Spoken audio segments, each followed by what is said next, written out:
Hello and welcome. I'm Leigh Ann Gerrans and you're watching W News, broadcasting live from the Al Arabiya studios in Riyadh. These are our top stories. Al Arabiya sources say the final draft of a possible agreement between the US and Iran is expected to be announced within hours. US Secretary of State Marco Rubio says Cuba poses a national security threat to the US, adding the likelihood of a peaceful agreement is not high. Millions of Muslim pilgrims from around the world are arriving in Mecca as this year's Hajj season gets underway. And football star Cristiano Ronaldo has finally won a major trophy with Al Nassr as the team took the top spot in the Saudi Pro League last night.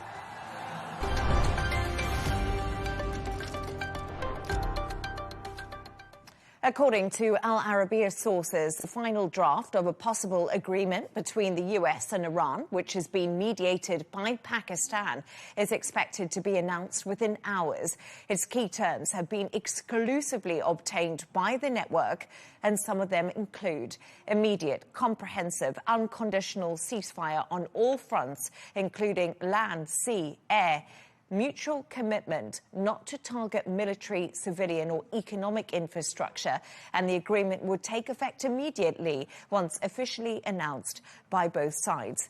For more on this, I'm joined by Iran US historian John Ghazvinian. John, great to have you on the show. Thank you so much for speaking to me. So, as I was just explaining there, we had this exclusive news on Al Arabiya News, and we're also seeing another burst of diplomatic activity between Pakistani mediators and officials from Iran. After hearing a few of those points of the draft framework, do you think both sides are now closer to an agreement than ever before? Well, of course, if your sources are correct, then this is a promising development. It seems it's not a comprehensive deal by any stretch of the imagination. It's obviously a sort of interim step, if in fact it even does go forward.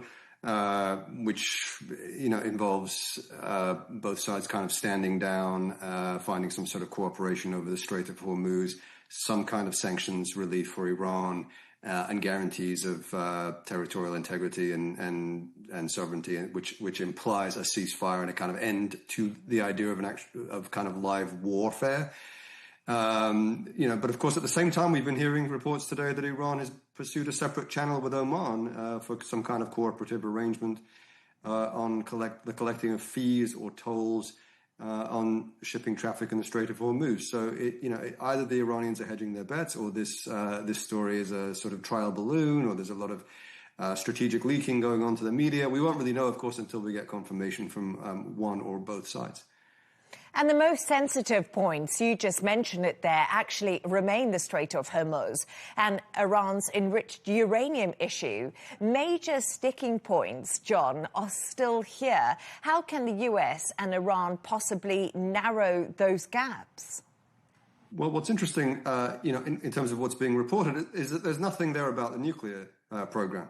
So if that's true, then Iran has very successfully shifted this entire conversation onto the Strait of Hormuz and onto its terms, and is in effect dictating the terms of peace to the United States. Is getting a military de-escalation climb down from the Trump administration over actual live hostilities in Iran.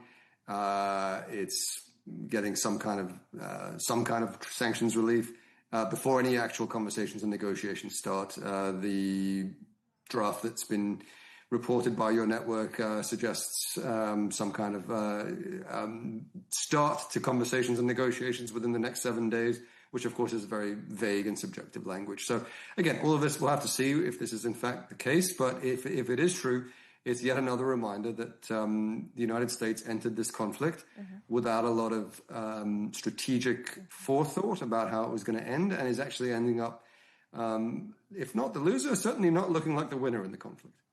And it's so interesting because when I hear you speak there, you say that there's no nuclear announced in this draft framework that we've had access to. And a lot of people have said that Iran has kept the Strait of Hormuz essentially blocked as a major bargaining chip when it comes to negotiations. So I guess you would think that that's worked in Iran's favor. Yeah, I mean, from Iran's perspective, its red line has always been the same with its nuclear program. Iran is, at this point, not going to agree to anything that involves zero enrichment or lack of enrichment on Iranian soil. There are real historical reasons for that, which we can get into if we have more time. But basically, for Iran, it's always been a matter of sovereignty and leverage, and not giving leverage to foreign powers. It is not going to back down on that. The idea that it's going to somehow... Zero enrichment has always been a non-starter any time, and any American administration has used that as a starting point for negotiations. So if we're now talking about the Strait of Hormuz instead of the nuclear program, then what that would suggest is that when we actually do get to start talking about the nuclear program, Iran will go back to its red line. The United States, if it's savvy, will not insist on zero enrichment. Of course, if the United States wants a different kind of outcome with Iran, which is increased hostilities and a continuation of sort of performative leverage, then it will insist on zero enrichment. But every time the US has actually got anywhere with Iran, it's had to back down on the zero enrichment insistence. And the IRGC says 35 ships have passed through the Strait of Hormuz with Iran's permission over the last 24 hours. Are many countries now prepared to pay Iran for transit, as this option could actually be cheaper than enduring the blockade? That's what Iran hopes. That's what Iran hopes. I mean, of course, there are international legal questions around that. There is the law of the sea, which Iran is not actually a party to, but there are a lot of international conventions that will make it difficult for Iran to start simply levying tolls. However, it could dress those up as fees, etc. The reality is also with countries that are friendlier with Iran, such as China, Iran will be happy to continue letting their ships through. The people who really have to worry are the Western countries and those allied with the United States, because those are the countries. Look, from a perspective, it's not just a perspective of shipping; it's a perspective of insurance. Iran can let some ships through and not all ships through, and even one ship out of every 20 or 30 could end up finding itself threatened or attacked or damaged in some way, and that's enough to make it impossible for Western companies to get the kind of insurance that they need on their shipping. So. Again, once again, it appears right now, at least at the moment, that Iran holds all of the cards. The only card that the United States holds, really, at this point, is the same one that it's always held, which is the ability to inflict severe military penalties on Iran. Syria, a much more escalated bombing campaign, a land invasion, things which would be devastating and which one can never rule out, but which it doesn't appear the United States currently has the appetite for, and one would hope that it wouldn't proceed in that way.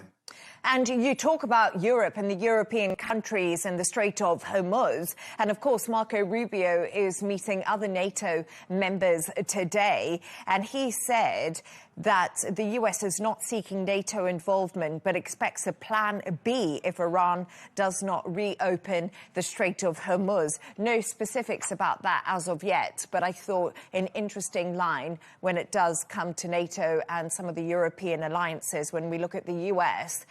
But let's just get back to military action, because America is pausing its $14 billion arms sales to Taiwan, and they said that this is actually due to the war in Iran.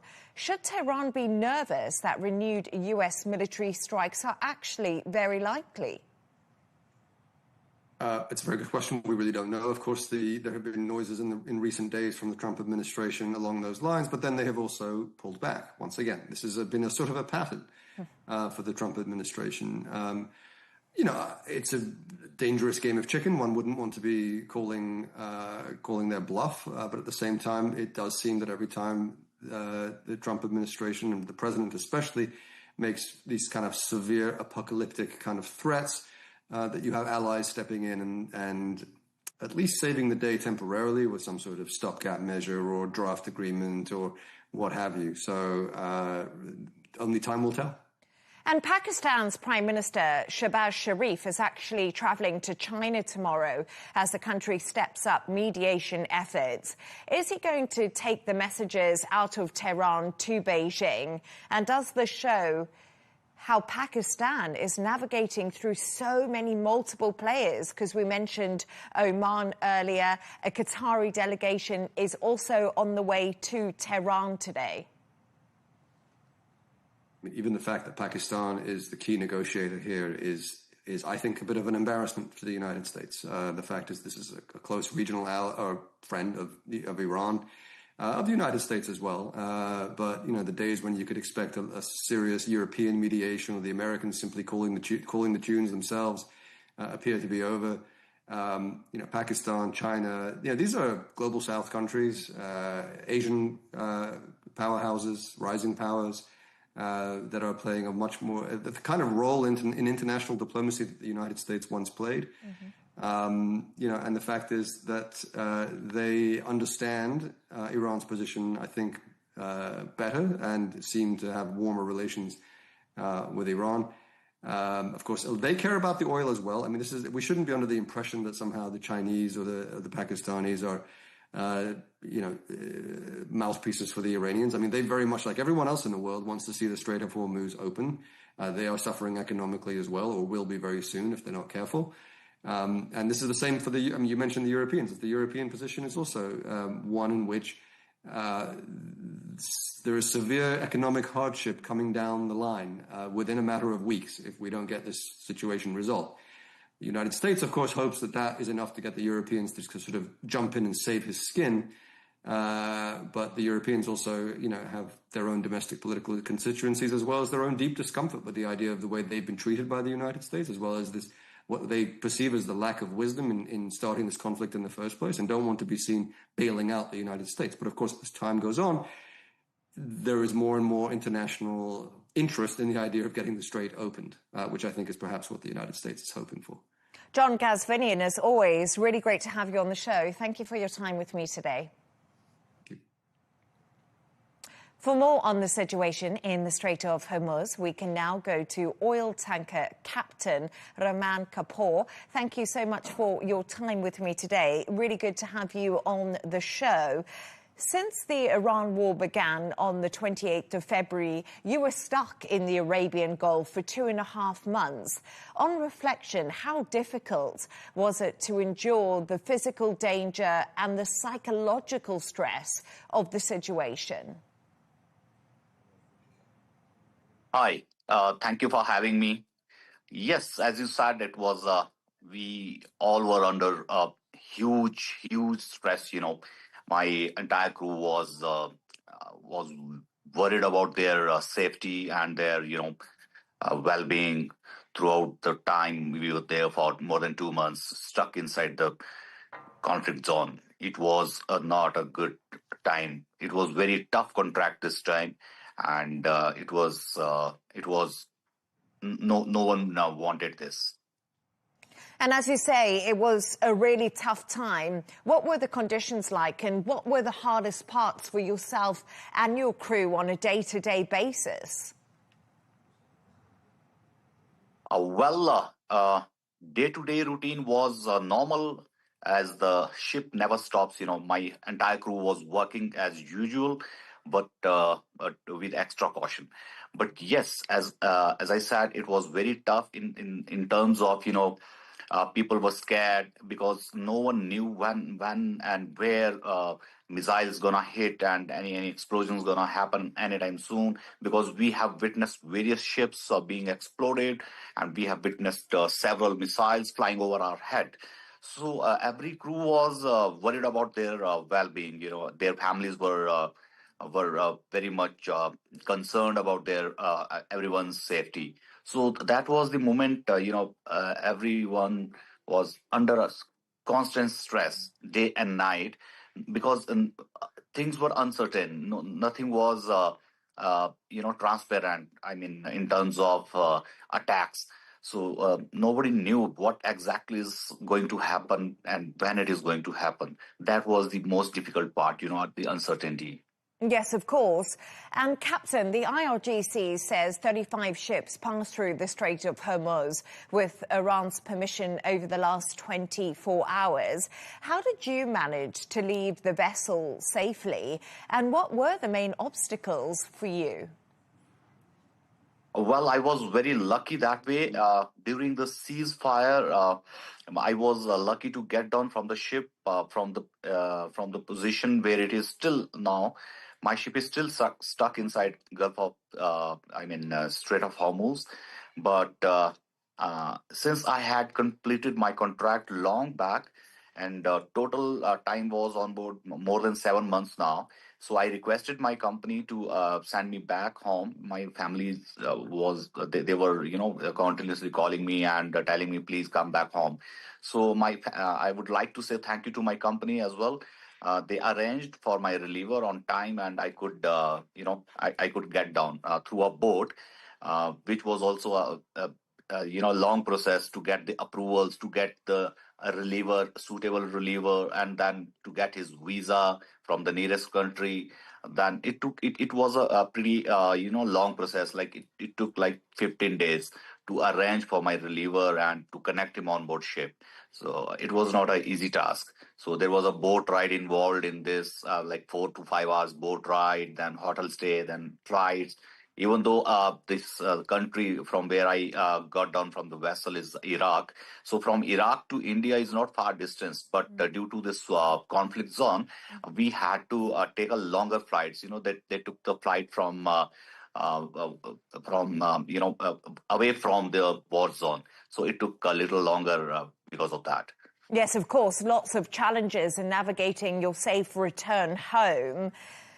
Right now, you just mentioned to me that the vessel that you were on is still stuck in the Strait of Hormuz. And according to latest figures, 20,000 seafarers are still in the situation you were in. What do you think is being done for them? Do you think enough has been done? Because the International Transport Workers Federation says some seafarers are facing pay delays, refusals to help them get home, repatriate them back, and a lack of provisions. Following your experience, are you really concerned? Well, rightly said by ITF. Yes, there are several seafarers who are facing difficulties in procuring the provisions and delayed repatriation. I think the delayed repatriation is the most concerning point at the moment, because nobody wants to join in any ship which is stuck inside the war zone. So it becomes very difficult for everyone to find a suitable reliever. And I don't know about their wages, but we were lucky enough that we got our wages on time. And also provisions were being supplied time to time by my company. So we were really lucky among all the 20,000 seafarers stuck there. Yes, we also heard stories through various social media or various news platforms that, yes, there are few seafarers who are facing difficulties in terms of food or salaries. Yes, it is very, it is really difficult situation, and we seafarers are not trained for all these situations. We are just trying to navigate the ship safely from point A to point B. And we were stuck there, and still people are stuck there for no fault of theirs. And it's a really good point. You said seafarers are not trained for these situations. But Raman Kapoor, it was really good to have you on the show. I'm glad that you're home safely. And thank you for your time with us today. Thank you very much.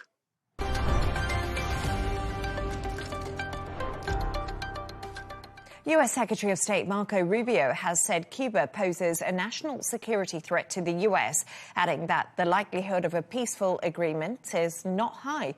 He made the comments after the US charged Cuba's former president Raul Castro with murder over the downing of 2 planes that killed US nationals in 1996. Rubio also warned Trump had the right to protect his country against any threat.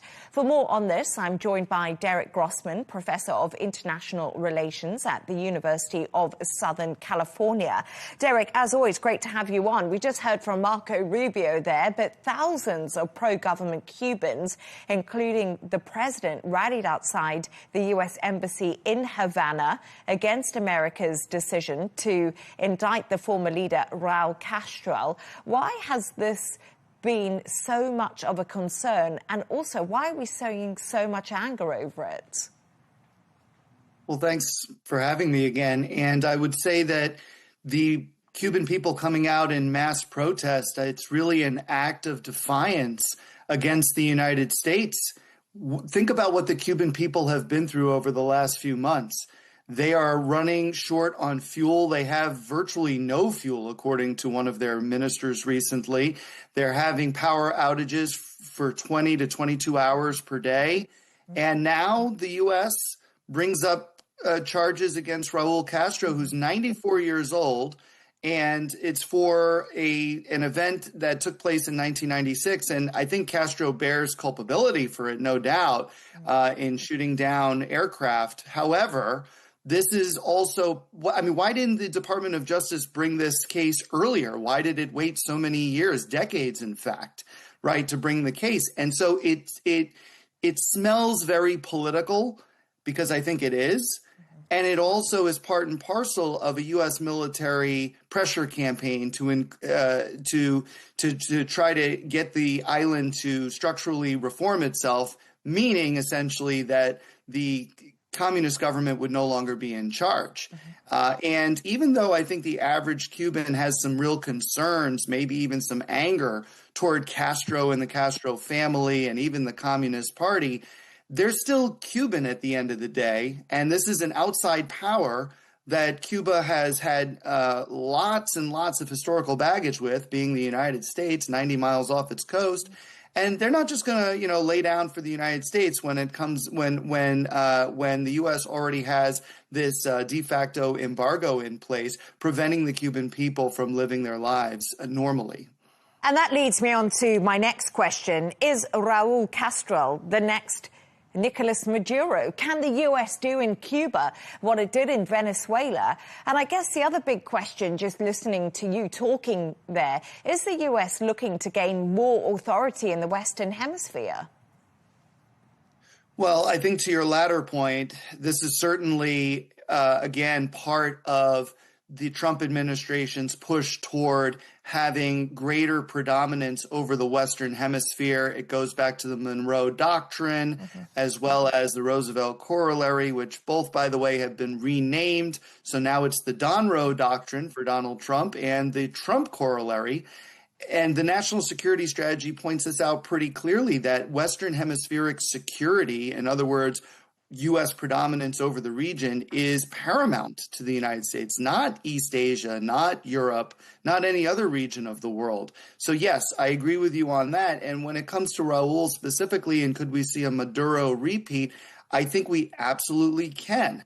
Now, there is another point here that I think is important, which is Raul Castro is not the actual leader of Cuba anymore. You have Miguel Diaz-Canel, who is the current sitting president of Cuba. And so if the Trump administration is really interested in regime change or decapitating the regime by removing the top leader, as we did in Venezuela with Maduro, it would have to be Diaz-Canel, most likely, not Raul Castro. If it turns out being Castro, then that's, again, very political, very symbolic, because he is tied, of course, to the Castro family and to Fidel Castro himself, and all of the historical baggage that I mentioned. And the Cuban American people who live mostly in Florida are going to be very happy if Raul Castro is brought to justice, no doubt. But again, does this actually help the situation in dealing with Cuba? I would suspect not.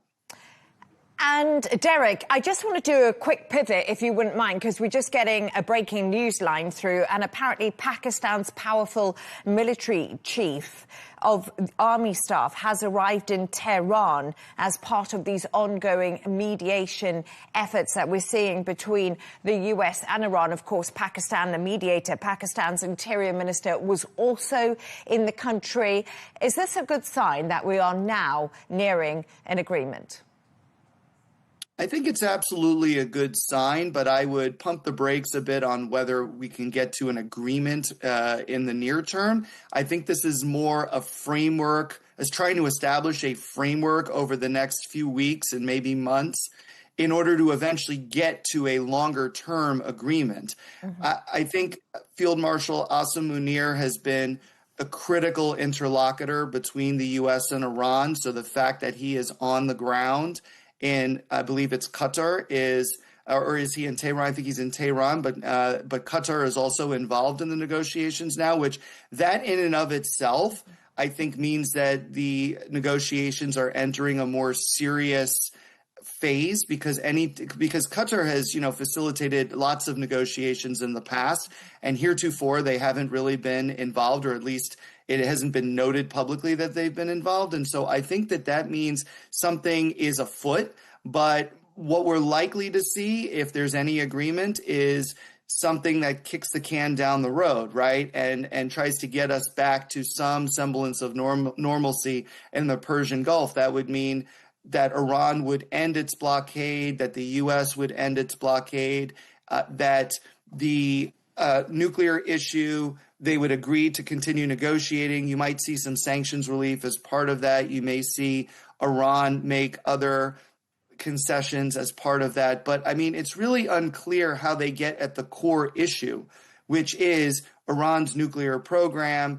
And I think at a 1A level of priority, the Strait of Hormuz closure for the Trump administration. How do they kind of get all of that into the same negotiating channel? That's really been the challenge. But I mean, it is a good sign nonetheless. And like you say, how do they narrow these gaps? These are the conversations that we seem to be having time and time again, don't we, Derek? And just to repeat the news I said earlier, US-Iran draft deal mediated by Pakistan could be announced within hours, and that's coming from sources here at Al Arabiya. But Derek, as we say, we'll wait to see what happens. Great to have you on. Thank you. Thanks. Take care.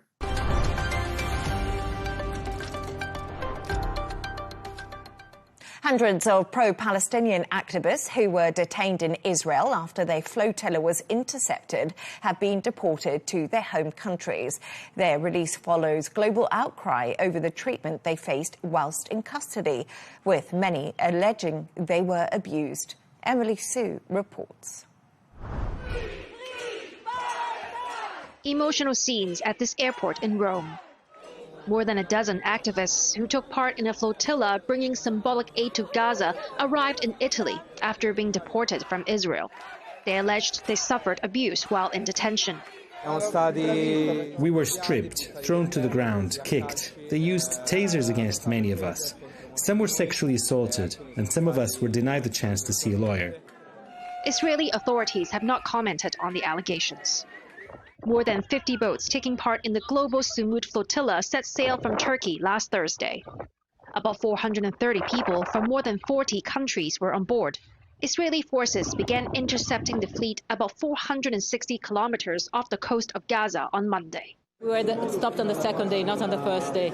So all the governments had enough time to tell Israel they had 3 warships in the Mediterranean Sea circulating without anyone stopping them for more than a day. So that's the worst thing. Israel deported the activists following international backlash in response to a video posted by National Security Minister Itamar Ben-Gvir. The footage shows him taunting activists kneeling with their hands tied behind their backs. Ben-Gvir's actions sparked rare criticism from Israeli Prime Minister Benjamin Netanyahu, who said they were not in line with Israel's values. Outrage over the activists' treatment prompted several countries to summon Israeli envoys to hear their concerns. More than 1,000 people marched towards the Israeli embassy in Athens to show solidarity.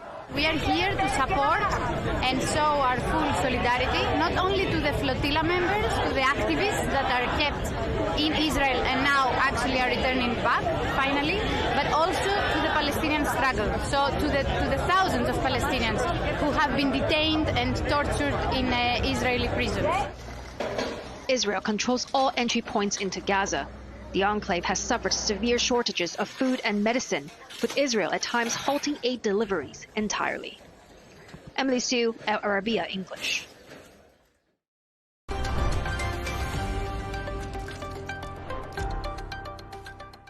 Millions of Muslim pilgrims from around the world are arriving in Mecca as this year's Hajj season gets underway.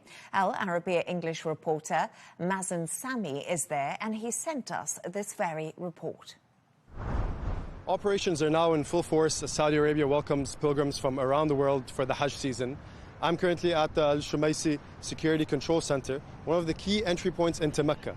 This is where teams are working around the clock to monitor traffic, verify Hajj permits, and help keep pilgrim movements running smoothly.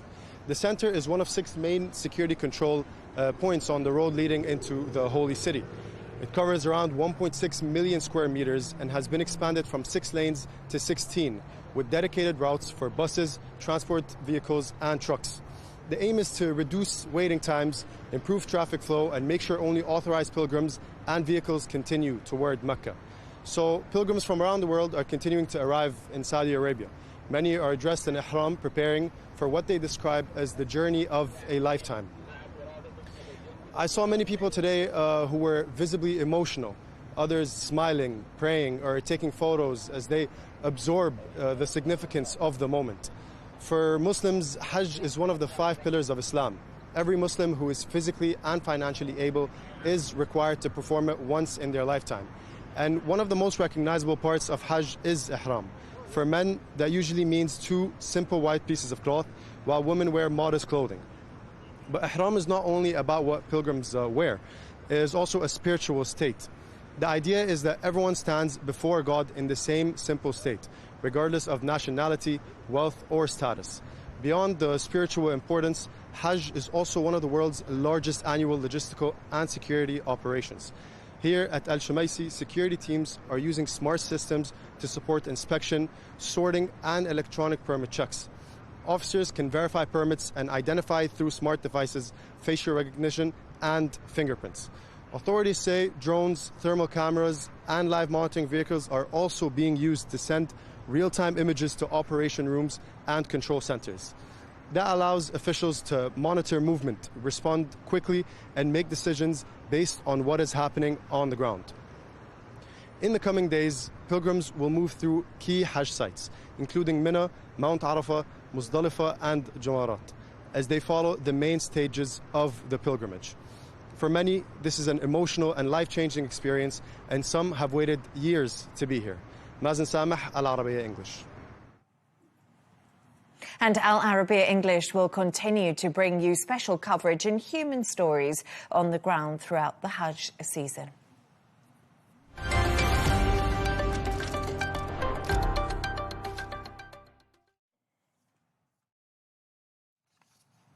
Football star Cristiano Ronaldo has finally won a major trophy with Al Nassr. The 41-year-old scored twice in a 4-1 win over Dammam to help Al Nassr win the Saudi Pro League title, and that was last night. It's the team's first major trophy since Ronaldo joined more than 3 years ago. And Olympian and broadcaster Samantha Murray joins me in the studio to talk all about it. So, of course, we have to start with football because it's all the big news today, and Al Nassr winning the Saudi Pro League title, I guess finally. Finally, and the fans were just delighted with Ronaldo and the yellow team. Al Nassr brought the trophy home. It's after 7 years now, and a very emotional evening. Ronaldo himself was in tears at the end of the match, so you could see what it meant to him. He's won everything, and now he's dominating here in Saudi Arabia. Incredible to see, and seeing him at 41 years old, in a decisive moment in football, delivering. And that's what it's all about. Incredible that he's still able to do that at this stage of his career. Yeah, it's absolutely amazing. He's almost not human, is he, Sam, in many ways, when we look at Cristiano Ronaldo and 41 and still so athletic. But what other big football news do you have for us today? Because there's some football coming out of the UK. Absolutely. I mean, massive final week of the football season, loads going on. Pep Guardiola has announced he will step down as manager of Manchester City Football Club. That's after 10 years as manager. He's completely changed the standard of English football, and it's said that within the club he knows everyone, from people in the coffee shop, the cleaners, the players. he's revolutionised what it is to manage a football club, and he's been at Manchester City through difficult times and through absolute highs. He's seen the club win 6 Premier League titles, a treble, a Championship League title. He's done a lot with the club, and tomorrow they will play Aston Villa in the Premier League at the Etihad Stadium at home, and that will be his grand farewell.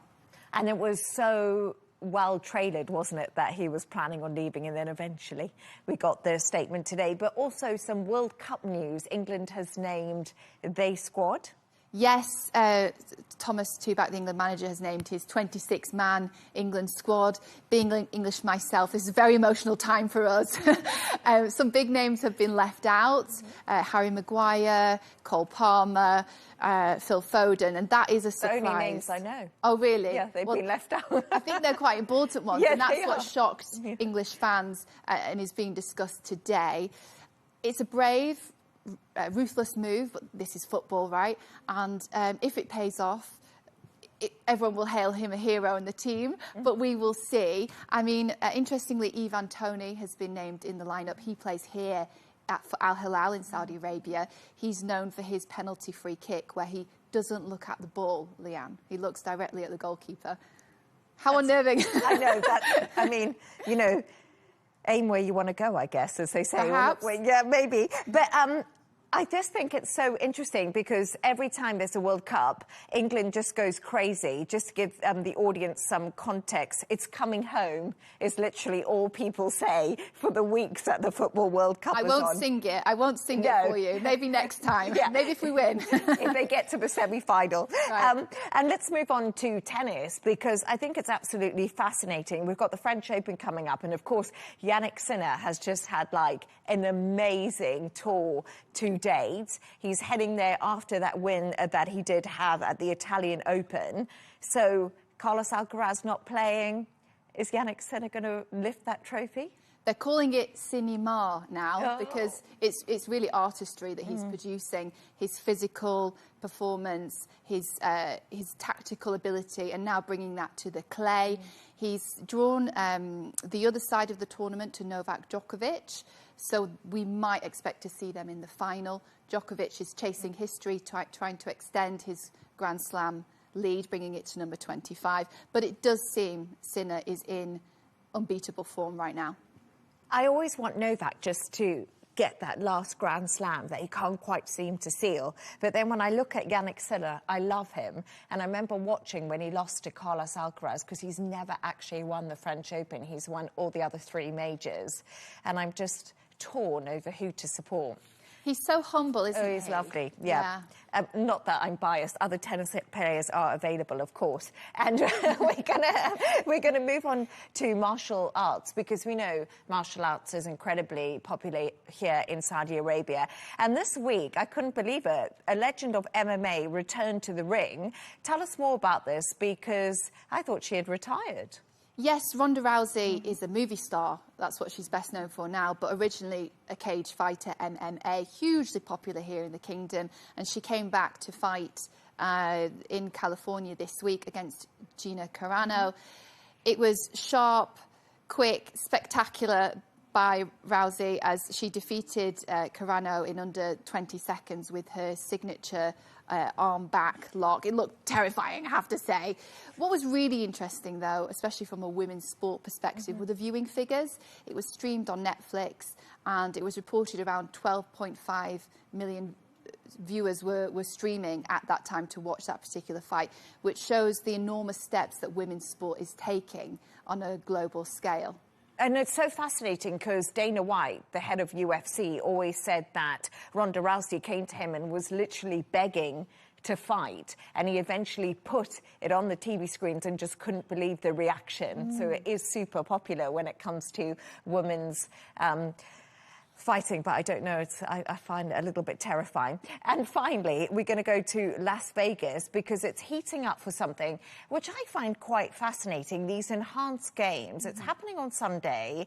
It's incredibly controversial. I don't know what you think of it personally, because you yourself are an athlete, an Olympian. What should we expect to see, and should it even be happening, maybe?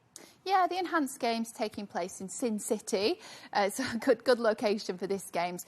We have 3 events: swimming, sprinting and wrestling.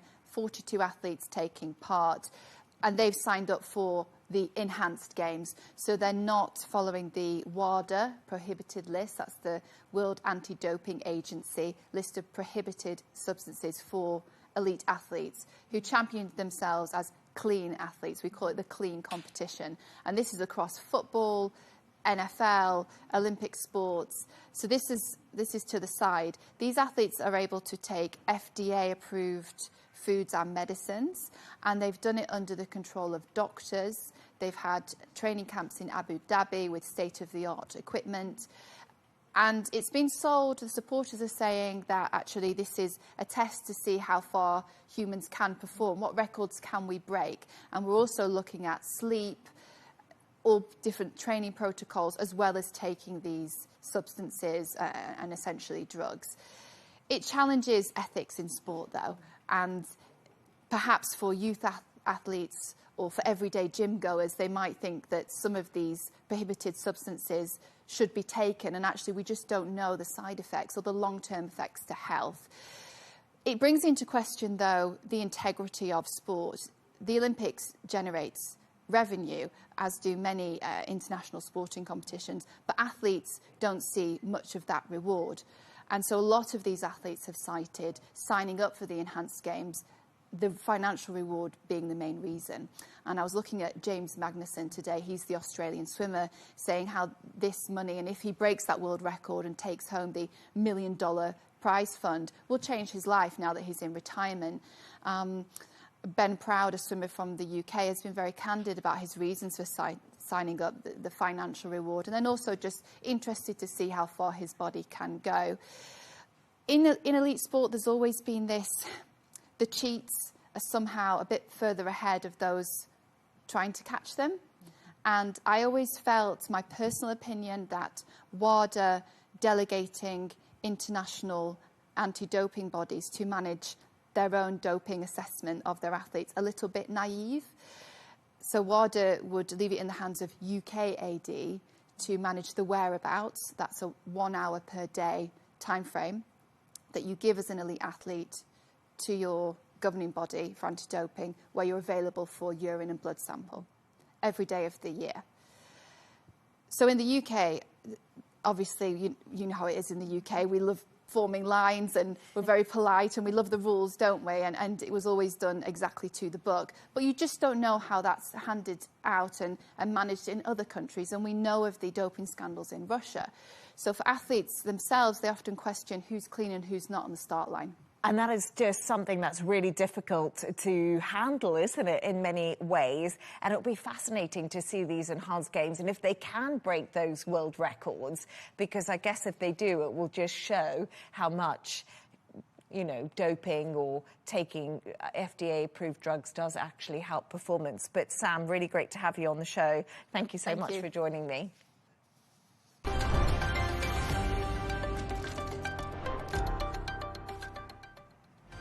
A reminder of our top stories. Al Arabiya sources say the final draft of a possible agreement between the US and Iran is expected to be announced within hours. US Secretary of State Marco Rubio says Cuba poses a national security threat to the US, adding the likelihood of a peaceful agreement is not high. Millions of Muslim pilgrims from around the world are arriving in Mecca as this year's Hajj season gets underway. And as we were just saying, football star Cristiano Ronaldo has finally won a major trophy with Al Nassr as the team took the top spot in the Saudi Pro League last night. And that's all from us on W News. Don't forget to subscribe to our YouTube channel. Of course, follow us on X. Thank you once again for watching, and goodbye.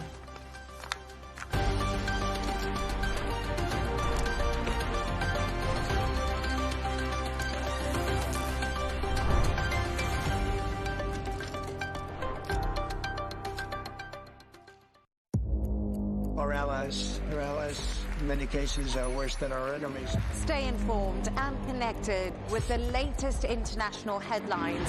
There obviously is a risk. From breaking news to in-depth analysis, it would appear that this war is coming to an end. Who buys this stuff? Investors, pension funds. We deliver the most important developments straight to your screen. Iran always wanted to deal with militia. Join us for compelling, expert-driven conversations. A curfew order has been established. And an insightful look at the issues shaping our world today. There are lots of proposals about European architecture for security. I'm Leigh Ann Gerrans, and this is W News. We dealt with this when I was Chief of Staff in the first term. Where you don't just hear the headlines, you get the full story.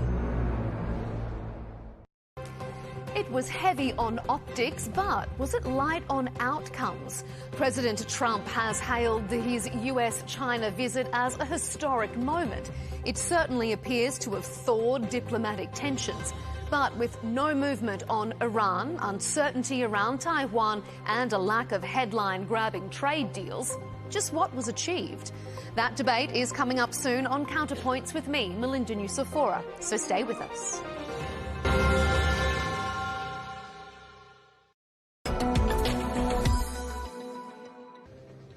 Hello and welcome to this special edition of The Real Deal here on Al Arabiya English. Now, as Saudi Arabia pushes ahead with Vision 2030 and its goal to attract 150 million visitors per year, places like this at Qiddiya City have a major part to play by reshaping the kingdom's tourism and entertainment landscape.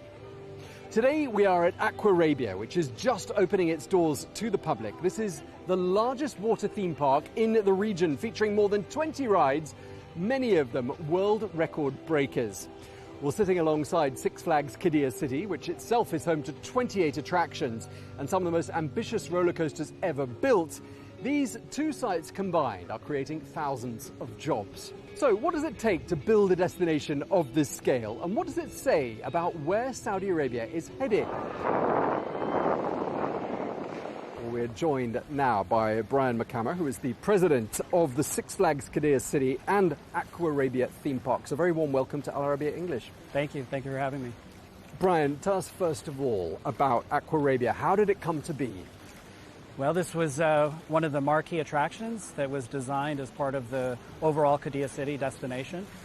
So dating back to probably 2018, the original concept for the park came about. The Aquarabia, the theming, the entire concept was homegrown.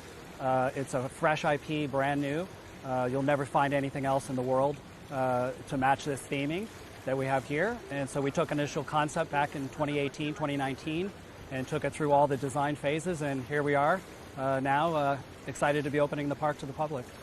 And I mentioned Vision 2030 in my introduction, and I'm just wondering how you see Aquarabia fitting within that vision.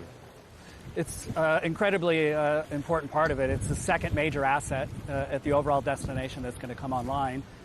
Six Flags opened just a few months ago, and now the water park. They're very complementary of each other, I think, in the kingdom and at Qiddiya. A first water theme park in the region in the kingdom of this caliber, and it's just going to play an important role as the rest of the destinations and assets open in Qiddiya in the coming years. Brian, what do you think these parks, Aquarabia and Six Flags, tell us about the general direction that Saudi Arabia is heading in? Well, I think it's no hidden secret that everyone in the world loves to have fun. They like to visit theme parks, water parks. It's exciting now to have parks of this caliber in the kingdom here in Riyadh for the locals to visit. No longer do they need to travel to the outer regions and Europe and Asia, North America, et cetera, to visit. And this is also going to be a catalyst to drive tourism to Riyadh and to the kingdom. How do you think Aquarabia compares to other offerings regionally, internationally? What do you think makes Aquarabia stand out? It's really an unbelievable water park. I've been in the industry a long time, and I've never seen a water park of this caliber. The uniqueness of the rides, the location as we sit at the base of the Tuwaiq mountain range, 200-meter cliff, the center of the park, Camel Rock, with a fine dining restaurant at the top of the mountain, multiple slides integrated into the mountain. It's just the whole setting, the theming, hearing the waves in the middle of Riyadh, in the middle of Saudi Arabia. It just transports you to another place. Right, you're talking about Camel Rock, which for our viewers is up there, just over there. And what have we got over here? What's this? So this is our wave pool, and you can see the foxes carved into the rocks. Throughout the park, we've got homage to the indigenous animals in the region, and basically they came to Aquarabia as a wellness spring. And so you'll see carvings throughout the park, and we use that to also identify various zones around the park. But this is probably one of the most popular attractions in the park, where you can basically float around, and it's good for all ages and just very popular. I was going to say, who's the ideal customer here? All of the above. Toddlers, we've got areas of the park designed for the younger kids, the tweens, the thrill attractions, those that just want to relax. We've got 81 amazing cabanas in the park that I've never seen. They're more similar to a hotel room that you can book during the day, and you can see them behind us around the pool. So you can basically, depending on the age of your family, you can get a cabana in whatever section of the park that fits your kids' needs and camp for the whole day. So. And are you mostly going to be, do you expect to be mostly welcoming Saudi nationals, international visitors? What are you thinking? So in the beginning, we're predominantly local market and Saudi-based visitation. Certainly then GCC, but the caliber of this park, the quality, the attractions at both the Six Flags and Aquarabia, they're of an international standard, and we're already seeing a lot of interest in overseas markets to come and visit the both parks. Tell us about pricing. What's it going to cost for an adult to come in here? Sure. So depending on times of the year, we'll have demand-based pricing. Currently, we have 350 SAR for an adult ticket. On a peak day, 325 SAR on a weekday. Around the $100 US mark? Yes. And then children are a flat 200 SAR year-round. But I would say the big advantage would be we do family bundles, right? So for 1,000 SAR, you can get 5 tickets for your family, which is big in Saudi Arabia. There's a large population that has a lot of extended family, as well as annual passes, which will allow you to come year-round. So that answers my next question, year-round. I was going to ask you what you're going to do during the hot summer months. I mean, does that change anything as far as your opening plans are concerned? So both parks have a lot of designs into the park to manage the temperatures. A lot of shading around the park if it's during the daytime. But as we move into the stronger summers, we can shift the operating hours later in the afternoon into the evening. The park is designed to operate at nighttime, and actually it's probably more beautiful even at night with all the lighting. And so it's going to be designed to operate year-round, daytime, evening, based on the climate or the customer's preference. This is an arid country, and we're quite far from the sea, and you've built a water theme park. I'm imagining there have been some challenges along the way. Just tell us a bit about them. I think the biggest challenge would be the location was kind of a brownfield, as we called it. And so all of the infrastructure, roads, utilities, accommodations, staff housing, all had to be brought to the site. So that takes a lot of several years to put that in place. Once that's in place, now the additional assets that you can see coming online behind us, it kind of paves the way for the future development and assets in the coming years. When the project's success is discussed, how will you define success? What will success look like to you? So I think when guests come to the park, I want to hear from the customer. I want to hear the feedback as a family. And the feedback I've received from many Saudis, when they come to the park, they felt they've been transported to another country. They never thought they would see something of this caliber, of this scale in Riyadh or in the kingdom. To me, that's the first accomplishment, right? We've built something that is amazing. It's going to be world-class operating standards, and that's going to be great, not just for our local market from a visitation, but it'll be enough to draw from a worldwide audience to come. Okay. I mean, this is a business show. I'd like to talk about a couple of numbers with you, if that's all right. What sort of opportunities has this park, Aquarabia, created in terms of job opportunities in the area?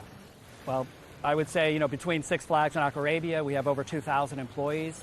We have a heavy desire to employ Saudi nationals as a key priority for the project, and I'm happy to say that we're probably approximately 45% of our workforce is Saudi national. This is a new career opportunity, And we've tried to explain and show that just like in Orlando or in other parts of the world, this can be a long-term career.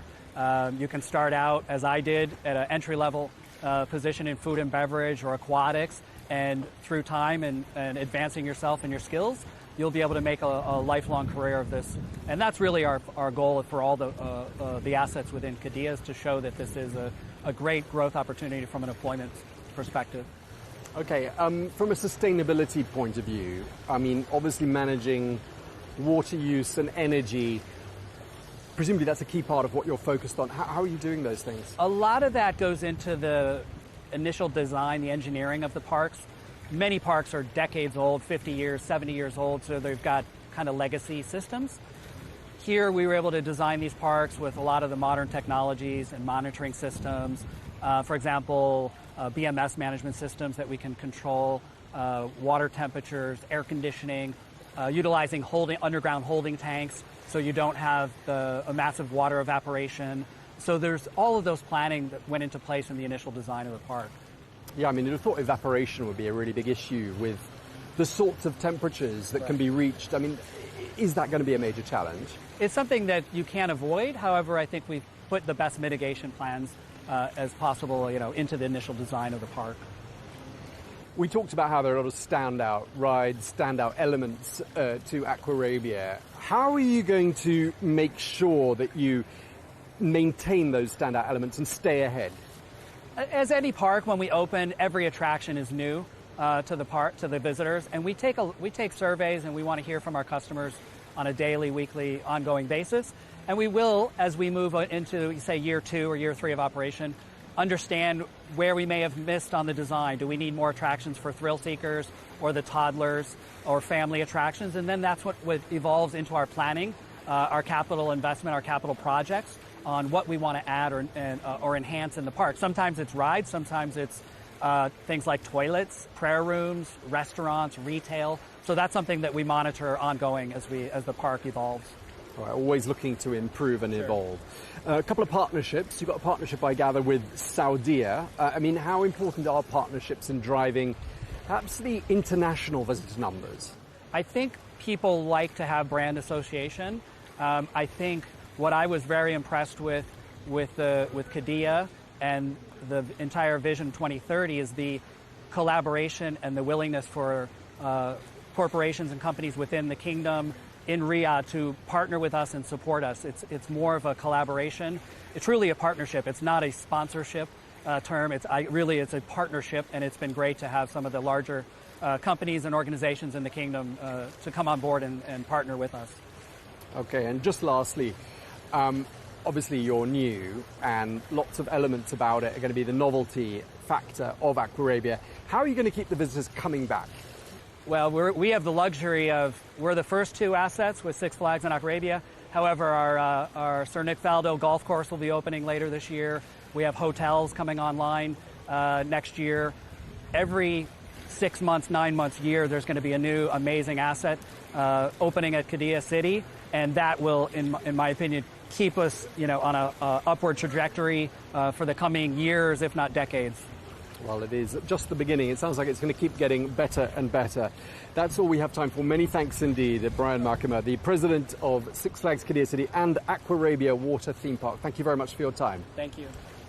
And thank you very much indeed to you for watching this special edition of The Real Deal on Al Arabiya English. Do stay tuned.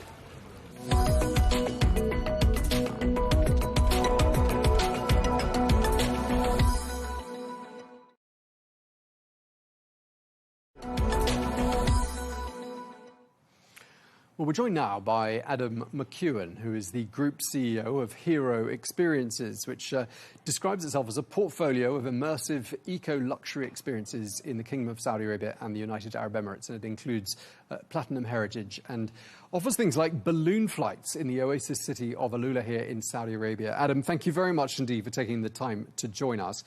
I just wanted to start by asking if you could just tell us a little bit more about Hero Experiences and what you actually offer.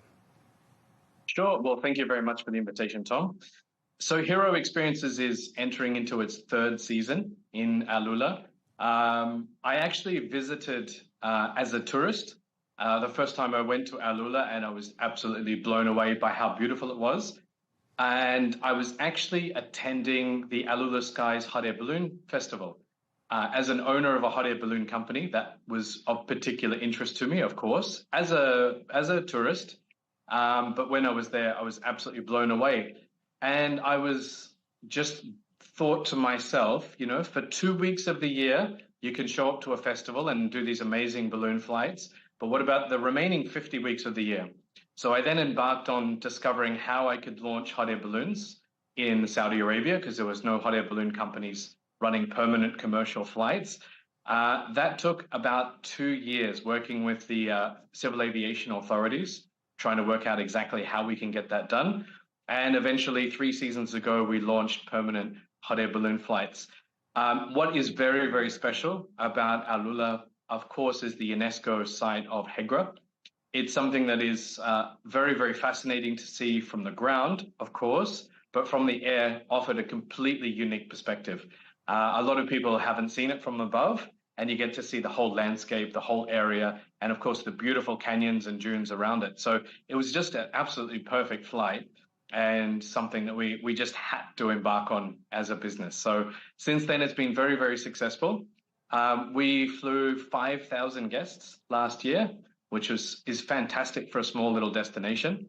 And then following that, we entered into the Sharan Nature Reserve, absolutely stunning natural reserve and future home of the Arabian leopard, where they're going to release the Arabian leopard in its natural habitat. And we conduct eco safaris inside the reserve, where we drive through different kind of ecosystems, different biomes, and take guests out to do everything from beautiful curated dinners, stargazing, night walks, and of course a safari through the reserve. Wow. That's what we do. Okay, so Hero Experience is offering some wonderful opportunities to people in the region and further afield as well, I imagine. But this ought to be peak season for you there in Alula, oughtn't it? I mean, it ought to be the time of the year when you've got the highest number of visitors. It's kind of academic school holidays in lots of parts of the world. And yet we are in a situation where there are ongoing regional geopolitical tensions. What impact is that having on you, Adam? So when the tensions first started, it was during Ramadan. So Ramadan is traditionally a quiet time anyway, and that's something where we always kind of take our foot off the gas. Maybe some of our guides go on leave. So for us, the impact wasn't noticeable straight away. Then Eid came around, and Eid was surprisingly good. We were hopeful that the domestic tourism market would pick up, but we were a little bit surprised about how good it was. So we had multiple days where we were sold out. We had no more balloon spaces available, and our safaris were sold out. So we were pleasantly surprised. It has started to kind of taper off now that the Eid holidays are over, and it's kind of business as usual. And we're just finding the dynamics have changed a little bit. So, for example, we always had a very strong domestic travel on the weekends, and the international travel is usually coming midweek. So it kind of evened itself out a little bit.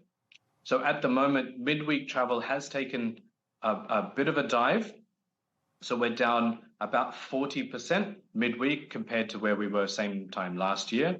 But our weekend traffic is roughly about the same as the year before. So the impact across the week is actually fairly minimal for us so far. Okay, so domestic tourism, again, it's a recurrent theme in this program today, a real cushion, isn't it, for the Kingdom of Saudi Arabia versus other markets that just don't have that demographic. You are, of course, just listening to what you're saying, also looking at your website, at the higher end of the market, catering to one could call it a luxury segment. And I'm just wondering, does that tend to be the most resilient segment when times get tough? Yeah, usually luxury segment is the first to arrive after a crisis and the last to leave. So we're very lucky to be positioned in that place. But I would say the luxury market is more about concentrating on privacy. This is something that we've been doing for a lot of time. So we don't do mass tourism events. We never run events for hundreds of people. It's always been about curating special journeys for people and exceeding the expectations that they come in. So for us, we're kind of, let's say, in the right place at the right time to have that type of business model for an event like this. Okay, I'm just wondering about your cost base. Are you having to do anything on that front to adapt to the current situation? Yeah, well, in Saudi Arabia, no. We're actually running business as usual at the moment. We are anticipating potentially a quieter summer because there were some international tourists that were flying through and they would come and visit Alula during the summer. So we'll have to do some slight changes. In the UAE, it's a very different story. We've had to halt all of our operations in the UAE. There's no inbound tourism, and the domestic market is extremely small in comparison. So we've had a significant impact in the UAE and a very minor marginal impact in Saudi. Okay. I mean, were you operating, I can't recall, were you in operations during the time of COVID, either in this region or elsewhere? And if so, were there any lessons that you learned from the sort of the pandemic years that perhaps can be put into action now? Yeah, we are calling this COVID 2.0 because it feels very similar. And surprisingly enough, happened at almost the same time of the year. It was about 2 weeks apart, 1st of March versus 15th of March. So it's feeling eerily similar, but we have learned a lot. And I think this time we acted a lot faster. We were able to kind of understand the gravity of the situation in the UAE a lot faster. And we were, let's say, hopeful about the Saudi domestic tourism market from what we had seen from COVID, where the domestic market, let's say, switches itself on in those times where it's difficult to travel. So we'd learned a lot from COVID. But what's interesting from the experience I had with the global financial crisis before, where the industry doesn't go back to normal, it always comes back slightly different. And the adaptation is what's important. So from the global financial crisis, for example, after that was, let's say, a little bit of a race to the bottom. So price became the most significant factor when it came to choice. After COVID, price became irrelevant, and it was more about the quality of the experience, the privacy, and getting out and let's say living your best life, because people had been impacted by being indoors for a long time and they just wanted to go out and explore Mother Nature. So we were really adapted to that more private nature. What happens after this? I think there will be not back to normal. There'll be a new normal. What that looks like, we're still examining what that market will be. But we are definitely going to be there to explore and hopefully our adaptations work.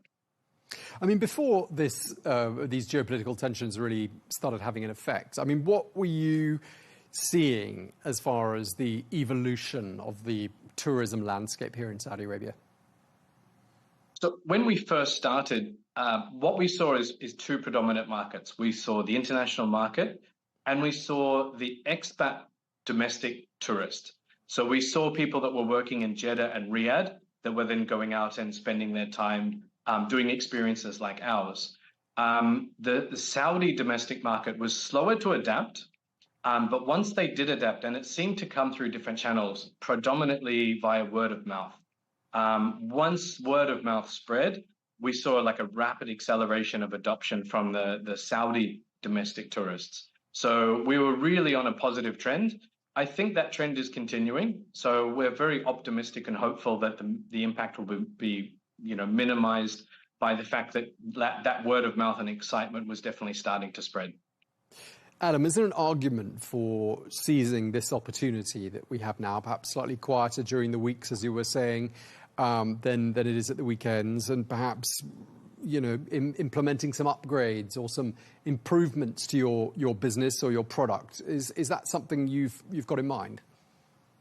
Well, one thing that we are working with the Royal Commission for Alula is developing packages together.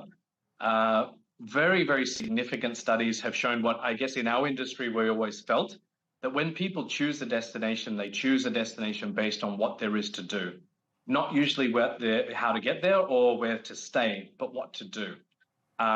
So we're working with them to put hotel activity packages together to make a midweek stay more attractive.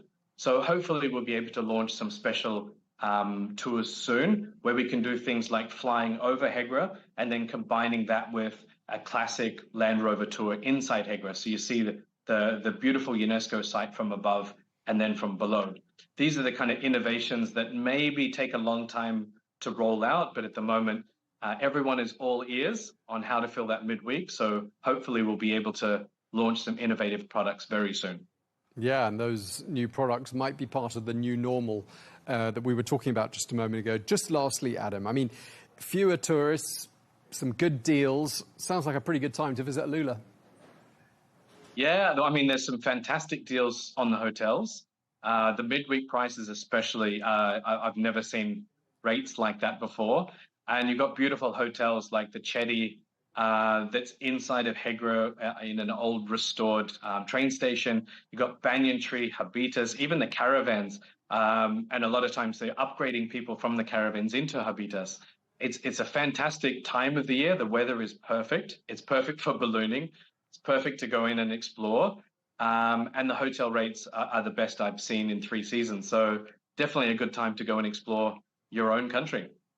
Okay. Thank you very much indeed. Adam McEwen, Group CEO of Hero Experiences. Thank you very much for taking the time to speak to us. Thank you, Tom. You're welcome.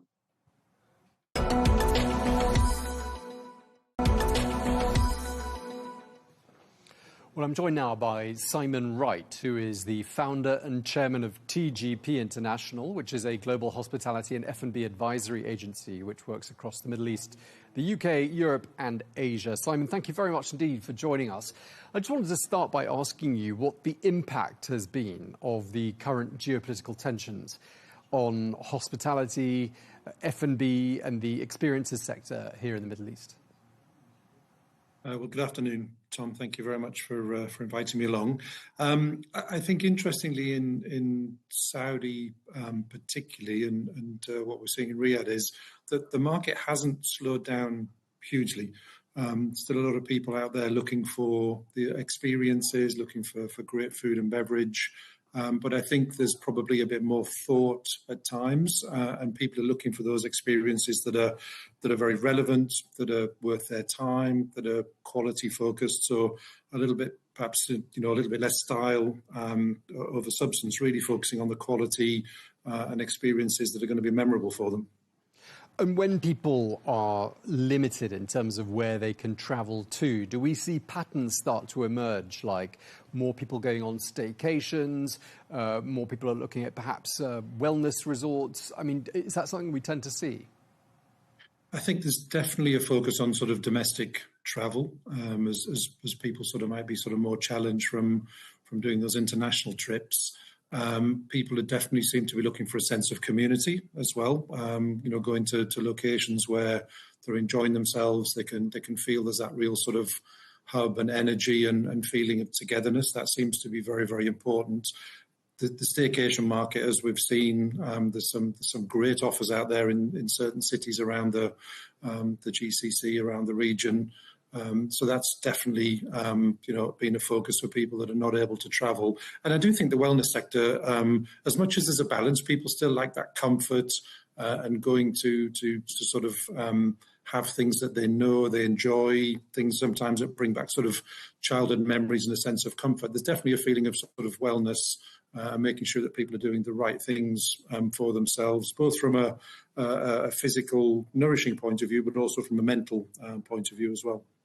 And in terms of the impact on the travel industry, the hospitality sector, and on consumer appetite, I mean, I was thinking about COVID while you were talking there. I was thinking this isn't as bad as COVID, is it? Because people can do the things you were just describing there, like feel a sense of togetherness, which was absolutely something you couldn't feel at the height of the pandemic.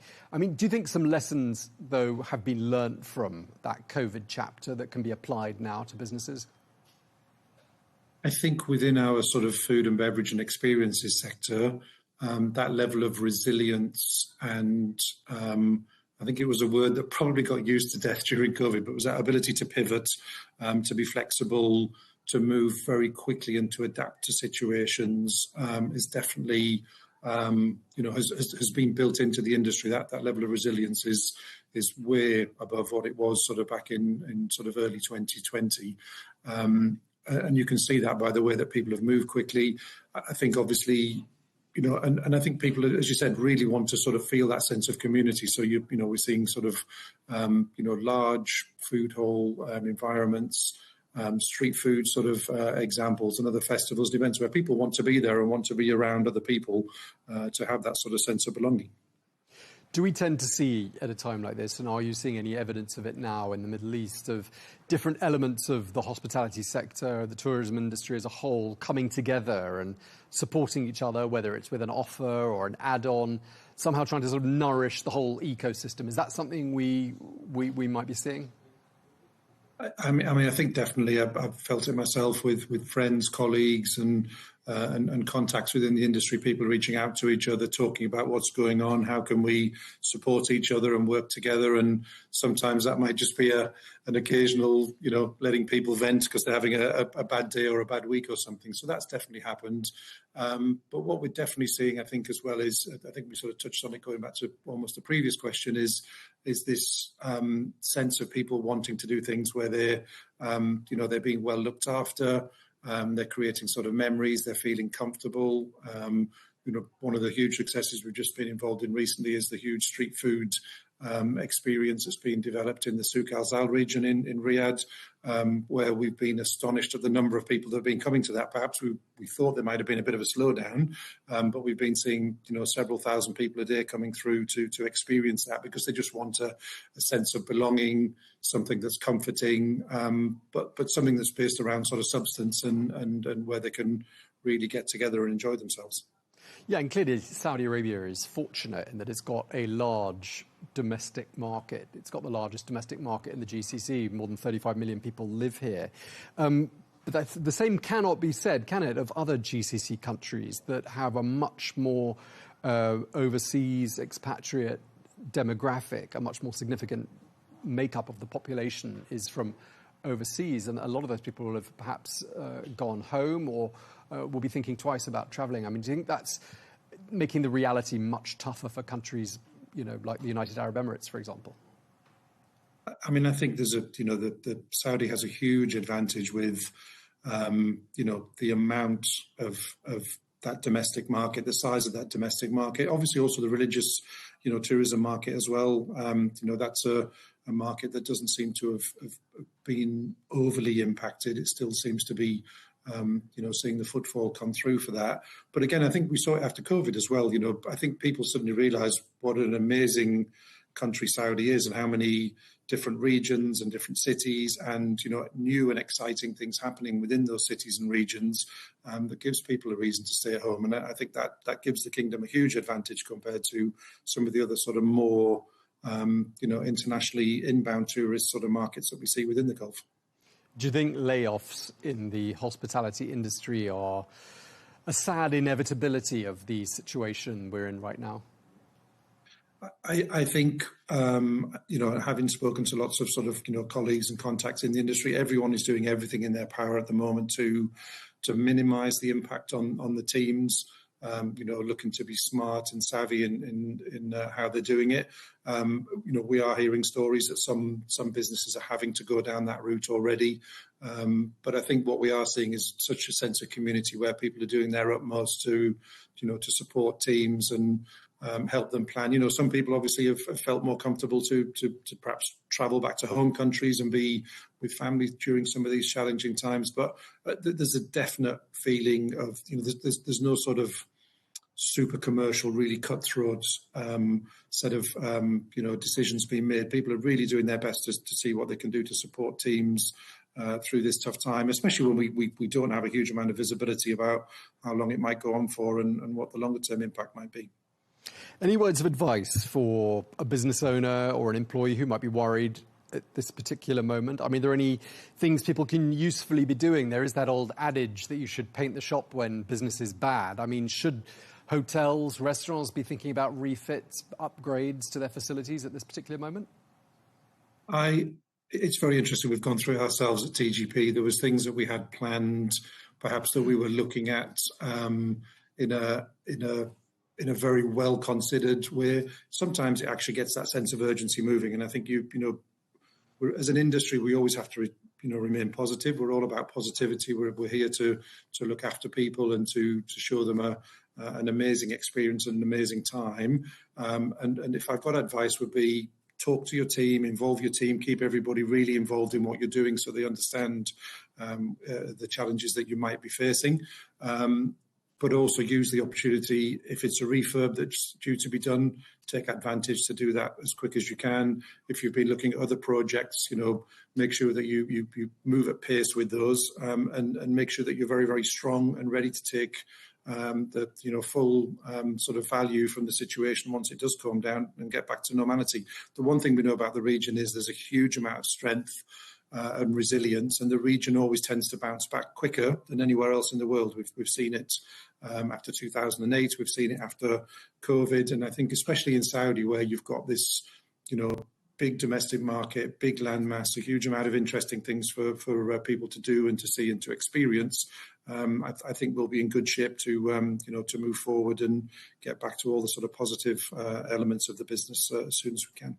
Yeah, and bounce back, it probably will, won't it? And just like after COVID, there was that expression that everyone was talking about, revenge tourism, where people go on multiple holidays because they haven't had the opportunity to do that. Do you think we're likely to see a big sort of catch-up once the sort of geopolitical clouds have blown over? I'm hoping that it doesn't take as long as COVID did to get there. Hopefully it'll be resolved a lot more quickly than that. But I'm certain there's a lot of pent-up sort of desire to do business, and that might be, there's sort of a personal element for people wanting to travel and go and see and do things. Hopefully they'll be within the region and enjoying their time there as well. But also from a business point of view, a lot of things are being delayed and postponed. But I think it could end up being a little bit like the sort of champagne stopper in the cork. And once the things get settled down again, we're going to have to do a lot of catching up and deal with all that demand that comes in, which can just be exciting. And I think to your point, Tom, that you made, people that have got their houses in order and nice and clean and tidy, and they've got their teams set and ready and well looked after, they're going to be in the best position to be able to deal with that demand when it comes back again. All right, we're going to have to leave it there. Really appreciate you taking the time to talk to us. Simon Wright, the founder and chairman of TGP International. Thanks for your time, sir. Brilliant. Thank you.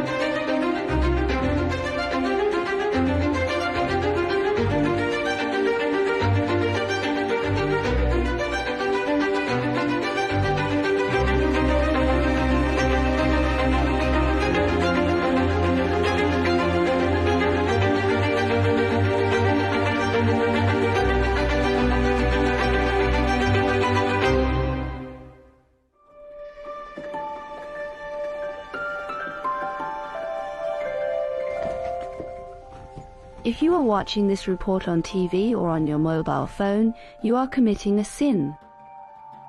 And if you take part in political activity, as a candidate or as a voter, this is forbidden. And never keep photos of yourself at home or allow anyone to take them. New York, the dazzling city known for its nightlife, its crowded streets, and the Statue of Liberty. In all its modern lifestyle, its urban sophistication, its fast pace of life, architecture, and advanced technology, and yet only about 300 kilometers away from New York lies the state of Pennsylvania, which is home to the largest Amish community in the world, a religious group that has voluntarily given up modern freedoms and abandoned contemporary technology in order to preserve their traditional way of living. Our team boarded a train from New York to Pennsylvania on a special mission to learn more about this group in a journey that felt like stepping into a time machine.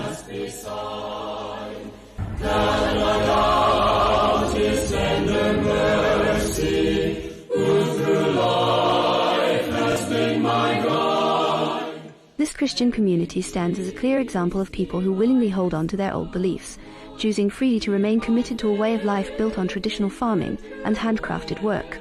They continue to follow these long-standing practices with intention and devotion, quietly setting aside the modern developments and technological changes that surround them in the world today.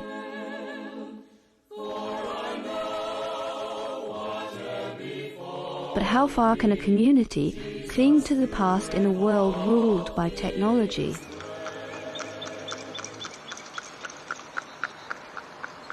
Pastor Gregory welcomes us into his church to share his experience living among the Amish and how their beliefs differ from the Protestant Christianity followed by most Americans. They're just people that are living like in another time frame. Most people, we go with the flow. When cars came along, we gave up our horses. When cell phones came along, we gave up our landlines. We just go with all the technology, but they have held back on that on purpose. I think because they want to have a slower lifestyle, more thoughtful lifestyle, more contemplative, and not be influenced by the things that go with these advances. It's a mixed bag. There's blessings in the technology, but there's also some dangers as well, and they try to stay away from that. The Amish believe that good deeds in this life lead to salvation in the next. Unlike most Christian churches, baptism is not done at birth, but at the age of 18. At that age, one chooses whether to remain with the Amish community and be baptized, or leave it with no ties.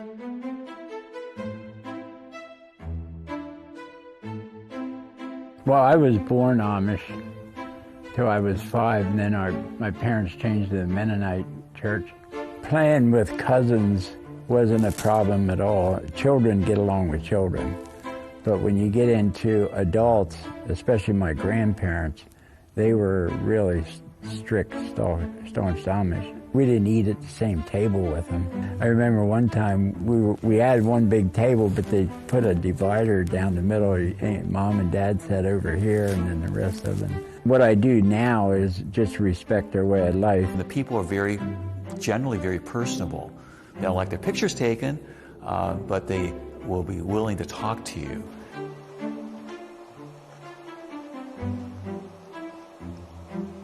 A man named Sam Stoltzfus. He lives here in Gordonville, Lancaster County, next to the church where I pastor. But this man is a resident historian for Gordonville. He's written Lancaster County Amish History is one of them. And he recently, well, I think it was 2016, he said, he took a trip to Germany. And he has pictures, and it's like a travel log of his experience in going to Germany. So things don't get collected. People give me notes, or I write notes, and I put the envelopes in. Pastor Gregory arranged for us to meet his Amish friend, the historian Samuel, who agreed to speak only if his face was not shown, as photography conflicts with Amish beliefs against portraying humans. We don't believe in having our photographs taken because of the graven image. 10 Commandments, second commandment. We have 350,000 Amish people in North America. They're scattered all the way from Montana to Delaware to Virginia or New York State. There's Amish people in Ohio, Indiana, Illinois, Missouri, Mississippi. Then there's also beachy Amish. They don't drive cars, but they have tractors. Almost 40,000 Amish people in Lancaster County. The Amish are known for their distinct appearance. Men grow beards but shave the mustache, and women cover their hair and dress modestly. We always wear plain clothes, plain suits, plain shirts. Now, we don't always make our own clothing. We buy some. You can buy some tailor-made. And the dresses, the girls wear white before they're married. Organdy, we call it. Then when they get married, then they wear colored dresses. The white dress, when you get married, is laid back, and that's their funeral garb. Or when a lady gets to be 35 and not married, then she'll switch over to colored dress. The Amish trace their origins to the 17th century, when a Swiss spiritual leader named Jacob Ammon founded the movement, aiming to return the church to its original teachings and old religious traditions, believing the Mennonite church had strayed from them. Ammon also wanted a simple, humble lifestyle aligned with the teachings of the Bible.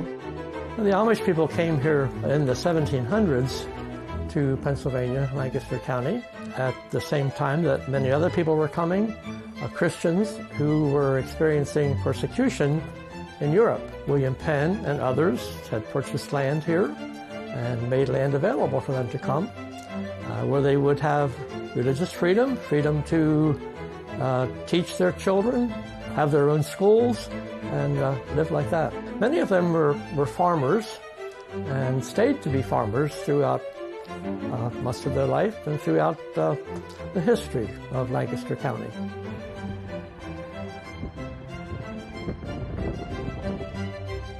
They all came from Germany and Switzerland, Europe, and they all taught Pennsylvania Dutch. And that's English and German and Dutch together. So that's why they taught Pennsylvania Dutch. It's very interesting how at that time, back in the 1700s, that the communication got from America to Europe that, oh, there's freedom here, and why don't you come and live here?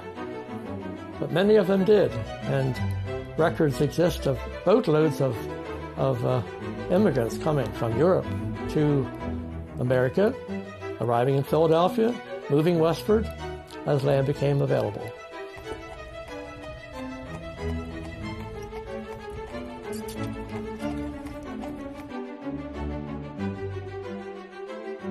We've been keeping that pretty well. Our church services are in Pennsylvania Dutch and German. Always in Pennsylvania Dutch. 50% German. Our scriptures are in German. Our communion services are in German. So it's just something we've always kept. The Amish prefer to have their children schooled in their own private schools, and that is permitted here in Pennsylvania. Usually their students go to about the 8th grade, do not go to further higher education. Some of them might continue into high school. We've seen this from day one. We started our own schools in 1928 because the sports were taken over and they wanted the Amish to go to high schools, and we didn't feel that was very necessary. Well, we have to go to school till we're 15. In 1956, that was a big issue. Finally, they got together in Hollywood to do this, and now they have a 14-year-old school. After you're through the 8th grade, you go to 1 year to that till you're 15. And then they teach German, farm economics, and things like that. The ladies will learn cooking, housekeeping, which they have anyway. They knew it anyway.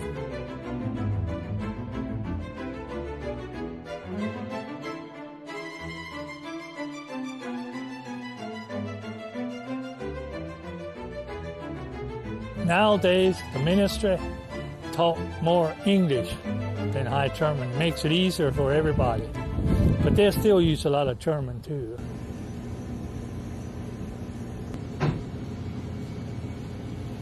Amish girl will go to Amish school, and when she gets out of school, she can be a helper when she's 15 or 16. If she's a helper for a year or two, she has the groundwork to be a teacher. They don't all make it, but 90% of them do. They do a good job. Their schools are usually taught by a younger single lady, and they do have a training, although it's very short, a training program for their teachers. And when they get to the point that they might marry, she should no longer continue teaching, because if she's married, she should be living at home, taking care of her children. The Amish face many challenges, including the high cost of land, which pushes many away from farming toward working in shops. Here in the central market, young men and women sell their local products, attracting visitors from all around. I grew up in Lancaster. I think the market's such a great part of our history. It's actually the oldest, largest continuously operating market in the country. So that's like a really cool thing. The Amish today work with other people. They participate in community activities, especially with local fire companies. All of our fire companies are volunteer. The Amish have lovely farms, and they have farm buildings, barns, and they need protection, and so they cooperate with other people in the community as well.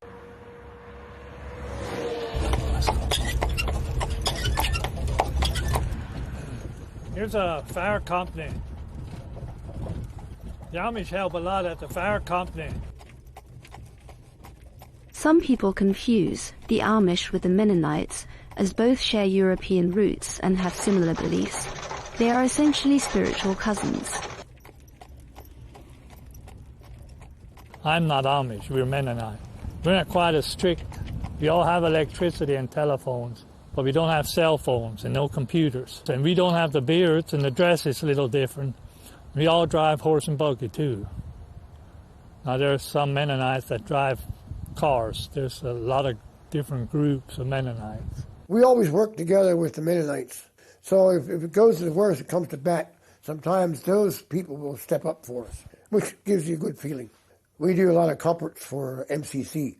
It's sort of a quick put-together blanket, quilt. Ukraine, Jerusalem. They send a lot of stuff over to those cities. People don't have enough to eat or don't have enough to wear. The Amish maintain strong social and economic ties, especially with the Mennonites. The Amish refer to anyone outside their community as outsiders, regardless of background. It's a mix. They'll use our services as English people.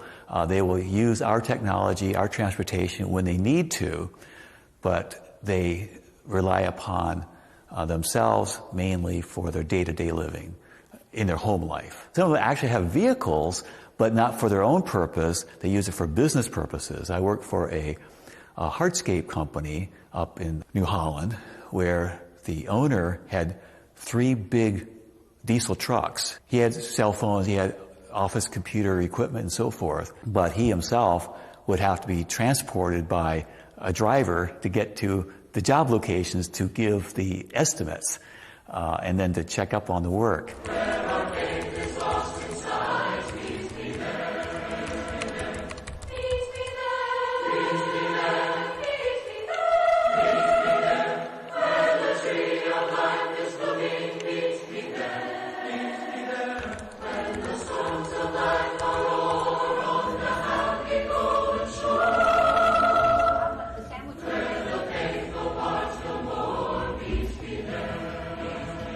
Amish buggies differ in shapes and types and uses. There are summer buggies, winter buggies, family wagons, cargo wagons, and more. Power companies used to show us some of his personal buggies.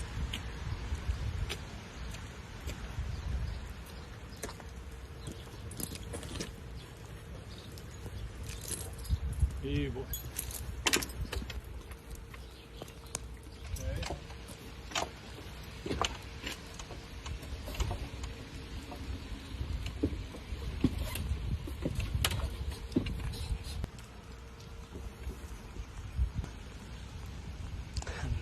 Go through the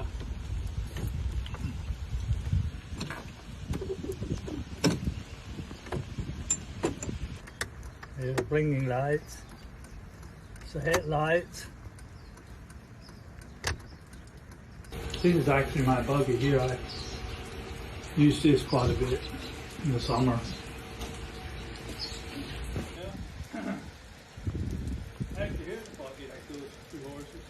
Their head and face. Helps a little for the rain too. You look around more and gives you a good ride. We believe in using horses and on the road and in the field, because if we would start buying cars and buying tractors, we would go way too fast.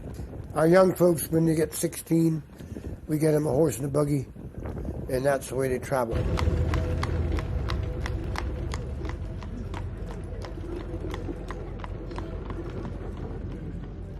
Amish like to stay as a community. They have very strong families, and so they don't drive cars because that would take them away from their family and away from the community, perhaps into a city where there might be other influences that might not be to the benefit of their families. And they've kept using horsepower for their farm work as well. And so you'll see horses out in the field pulling plows and different kinds of equipment all the way.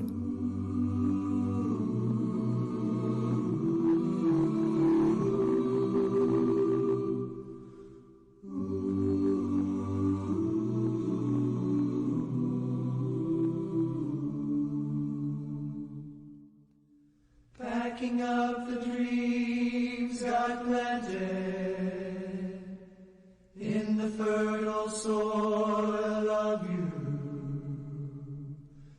Can't believe it can add up to the price of a car when you have a horse and buggy together. They have different upholstery.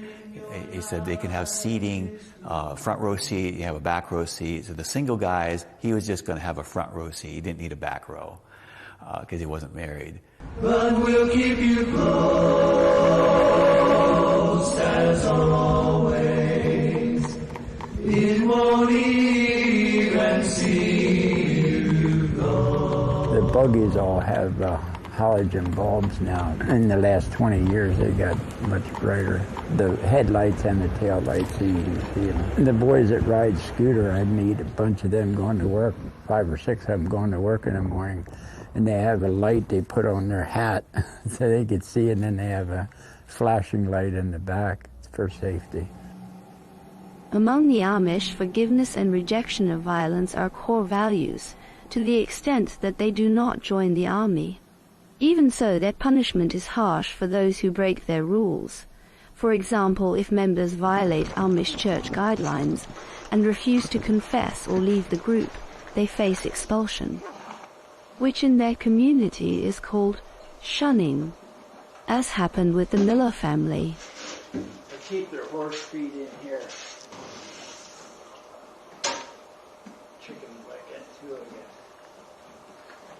You go into an Amish-owned store to buy something, they won't take money from you.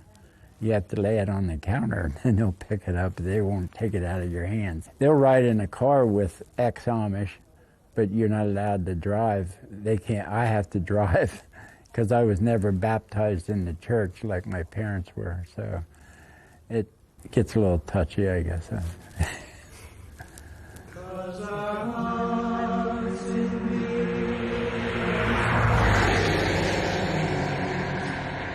Keep the love that keeps us strong, and friends of friends forever.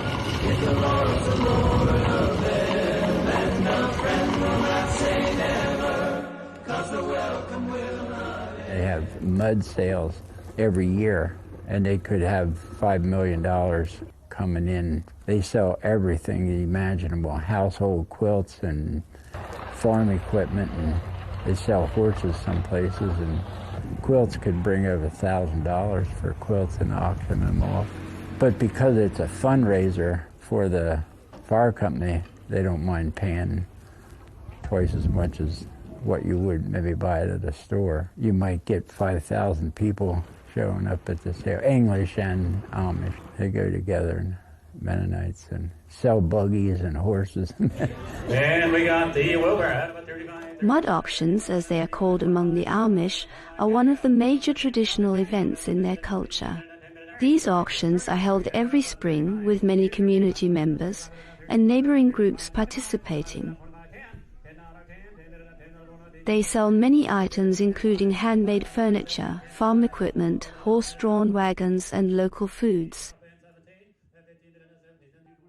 This event is a chance to raise donations, and also a special social occasion where Amish people and visitors meet to enjoy the auction and exchange stories and experiences. A harder life, riding a bicycle, pushing a scooter, which would use one foot on the platform, and the other foot they use to push. I mean, it's a lot harder. It's slower. It's a slower life. And I said to one Amish lady, you're kind of away from the world kind of a thing. But she said, but we're still tempted. We're still tempted. We're still, it's part of life. Not that all of it's bad, but it has its influence. It changes things. So I think as long as they're able to maintain their independence to some degree, they'll be fine. You on my side band or not? 22 now 5. And now 22 to the 22 5 and 9. So $22 straight down the middle. Number 100. Number 100. 22 to the 22 5 and 9. So $22 left side.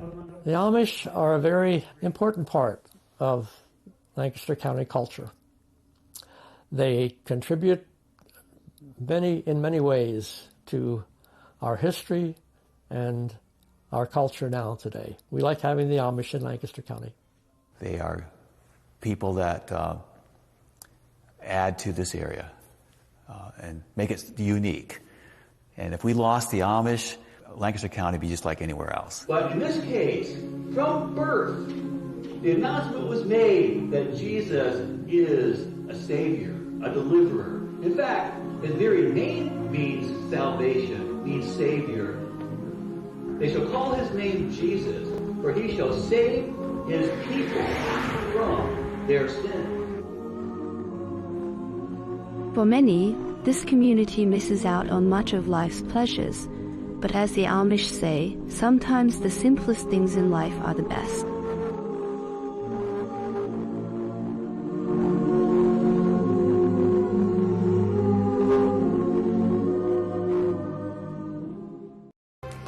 It was heavy on optics, but was it light on outcomes? President Trump has hailed his US-China visit as a historic moment.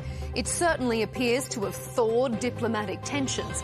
But with no movement on Iran, uncertainty around Taiwan, and a lack of headline-grabbing trade deals, just what was achieved? That debate is coming up soon on Counterpoints with me, Melinda Nucifora, so stay with us.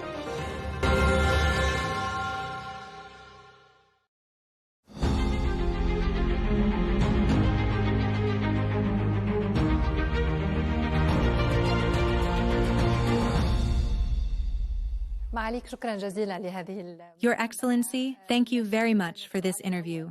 Undoubtedly, the first question in light of the current security situation is your assessment of the implications of this war on the Saudi economy, as well as on the fund's strategy.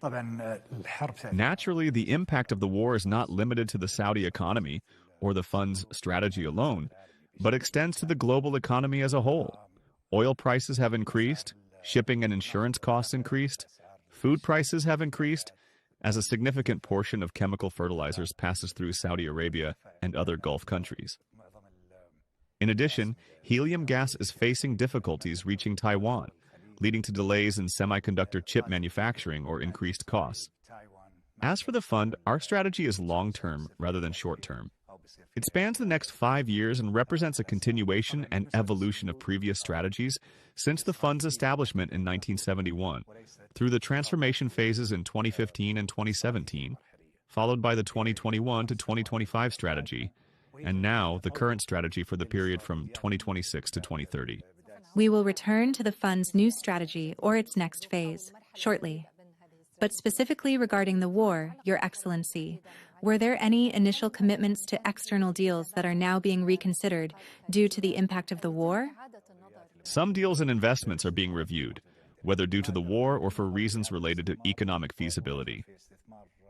We continuously reassess our priorities and existing investments. I cannot say that we cancel a specific investment in favor of another, as this process is inherently dynamic, both in times of war and under normal circumstances. However, it is certain that the presence of war places greater pressure on the need to reposition certain priorities. And where do the priorities lie? Priorities are naturally defined based on national needs and aligned with the requirements of the national economy, which constitutes a key priority for us. We do not operate solely as financial investors. Rather, our role extends beyond that. Since the fund's establishment, the objective has not been limited to generating financial returns. While returns are an important part of the fund's goals, they are not the only objective. Financial returns and developmental objectives for the fund. Based on that, how do you measure performance? And what KPIs do you rely on to assess what has been achieved for the Saudi economy? KPIs are significant in light of what has been achieved. To answer this question, it is important to review the fund's stages of development since its establishment in 1971. In its early years, the fund focused on developing the local economy, particularly in the financial sector, the petrochemical sector, and infrastructure projects such as railways, playing a clear role in driving development. In 2015, a major transformation took place. Developmental goals were no longer the sole objective, but became part of a broader framework that also includes economic feasibility. Limiting objectives to development alone would mean overlooking the economic viability of projects. In 2015, following the transfer of the fund from the Ministry of Finance to the oversight of the Council of Economic and Development Affairs, work began on redefining its strategy for the 2018 to 2020 period as part of this transformation phase. During this transformation period, we established several companies and major projects. Among the largest globally were launched, including NEOM, the Red Sea Project, and Qiddiya. The fund also strengthened its partnerships locally and internationally, contributed to the creation of significant job opportunities, and enhanced collaboration with the private sector. At the start of 2021, the fund entered the third phase of its strategic development for the 2021 to 2025 period, marking a stage of expansion and growth while building on the achievements of previous phases. Several national companies were launched, including Roshen, Humine, and Savvy, while existing companies such as ACWA Power, Bari, and Myaden were further enabled and developed, with the fund playing a key role in expanding their operations and strengthening their impact. The current strategy, covering the period from 2026 to 2030, builds on this trajectory and focuses on transforming 13 strategic sectors into 6 integrated economic ecosystems. On what basis were these ecosystems selected? To answer this question logically, it is important to explain how the fund's investment structure has evolved. In the early phase of its strategy, the approach was based on a geographic allocation of investment objectives. The fund had 6 investment portfolios, 2 dedicated to international investments, 2 to domestic investments, and 2 to local real estate investments, including a dedicated portfolio for mega projects. We have now moved to implementing 3 main portfolios: the Vision Portfolio, the Strategic Investment Portfolio, and the Financial Investment Portfolio. Each of these portfolios has distinct investment objectives, although all are ultimately aimed at delivering strong financial returns. The Vision Portfolio focuses on enhancing integration across priority strategic sectors for the Saudi economy and the Public Investment Fund. It also aims to maximize value for the fund's companies and support local economic growth through the development of integrated economic ecosystems, numbering around 6. The second portfolio, which is the Strategic Investment Portfolio, focuses on managing and maximizing returns from strategic assets, while also increasing the economic impact of the fund's companies. The third portfolio, the Financial Investment Portfolio, is primarily focused on generating financial returns, both domestically and internationally. Since the transformation, the fund has achieved average returns of around 7%. Are you now targeting higher returns than that? Overall, yes. Let me provide a historical overview of the fund's achievements. The fund's AUM, or Assets Under Management, has grown from approximately 500 billion Saudi riyal in 2015 to more than 3 trillion riyal. Total shareholder returns have averaged around 7% annually.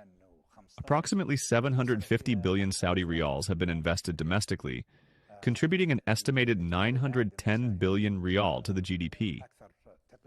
Most importantly, local content has reached around 590 billion Saudi riyal. These indicators contribute to enhancing what is known as economic complexity, as the focus is not solely on GDP growth, but also on the diversification and sophistication of the economy, with local content being a key pillar of this concept.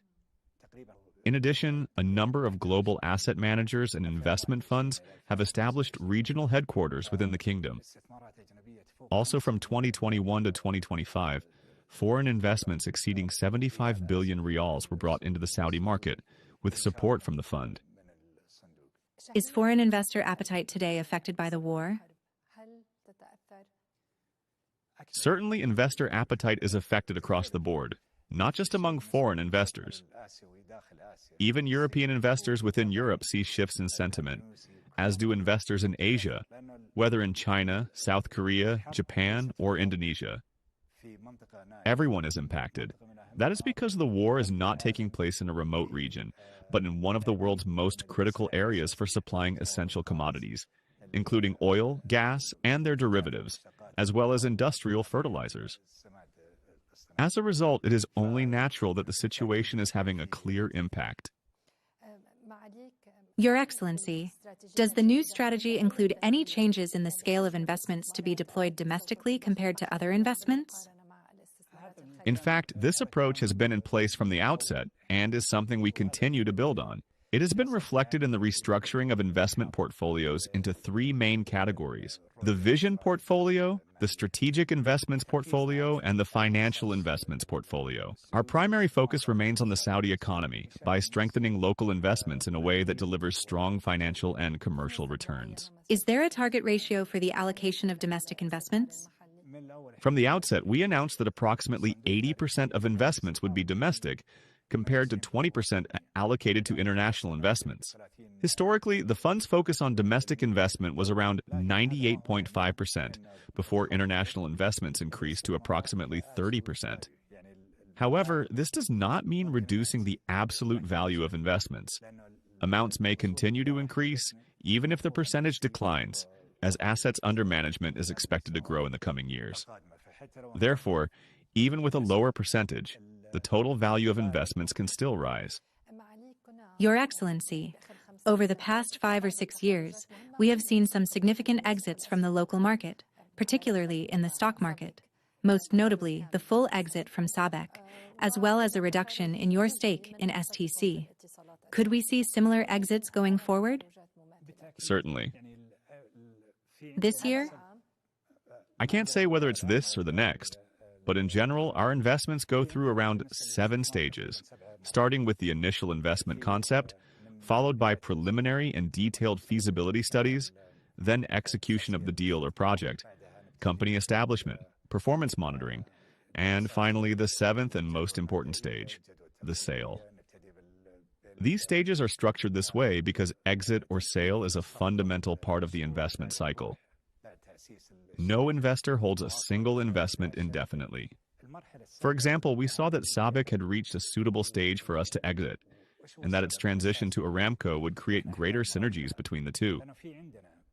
As a result, we recycled the proceeds from that exit into new investments. Similarly, in telecoms companies or others, we reduce our stakes and redirect those investments into new or existing companies, with the aim of expanding our investment scope and maximizing returns.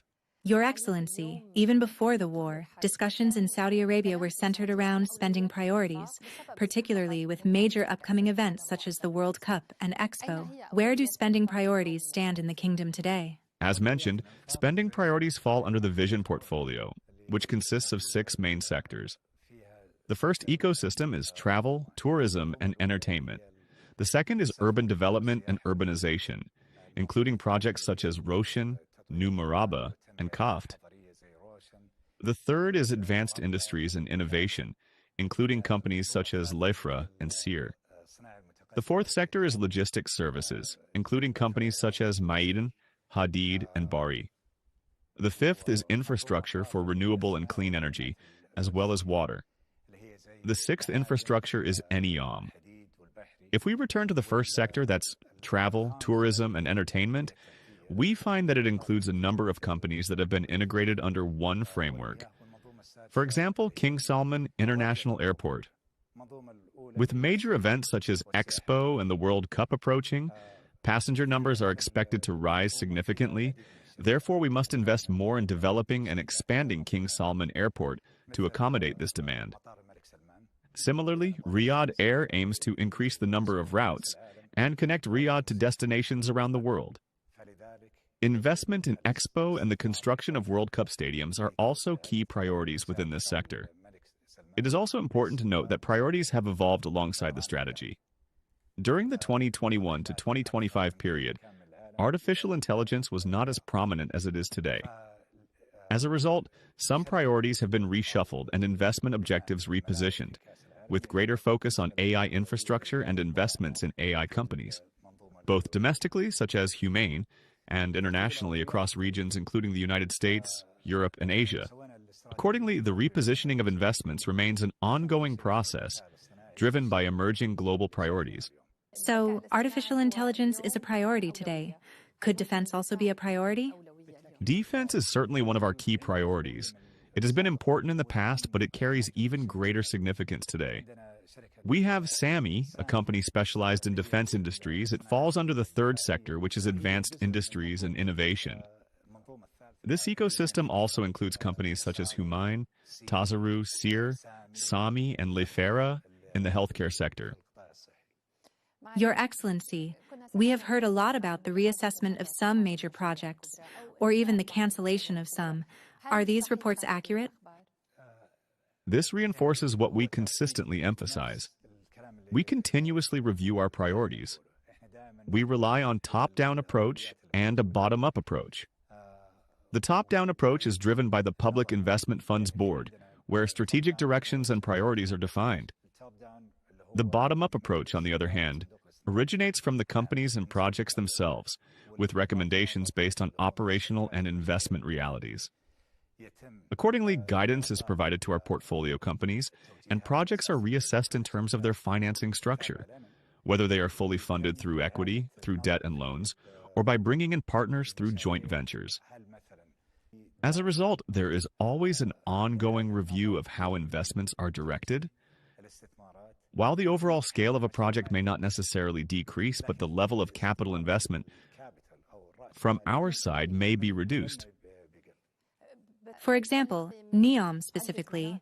NEOM consists of several zones, and there has been a lot of talk about the cancellation of some projects within it. So far, what is being circulated about the cancellation of projects in NEOM is not accurate. No projects have been canceled. However, the company has been directed to rearrange its priorities.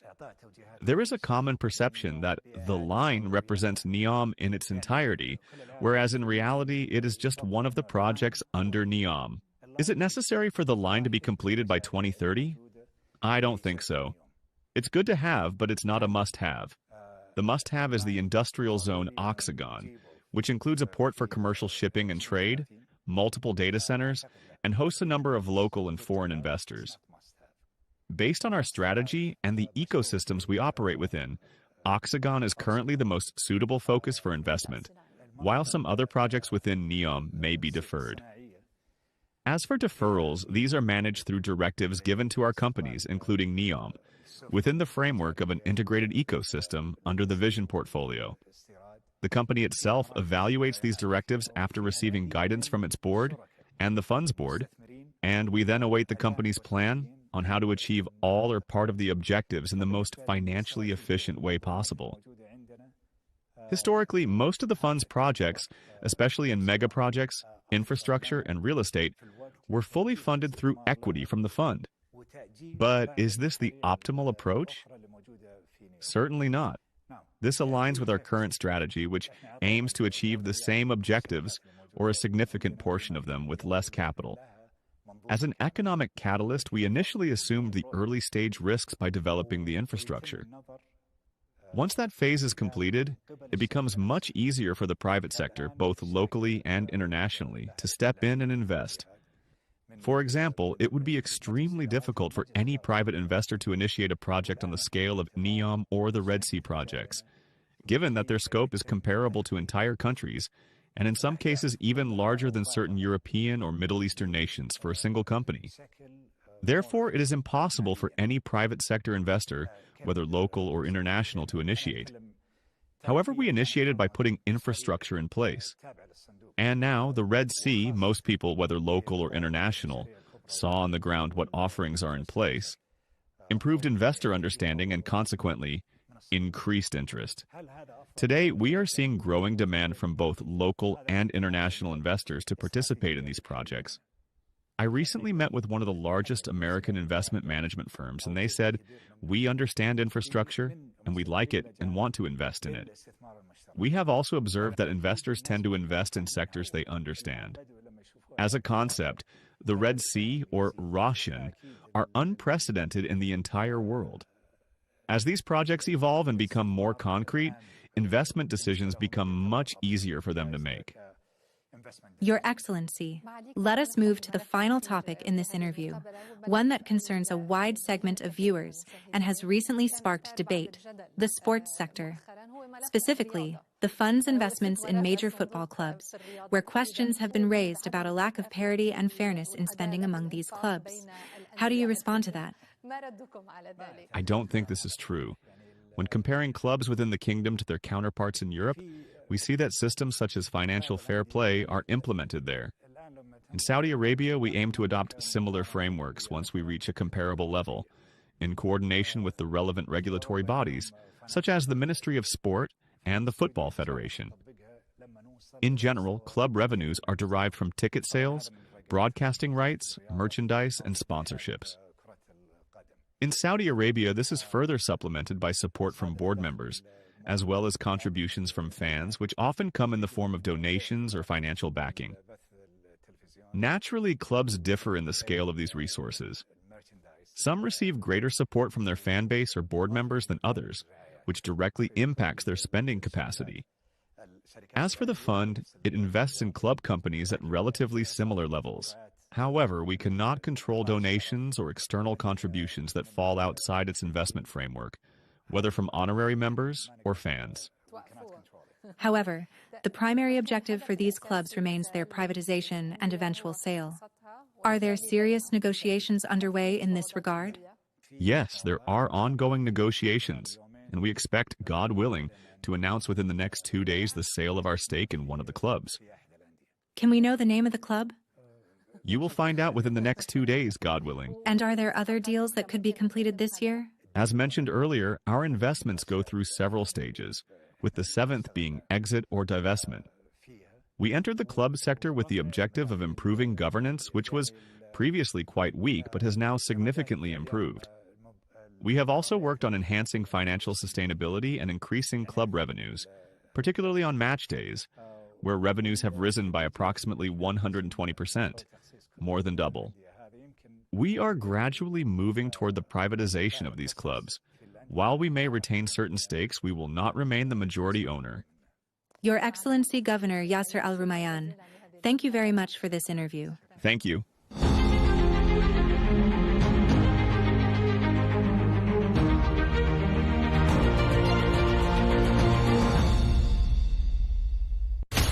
From the White House to Gaza, Kiev to Beijing, elections, economics and the environment compete with conflicts and other complex issues for our attention. In an age of fake news, deepfake and artificial intelligence, they've got to have a vote and a say. It's important to look beyond the loudest voice to understand the truth. From newsmakers to groundbreakers, my campaign is going very well. Presidents, prime ministers, princes and peacemakers, and cultural tastemakers. As Arabs, as Middle Eastern, we're too emotional. Join me on The Riz Khan Show for empowering conversation.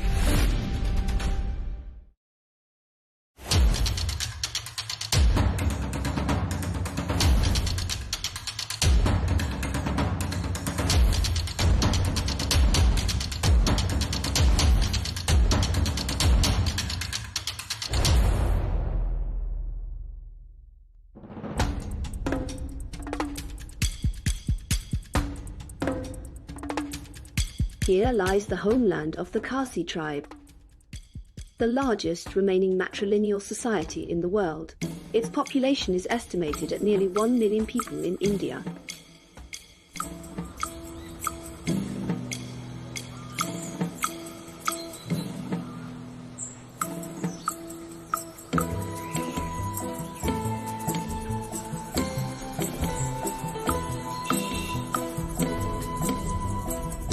Our travel team set out on a long journey. There, through small villages and narrow roads more than 2,000 kilometers from India's capital, New Delhi, to explore the nature of this unique society.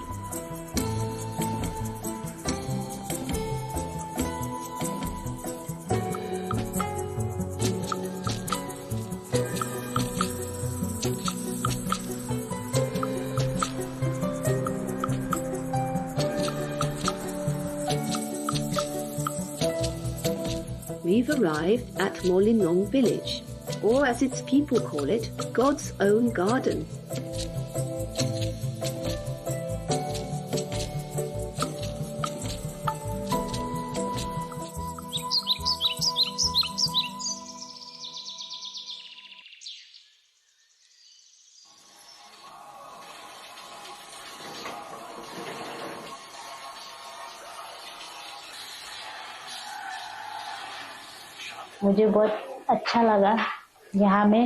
I truly love this place so very much. I love it because it is a Maisi. In our community, everything, absolutely everything, is run by the women. For example, the household work and the farming. All of it is managed by the women.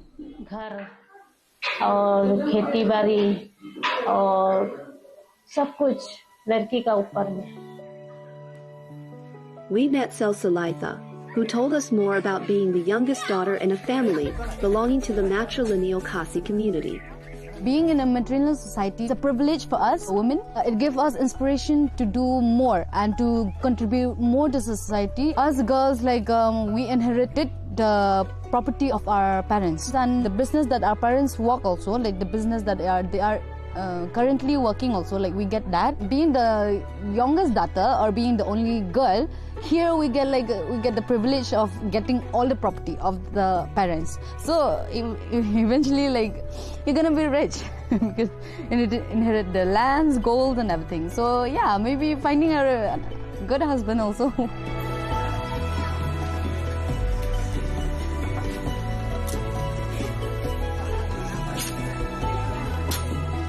We get the help, get the support from the men also.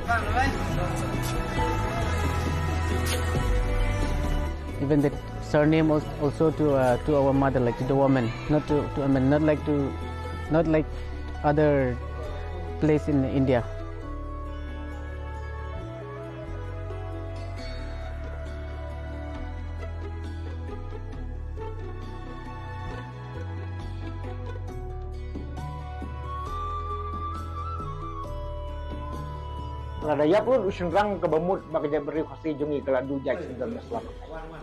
Long ago, titles were passed down from the men. But out of fear that all our men might die in battle, which could cause us to lose our identity as a tribe, the tradition was changed after much thought. So the titles would pass through the women while the man would remain only the head of the household. After that, property also began to pass to the women.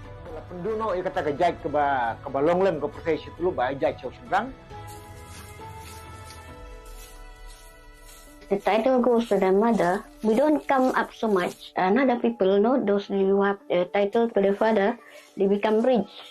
Because his man, he takes the responsibility to make his family come up. Here, women hold power, property and wealth, raising many questions about the men's role. How do they view the matrilineal system they belong to? And what part do they play in it? The structure of the matrilineal society is still going on very good. Actually, we support it. We have been following this system for a long time, in this, in Khasi, and then in this village also. For me, it's we have been following this tradition, so it's okay for me. The Khasi believe that daughters are the continuation of the family, which deepens the community's desire to have many girls, unlike most other Indian society.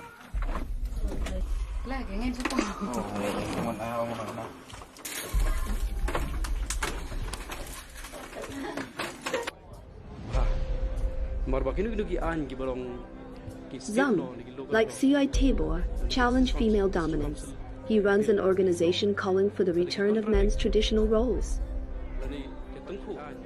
Men are not really made or born to be like that. They're born to lead, they're born to control, they're born to have authority on something. But he cannot be under authority of someone. So that itself hurts the ego of man. Till this date, as we have done some research, the lifespan of a general Khasi man is about 35 to 45 years age. Very low. Because most of them die of desperation. Most of them die of irresponsibility, we call. So his roles, his responsibility, his dedication is dispersed. For women here, choosing to remain unmarried carries no social stigma at all. Many do so proudly, taking comfort in their independence. And in this place, it is often the husbands who move in with them, joining their families and their homes, rather than the other way around. The Khasi community holds firmly to its historical roots and traditions deeply tied to nature. Some of its legends reflect this matrilineal spirit. On our journey, Cecilia takes us to the Molinong waterfalls. Legends tell of a widow named Kalikai who lived near one of the waterfalls in the Khasi region. She had a beautiful daughter. After her husband's death, people urged her to remarry, to ease her burdens.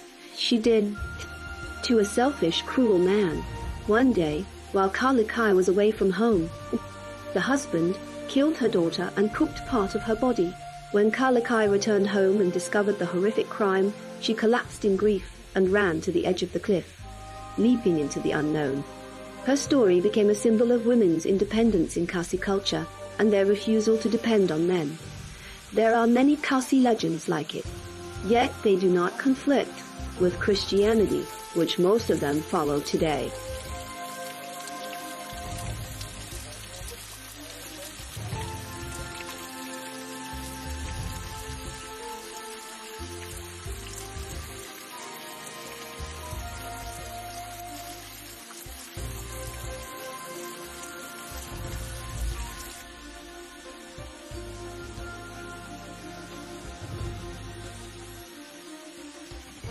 Some Christians being, like obsessed or possessed by, some spirit or demons, okay? Or they've got some kind of, we call tarot, some black magic happening to them. Then they resort to the help of the traditional people. So sometimes it becomes, we call it a little bit sacrilegious.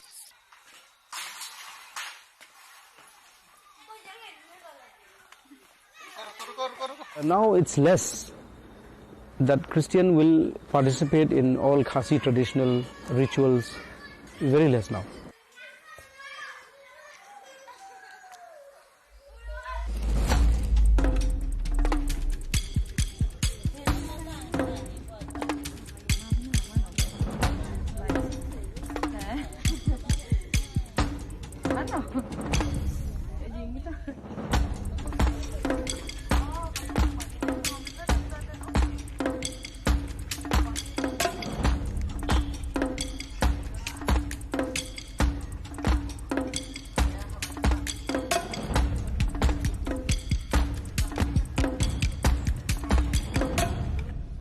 In the village market, we met the merchant Trinity, who sells small decorative souvenirs. She is the head of her household and fully supports her family, while her husband stays home and takes care of the children.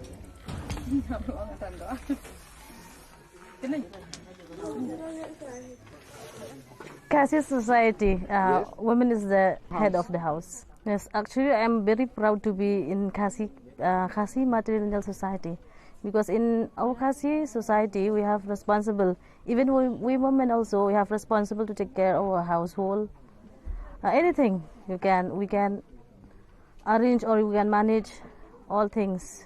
Because in our society, women also has more power. But the youngest one we get more property. All the inherits from parents' side. All the young, only for the youngest one. Out of the 100%, daughter will get like sample 70% and son will be 30%. More actually we give to the woman because actually we men, we can work hard, we can work more also. So for women, actually those who are not illiterate, who are not going to school, who are illiterate, so they cannot work.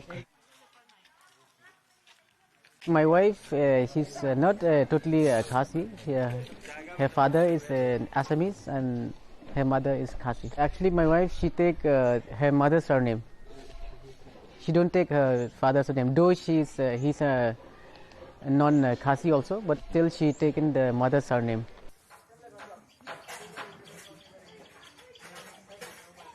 Those who marry our ladies, they enjoy, in fact, more than 200% of benefits.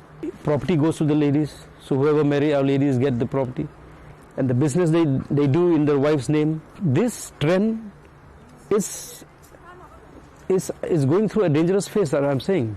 Because if you continue to go in this manner, then one fine day, we will not find pure Khasis anymore.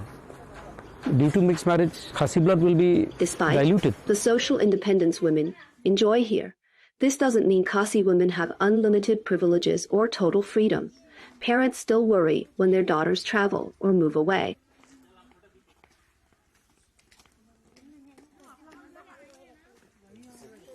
They allow us to study only in like the city, but then like for like the sons, like they will allow them to go abroad also. Like they do find it okay with it. But then us, like in the other hand, like us, like for the girls' child, they are more protective and also more, like, you know, more strict with them. So like, you know, most of the family here, like they don't allow their child to study abroad or to pursue the career like outside of Meghalaya or something like outside of India. Maybe because they're like little protective of their child. That's the main reason.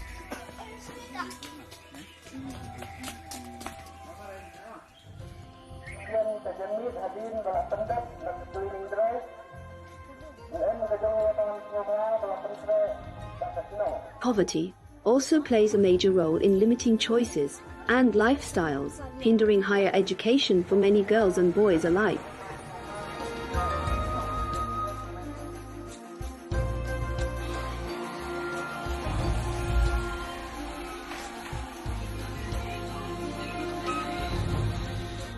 Here, young men and women do the same kinds of work. In earlier generations, the wife stayed at home and the husband earned a living. But in our generation, things have changed. Men now do household work, and women take on men's roles. अपना business अपना चलाते हैं आप.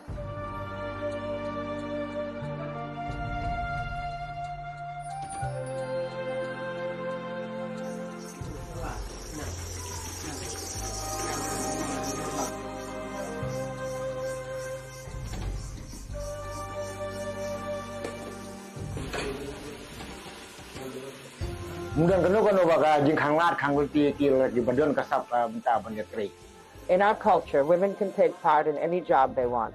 There is no discrimination except for the local Khasi council, the Durbar. Although titles passed to the women, the Durbar, which sets the rules, fell under local men's authority.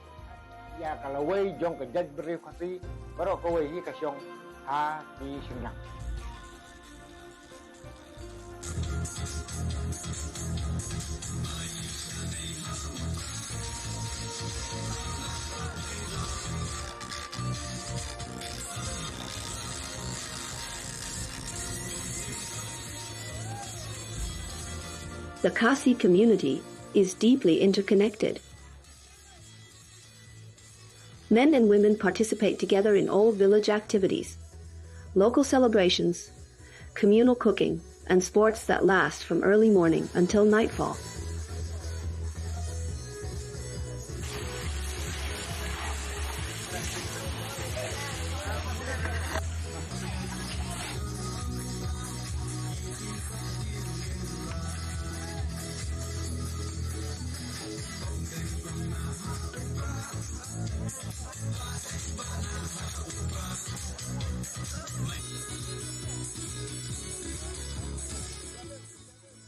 Most of the villagers here are farmers. So in farming we have to contribute both men and women, like they go together to the field also for the field work also. Like both men and women can give their idea for the betterment of the family and for the betterment of the society also. Here the young men and women also like participate the same role. Before, like the older generation, the wife always stay at home and then the husband like is the breadwinner. But then in our generation, like things change and then men do the household work and the women also do the men's work.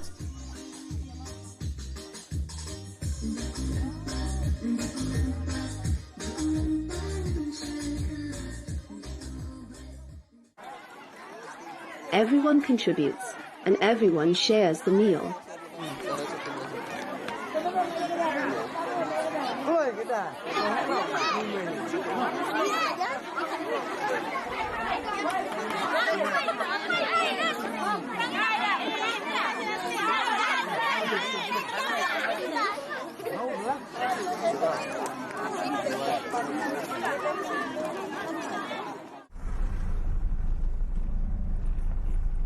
Today we are having this cleaning drive from Pongtung to Maulnong, which is 18 kilometers, and we are having all the way to Maulnong.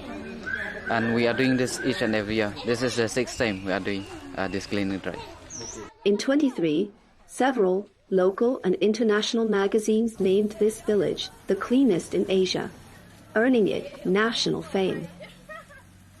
This is how we are doing the cleaning drive. And you can see the people are still cleaning and picking up the plastics, mostly the plastics. Right now we don't have any recycle plant in the village. But we are very grateful to the Shillong Municipal Board. We have to go, we have to dump over for the plastics. It has since gained recognition among other towns and villages as a model to follow. Cleanliness here is a sacred ritual, cherished by the Khasi people, from young children to grandmothers, keeping the entire village spotless through collective effort. For now, we just clean the village. We can give some advice for the other people also. So this is our daily responsibilities, because it gives us health also if we clean the village. So other people also from the outside, the people from outside, so they will see us, so they will get some advice from us. They don't see it as routine work, but as a sacred, enduring part of their tribal life. Most of the property right now, it's inherited by the youngest daughter, because they think that the youngest daughter will be the one who will be looking after the parents after they grow old. But then right now it's different. Some of them, youngest daughter, didn't have a good relationship with the parents, so the older daughter will look after the parents, right? So maybe the oldest daughter, the one who's looking after her parent, that daughter should be the one to inherit the property, right? I see, in my areas also, the one who look after the parents after they're old, that one inherit most of the property, like golds and land and houses, because right now things have changed.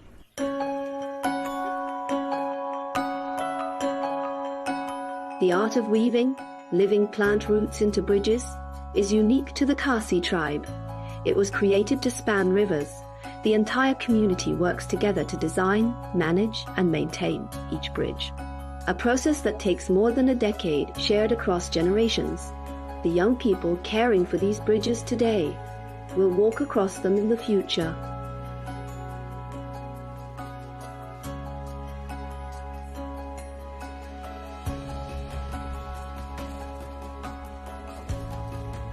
It's believed these bridges can last for hundreds of years. But will the Khasi traditions endure just as long? As the organization are trying our level best to fight this head on, so that we say, even if a foreigner, even if a male from another community marries a Khasi girl, they should not give the title of the Khasi. They should give the title of that Khasi male or that male from the other community. Material society, it will be different afterwards, but then material process will still go on. But then I think that some of them will also, as I've seen now also, some of my friends inherited the father's titles. But then I think that this will go on and on in our state. I think it will go on for ages, and there will be difference here and there. I mean, there will be difference in sharing property and in sharing the power in the household and in the society.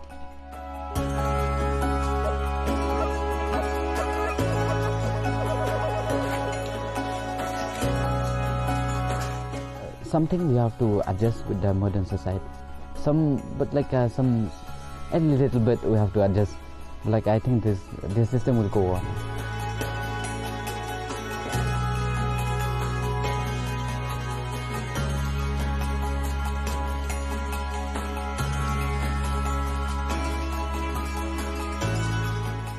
Changes regarding to the culture, and then the way of livelihood, the way of eating, the way of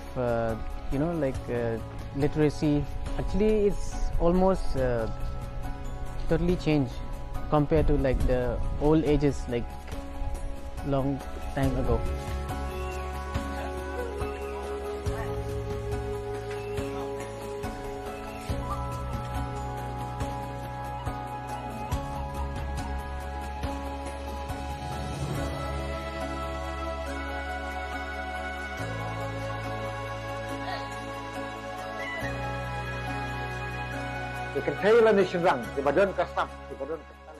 We hope women will come forward to join the village Durbar. We will work hard together to bring change to our community. Women and men can work in all fields, and they will do it well.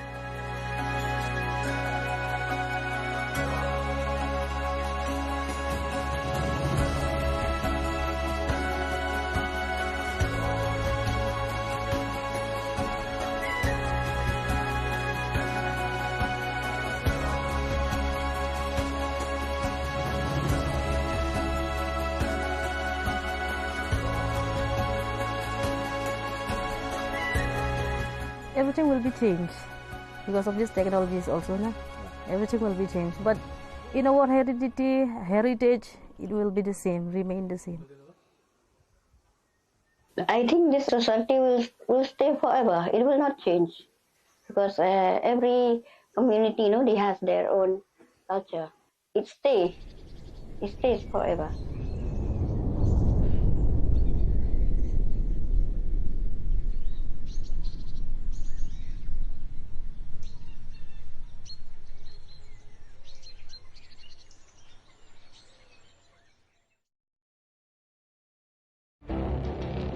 It feels like decades are passing by in a matter of weeks. Seismic shifts in the world order. Never, ever will be part of America. With so much happening and so much noise. Whether it's political upheaval, Canada has been ripping us off for years. Economic shifts or social movements. No one wins from tariffs. I think America can be more friendly to the rest of the world. The in-depth analysis and all the latest developments across the globe. To have an inclusive policy together. The meetings with Hamas gave me some hope. We're in another nuclear arms race. The most important development straight to your screen. Welcome to the dressing room. I'm on my own. I need backup. And an insightful look at the issues shaping our world today. It was not going to happen, that war, and it happened. Join us on Arabiya News, where the world talks.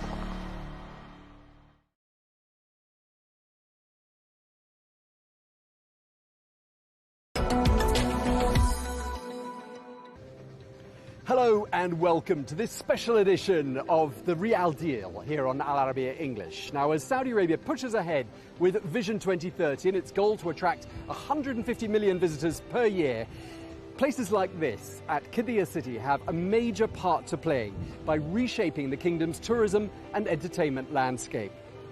Today we are at Aquarabia, which is just opening its doors to the public. This is the largest water theme park in the region, featuring more than 20 rides, many of them world record breakers. Well, sitting alongside Six Flags Qiddiya City, which itself is home to 28 attractions and some of the most ambitious roller coasters ever built, these two sites combined are creating thousands of jobs. So what does it take to build a destination of this scale? And what does it say about where Saudi Arabia is heading? We're joined now by Brian McCammer, who is the president of the Six Flags Qiddiya City and Aquarabia theme parks. A very warm welcome to Arabiya English. Thank you. Thank you for having me. Brian, tell us first of all about Aquarabia. How did it come to be? Well, this was one of the marquee attractions that was designed as part of the overall Qiddiya City destination. So dating back to probably 2018, the original concept for the park came about. The Aquarabia, the theming, the entire concept was homegrown. It's a fresh IP, brand new. You'll never find anything else in the world to match this theming that we have here. And so we took initial concept back in 2018, 2019, and took it through all the design phases, and here we are now, excited to be opening the park to the public. And I mentioned Vision 2030 in my introduction, and I'm just wondering how you see Aquarabia fitting within that vision. It's incredibly important part of it. It's the second major asset at the overall destination that's going to come online. Six Flags opened just a few months ago, and now the water park. They're very complementary of each other, I think, in the kingdom and at Qiddiya. A first water theme park in the region in the kingdom of this caliber, and it's just going to play an important role as the rest of the destinations and assets open in Qiddiya in the coming years. Brian, what do you think these parks, Aquarabia and Six Flags, tell us about the general direction that Saudi Arabia is heading in? Well, I think it's no hidden secret that everyone in the world loves to have fun. They like to visit theme parks, water parks. It's exciting now to have parks of this caliber in the kingdom here in Riyadh for the locals to visit. No longer do they need to travel to the outer regions and Europe and Asia, North America, et cetera, to visit. And this is also going to be a catalyst to drive tourism to Riyadh and to the kingdom. How do you think Aquarabia compares to other offerings regionally, internationally? What do you think makes Aquarabia stand out? It's really an unbelievable water park. I've been in the industry a long time, and I've never seen a water park of this caliber. The uniqueness of the rides, the location as we sit at the base of the Tuwaiq mountain range, 200-meter cliffs, the center of the park, Camel Rock, with a fine dining restaurant at the top of the mountain, multiple slides integrated into the mountain. It's just the whole setting, the theming, hearing the waves in the middle of Riyadh, in the middle of Saudi Arabia. It just transports you to another place. Right, you're talking about Camel Rock, which for our viewers is up there, just over there. And what have we got over here? What's this? So this is our wave pool, and you can see the foxes carved into the rocks. Throughout the park, we've got homage to the indigenous animals in the region, and basically they came to Aquarabia as a wellness spring. And so you'll see carvings throughout the park, and we use that to also identify various zones around the park. But this is probably one of the most popular attractions in the park, where you can basically float around, and it's good for all ages and just very popular. I was going to say, who's the ideal customer here? All of the above. Toddlers, we've got areas of the park designed for the younger kids, the tweens, the thrill attractions, those that just want to relax. We've got 81 amazing cabanas in the park that I've never seen. They're more similar to a hotel room that you can book during the day, and you can see them behind us around the pool. So you can basically, depending on the age of your family, you can get a cabana in whatever section of the park that fits your kids' needs and camp for the whole day. So. And are you mostly going to be, do you expect to be mostly welcoming Saudi nationals, international visitors? What are you thinking? So in the beginning, we're predominantly local market and Saudi-based visitation. Certainly then GCC, but the caliber of this park, the quality, the attractions at both the Six Flags and Aquarabia, they're of an international standard, and we're already seeing a lot of interest in overseas markets to come and visit the both parks. Tell us about pricing. What's it going to cost for an adult to come in here? Sure. So depending on times of the year, we'll have demand-based pricing. Currently, we have 350 SAR for an adult ticket. On a peak day, 325 SAR on a weekday. Around the $100 US mark? Yes. And then children are a flat 200 SAR year-round. But I would say the big advantage would be we do family bundles, right? So for 1,000 SAR, you can get 5 tickets for your family, which is big in Saudi Arabia. There's a large population that has a lot of extended family, as well as annual passes, which will allow you to come year-round. So that answers my next question, year-round. I was going to ask you what you're going to do during the hot summer months. I mean, does that change anything as far as your opening plans are concerned? So both parks have a lot of designs into the park to manage the temperatures. A lot of shading around the park if it's during the daytime. But as we move into the stronger summers, we can shift the operating hours later in the afternoon into the evening. The park is designed to operate at nighttime, and actually it's probably more beautiful even at night with all the lighting. And so it's going to be designed to operate year-round, daytime, evening, based on the climate or the customer's preference. This is an arid country, and we're quite far from the sea, and you've built a water theme park. I'm imagining there have been some challenges along the way. Just tell us a bit about them. I think the biggest challenge would be the location was kind of a brownfield, as we called it. And so all of the infrastructure, roads, utilities, accommodations, staff housing, all had to be brought to the site. So that takes a lot of several years to put that in place. Once that's in place, now the additional assets that you can see coming online behind us have kind of paved the way for the future development and assets in the coming years. When the project's success is discussed, how will you define success? What will success look like to you? So I think when guests come to the park, I want to hear from the customer. I want to hear the feedback as a family. And the feedback I've received from many Saudis, when they come to the park, they felt they've been transported to another country. They never thought they would see something of this caliber, of this scale in Riyadh or in the kingdom. To me, that's the first accomplishment, right? We've built something that is amazing. It's going to be world-class operating standards, and that's going to be great, not just for our local market from a visitation, but it'll be enough to draw from a worldwide audience to come. Okay. I mean, this is a business show. I'd like to talk about a couple of numbers with you, if that's all right. What sort of opportunities has this park, Aquarabia, created in terms of job opportunities in the area? Well, I would say, between Six Flags and Aquarabia, we have over 2,000 employees. We have a heavy desire to employ Saudi nationals as a key priority for the project, and I'm happy to say that we're probably approximately 45% of our workforce is Saudi national. This is a new career opportunity, and we've tried to explain and show that just like in Orlando or in other parts of the world, this can be a long-term career. You can start out, as I did, at an entry-level position in food and beverage or aquatics, and through time and advancing yourself and your skills, you'll be able to make a lifelong career of this. And that's really our goal for all the assets within Qiddiya, is to show that this is a great growth opportunity from an employment perspective. Okay, from a sustainability point of view, I mean, obviously managing water use and energy, presumably that's a key part of what you're focused on. How are you doing those things? A lot of that goes into the initial design, the engineering of the parks. Many parks are decades old, 50 years, 70 years old, so they've got kind of legacy systems. Here we were able to design these parks with a lot of the modern technologies and monitoring systems. For example, BMS management systems that we can control, water temperatures, air conditioning, utilizing underground holding tanks so you don't have a massive water evaporation.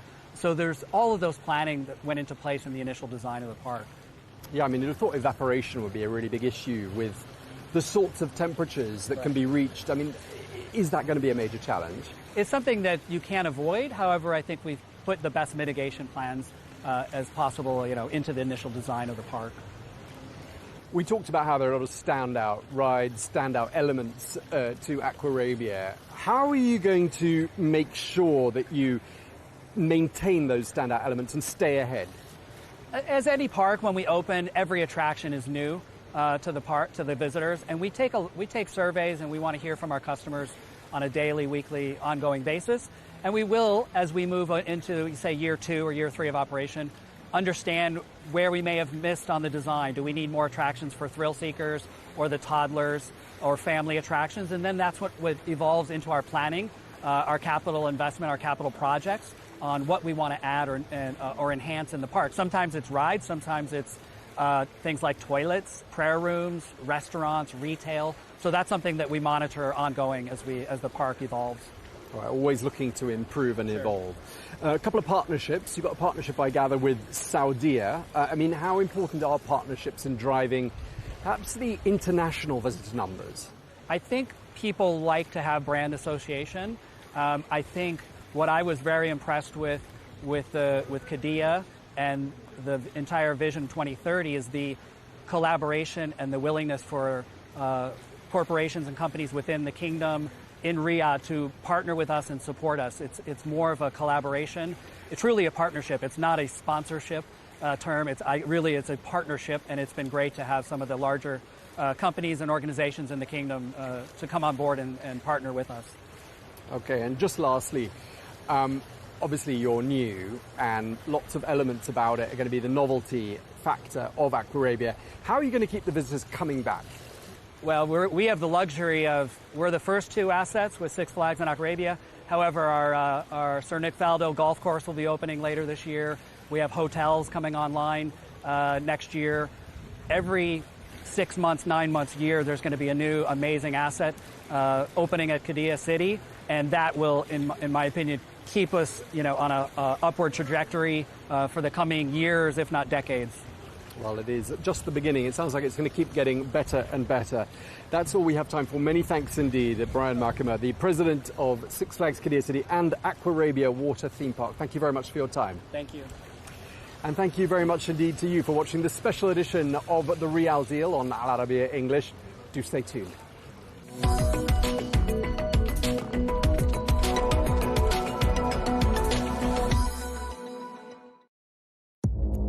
Our allies, in many cases, are worse than our enemies. Stay informed and connected with the latest international headlines. There obviously is a risk.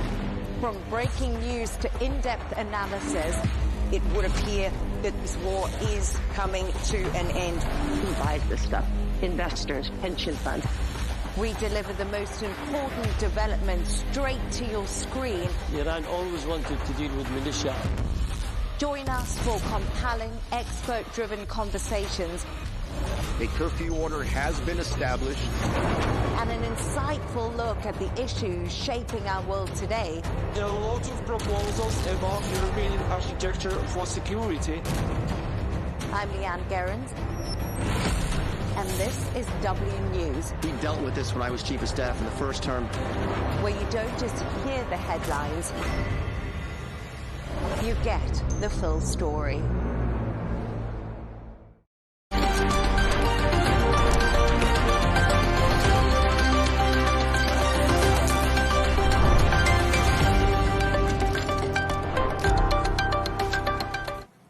Pakistan has stepped up its peace talk efforts between the US and Iran. Marco Rubio has confirmed they will travel there today, 6 weeks since the fragile ceasefire came into effect. He also said there are some good signs when it comes to making a deal. This comes as Tehran says it's reviewing the latest responses from Washington to its peace proposal.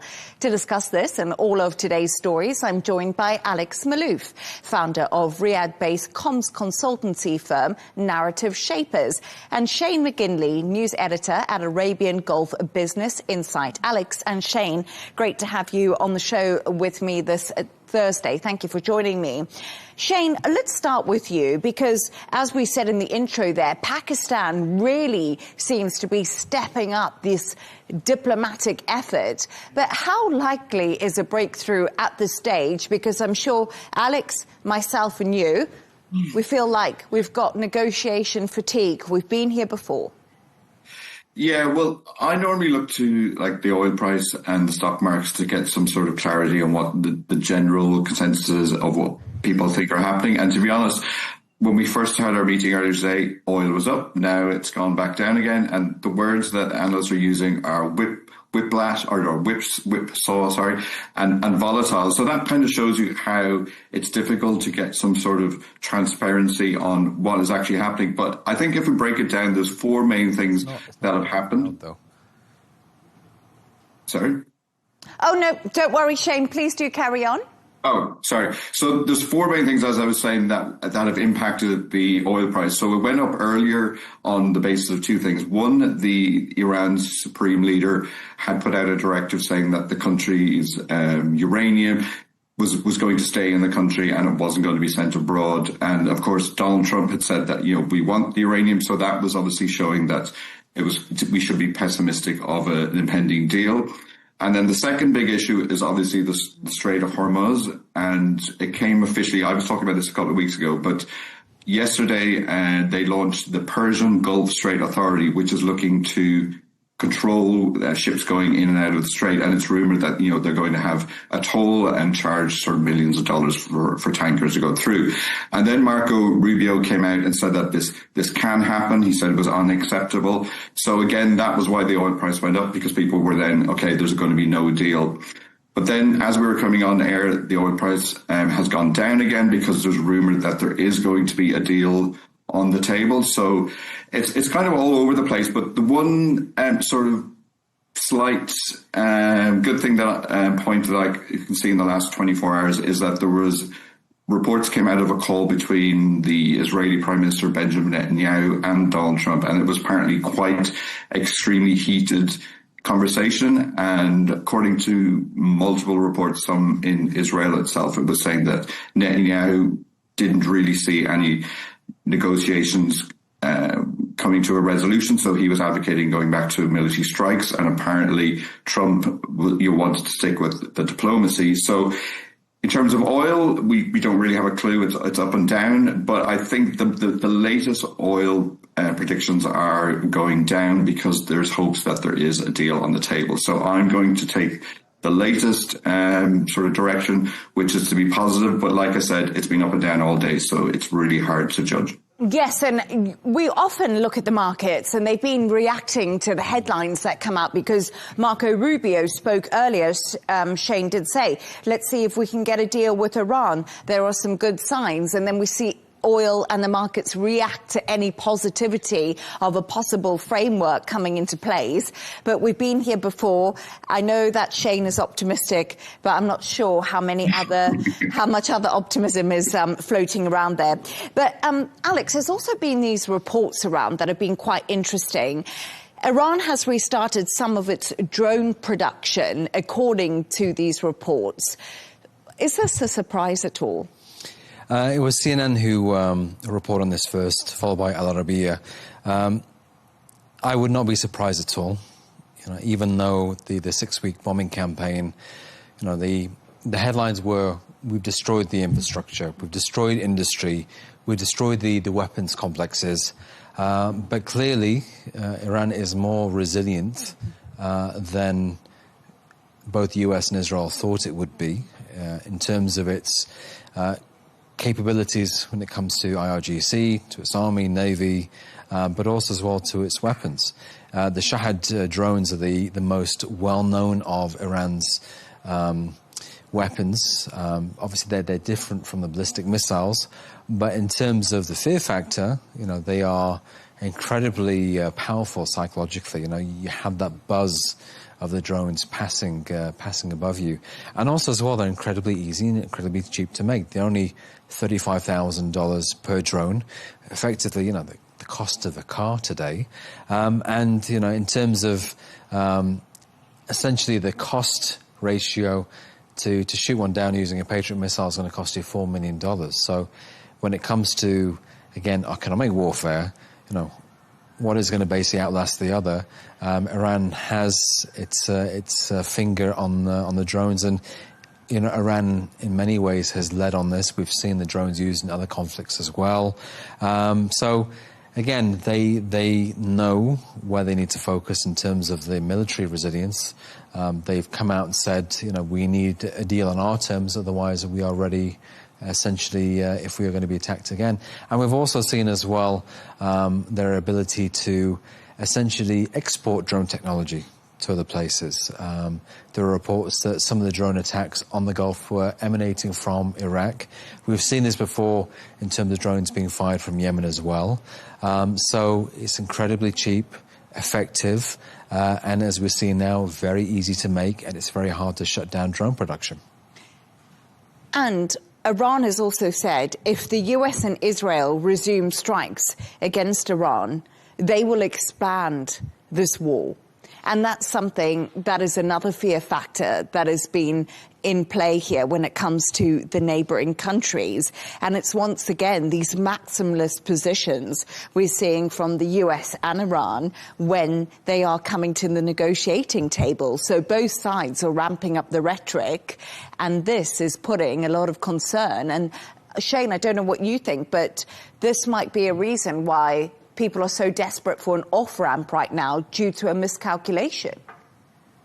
Well, yeah, that was one of the other points that I was going to make, is that, that Iran did say that if it gets attacked again, it would expand the conflict outside of the Middle East, which I think that could come from, there was reports earlier, that NATO was considering entering, which has now sort of been dismissed by, I think it was Macron has dismissed it. But I think if Iran does expand it out like that, then that will bring NATO into force, because if they attack another country, and I don't think it necessarily has to be missiles, it could be just cells that they've got in other countries, and that will expand it. But I kind of think that is not a real threat. I think that's just part of the negotiation tactics, where if the diplomacy that particular hour or day isn't going well, then you ramp up your rhetoric. And we've seen that on the US side, and we've seen that on the Iranian side.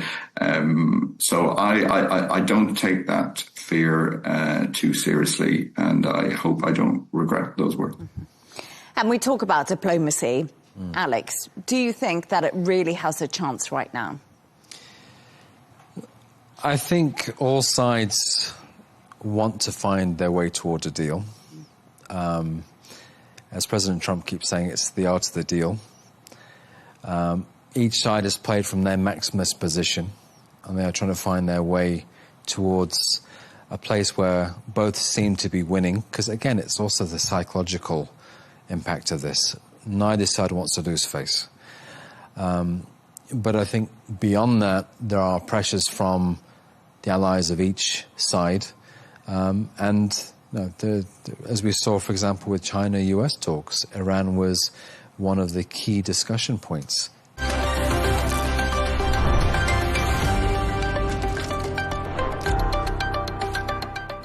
Russia's Vladimir Putin and Chinese Xi Jinping are thought to have reached a general understanding over plans for a natural gas pipeline between the two countries.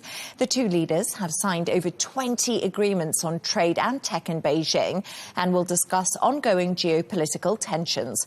Russia is believed to be ready to help with the US-Iran talks.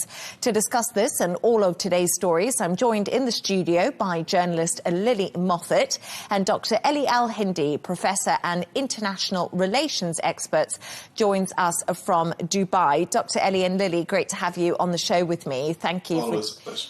Thank you as always. Dr. Ellie, we see Trump in Beijing, now Putin in Beijing, but how significant is the renewal of this pipeline deal? And do the deals made on the visit cast a shadow over Trump's visit last week? Because many people are looking at the body language between Putin and Xi. They're saying, is it better than the body language between Trump and Xi? Who got the bigger hug? Exactly, the bigger hug, yeah.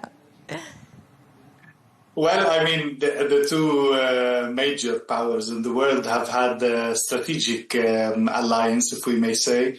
They are both keen and the biggest eventually benefiting from the changes in the world order per se, from a unipolar world that was dominated by the US into a multipolar world. And they've been really active together in establishing all these alternative paths and institutions, be it the BRICS, be it the Shanghai Investment Bank, be it other institutions. They've been active in trying to move away from American-controlled IMF, dollarization of the economy, etc. Altogether, I think they have a lot of strategic common interests, but also they seem to have, or let me say, see eye to eye in several small issues, including, for example, the Iran issue that we have at hand now and other issues. However, we should not forget that the two are not really best friends, if I may say. They have very different systems, very different characters of the leaders, very different economic functioning, and very different objectives in the geopolitical sense of the term. So, and they don't trust each other a lot. So, in spite of all this lack of trust, they see themselves having a lot of general strategic interests and also tactical interests, including now the deviation from the sources of oil from the Gulf into Russia at a time when Russia actually is needing new buyers of its oil and gas since the Europeans have stopped buying it in general. And we'll get on to that a little bit more when we talk about buying oil in Chinese yuan. But also, a lot of people are saying that it appeared that the Chinese leader Xi Jinping and also Vladimir Putin put on this united front against Washington and warned against turning to the law of the jungle. So many people are reading into those lines at the moment. But Lily, Putin has repeatedly said Russia is ready to help the US-Iran talks, and he's also said that he's willing to take Iranian-enriched uranium. Do you think that this is something that's realistic at all? Look, I don't know if it's realistic for Moscow to come in and play mediator between the two. Yes, maybe as just a facilitator of conversation, but really I don't know that there's too much trust or, impartiality between Putin and Iran and the US. Russia has a lot to gain to be in the to centre itself in these conversations. Obviously, Putin can now, if he puts himself in the centre of these conversations, he's going to be, front and centre again. The Western world has kind of isolated him a bit after, everything that happened with Ukraine. And then obviously instability in the Middle East and higher oil prices benefit him. So it's probably in his best interest not to have this resolved too fast because, the global resources of oil, they're all coming to Russia at the moment. So, I don't know if it's wise to get Russia involved in these conversations, especially considering Moscow and Iran have recently signed a strategic deal together. There would be a lot of biases there. And it's fascinating when we talk about these strategic deals that happen, because sometimes we don't even realise they're going on. And then when it comes to the nitty-gritty of who could possibly be negotiating, it comes into the forefront. But Dr. Ellie, I wanted to speak to you a little bit about what we heard during this meeting, because we do know that China is, of course, buying Russian crude. And Russia has said that they're paying for it in Chinese yuan. And this is raising a lot of questions about the dominance of the US dollar. And I don't know what your thoughts are on that, but are we now seeing the slow degrading of the US dollar? Degrading, I don't know if it's too big of a term to use, but definitely, as we said, many countries have been trying to set up this system where they can be independent from the US. And of course, the more countries find a way to do that, the weaker the dollar becomes altogether. And of course, its backing to the dollar, to the oil prices, becomes also weaker. If we want to look at it from a general strategic sense, I think we are seeing, or Trump himself built all his strategy on changing the course of the US per se. However, the irony of it is that the steps that he is taking in order to change course of the biggest power in the world have given speed and traction for all these processes that are creating alternative measures.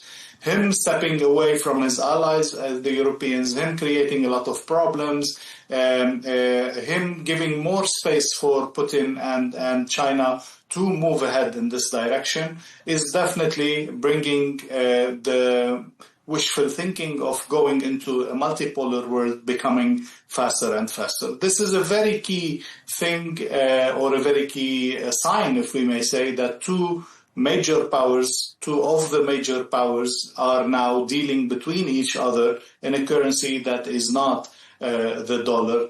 And definitely this will add up to this push towards a multipolar world, a world that is liberated between brackets from the control of the US.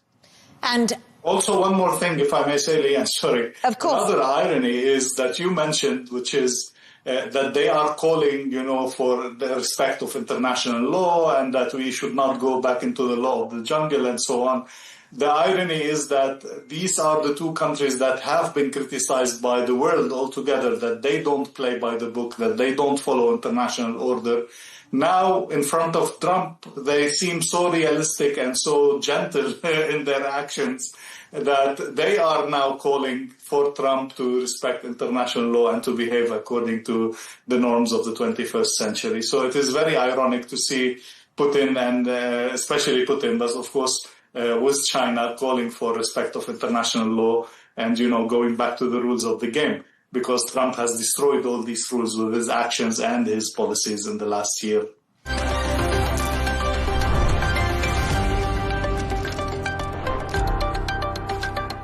And we're going to turn to some British football.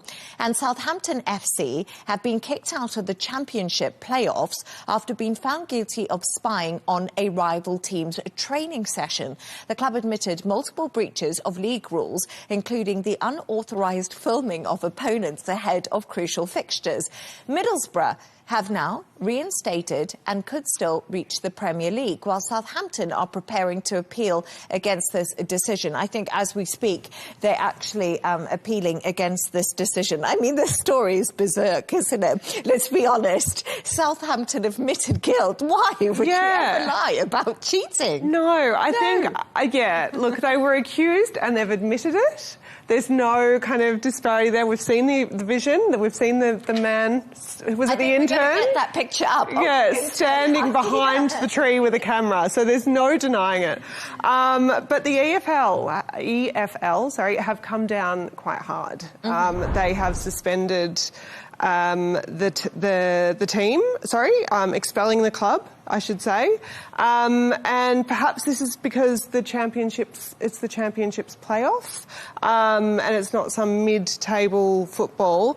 But it is quite a serious situation to be in. I mean, if they were to win this, or not to get expelled and to win it, then they would be promoted to the Premier League, which is estimated to be worth £110 million just in broadcast revenue alone. So they're really missing out on so much for the team. I just feel so... There's a spy. I know, I'm just looking at him there.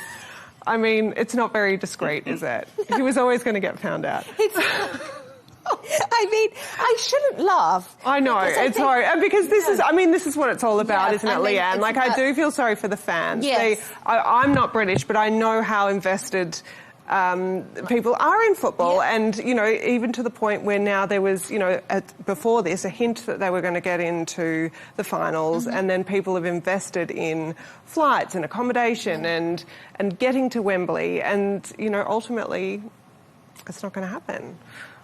I know, it's not going to happen, but apparently these allegations are really serious, but a lot of people are saying that the way that they've cracked down is a little bit unfair. Like, it's too harsh. You know, they admitted guilt, at least let them play, and then maybe fine them financially so the fans can still come and watch their team, which is probably a fair argument. But I actually had to Google why spying allegations matter in football, because I didn't realise it was...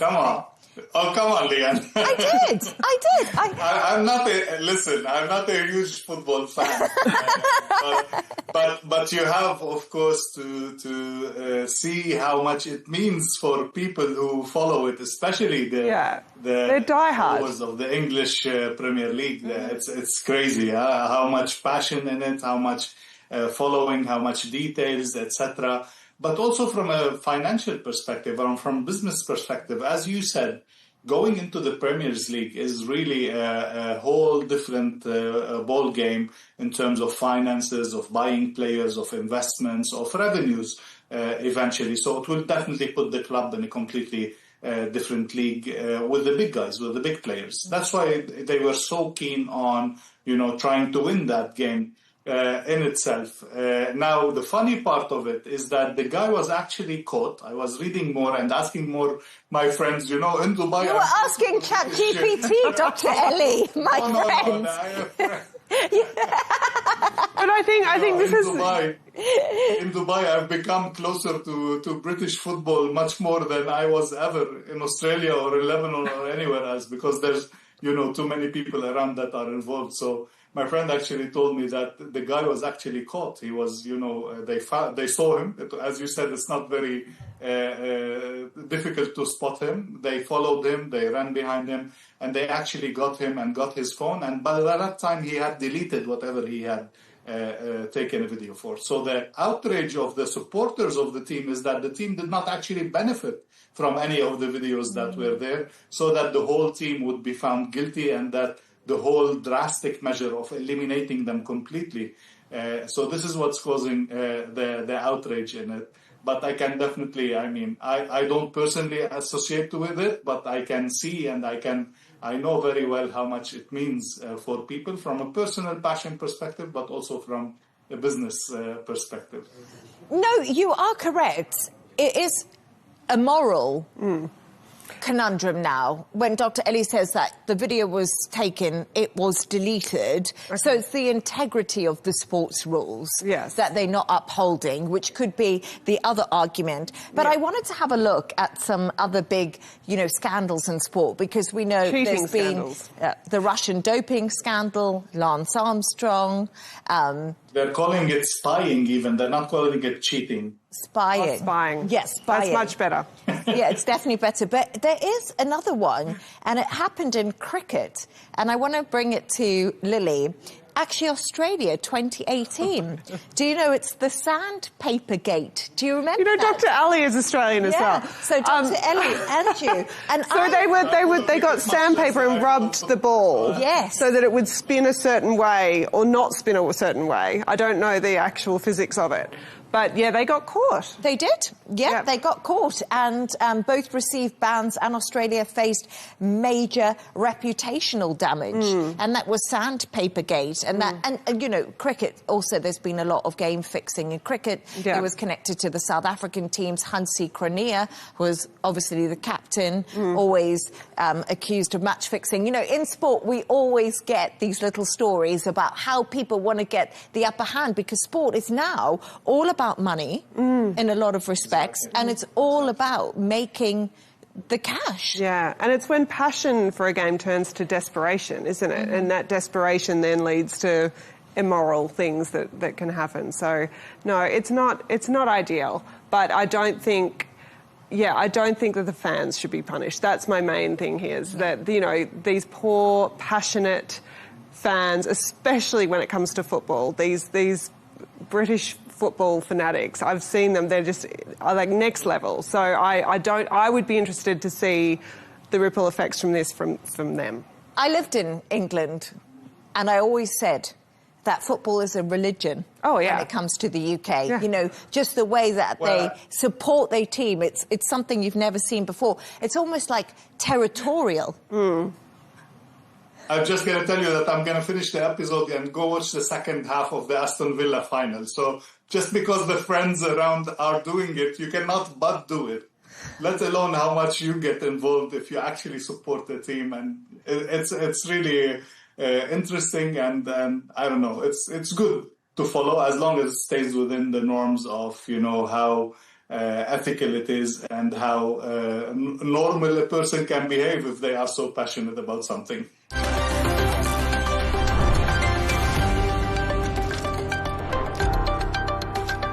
And 3 men are dead after being fatally shot by 2 teenagers at a Californian mosque. The suspects also turned the gun on themselves. The incident, which has been reported as a suspected hate crime, took place at the Islamic Center of San Diego. Michael, before we get to you, I want to read out some breaking news lines we've had on this particular story. It's coming out of the US right now. Apologies, I have just lost those breaking news lines. Oh, no, I have them.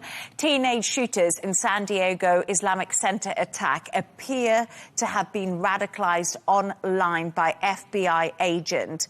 Police have seized over 30 guns and a crossbow in searches for residents connected to the San Diego mosque attack. Just to repeat that, it was the FBI who said they appeared to have been radicalized online. What more do we know about this attack at this stage? And it's quite interesting. Now we're getting lines out of where the radicalization could have possibly happened.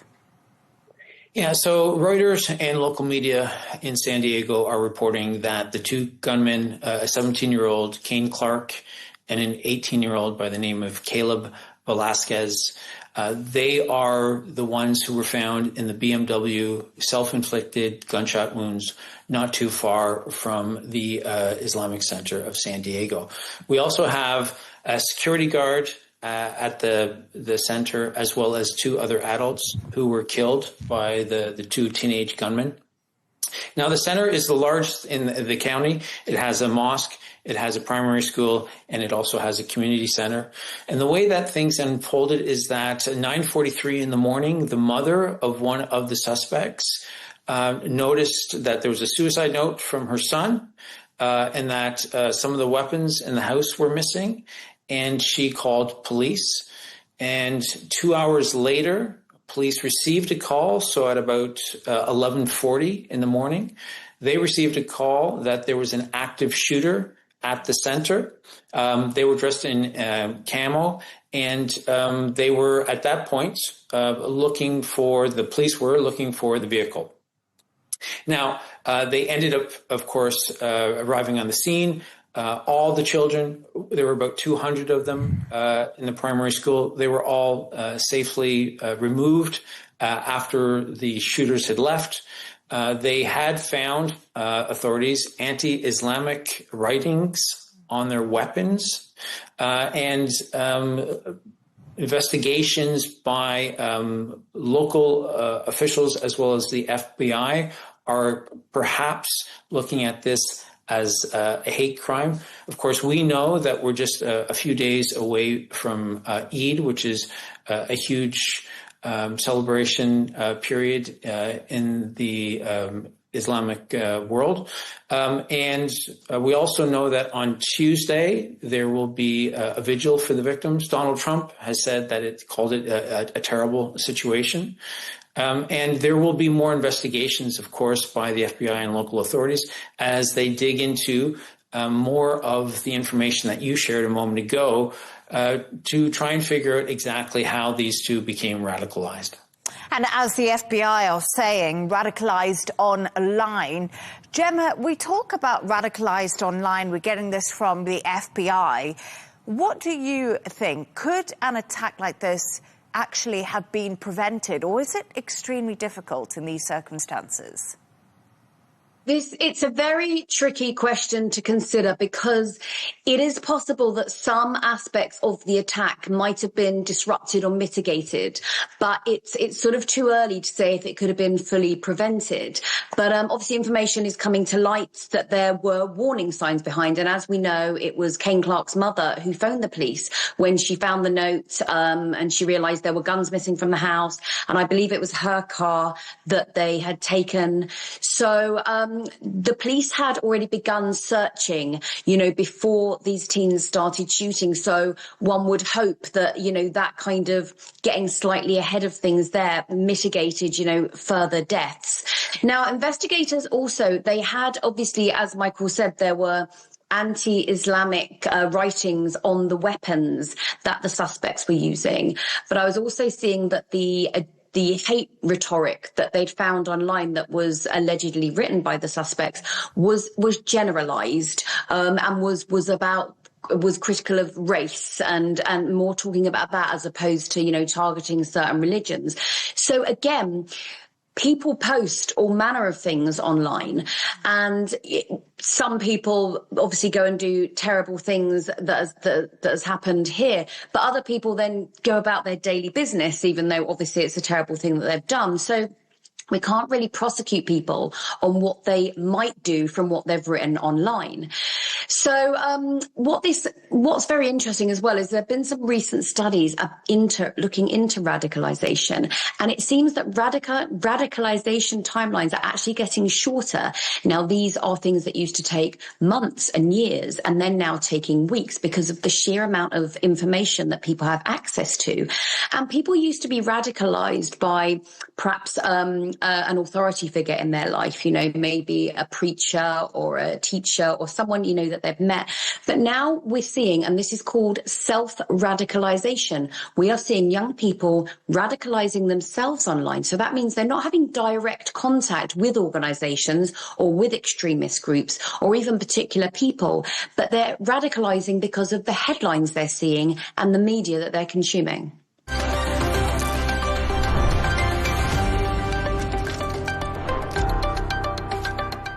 And the World Health Organization has declared an Ebola outbreak in the Democratic Republic of Congo, an international emergency with 80 reported deaths and around 246 suspected cases.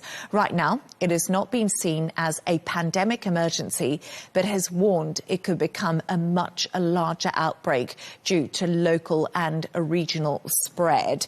Catalina, let's start with how serious this latest outbreak is, and could it actually get worse? Because right now it's in the eastern part of the Congo.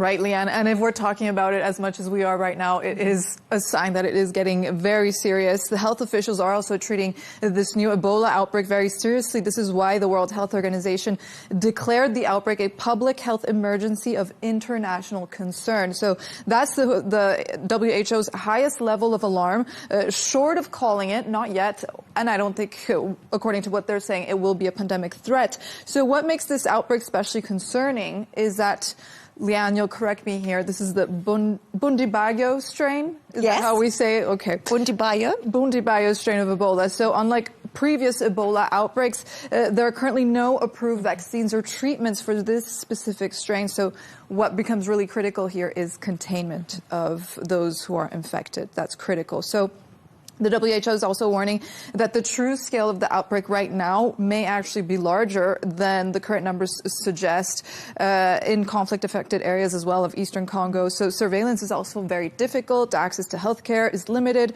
and some infections go undetected for days or even weeks. So could it get worse? Yes, potentially, and it probably will.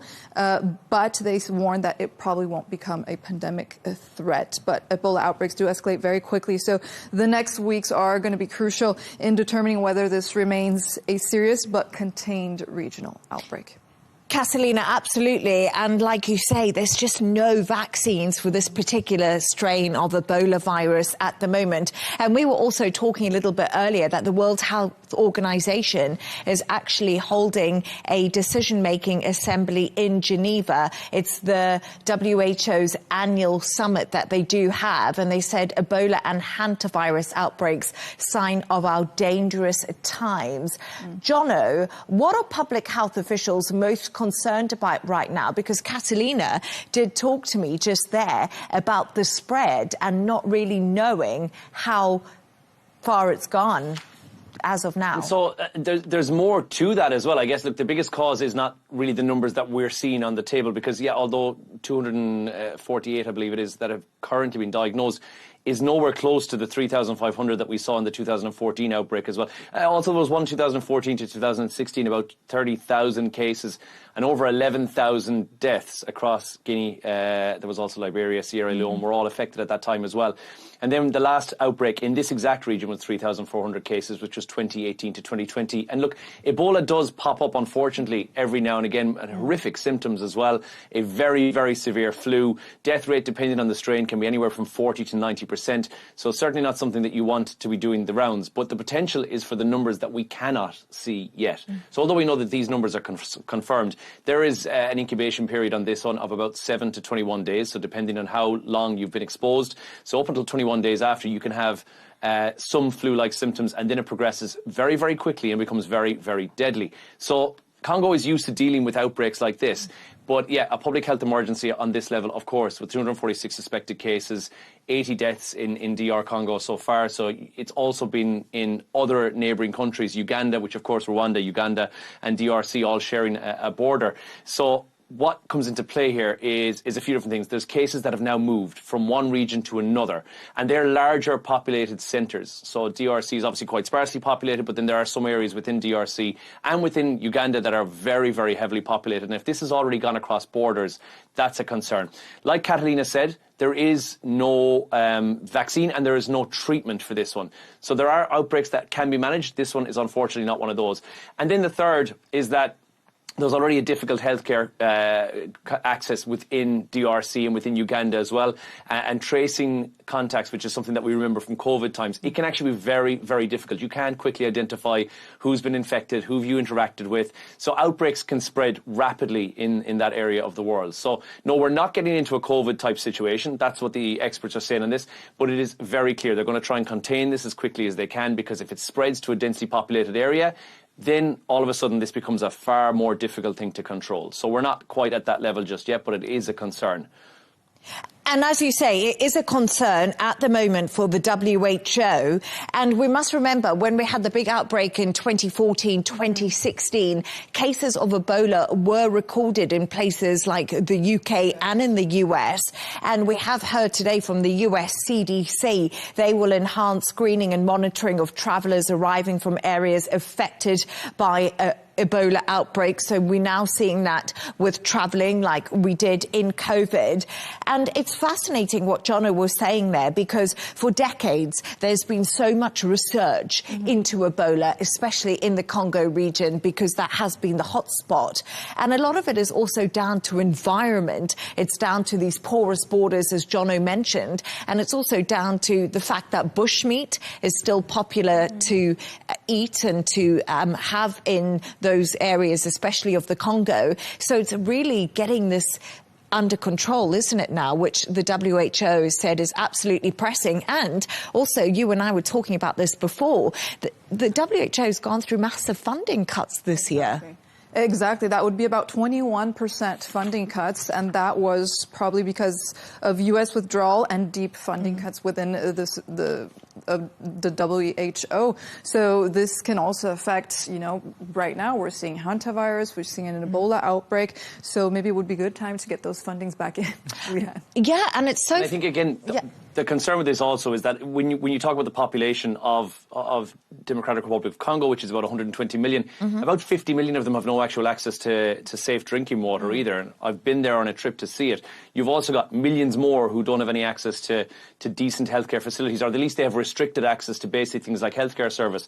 So the concern would be that if something like this did take hold of a relatively small community, it could spread to millions in a matter of weeks or months. And that's where the concern is the fact that there is very limited healthcare available to the people who are at most risk here.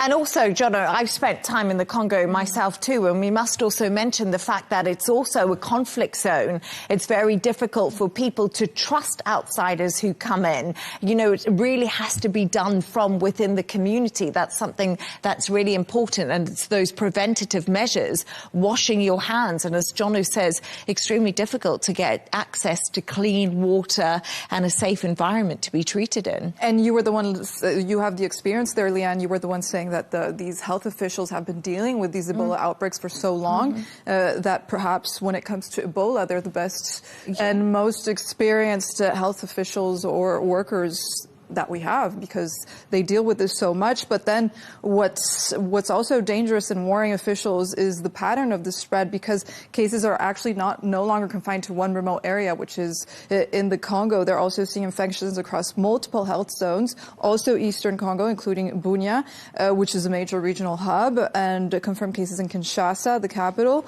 This is linked to travel. Obviously, this happens. We've seen it with COVID, even the hantavirus, and perhaps most significantly, the virus has now crossed borders into Uganda. So this became a cross-border infection as well. So especially in these regions with high populated movement, and as Jono mentioned, fragile healthcare system. So it's a week, or we'd have to observe how this Ebola outbreak is going to evolve. And Jono, as the WHO says, its budget has been reduced by around 21%, or nearly $1 billion.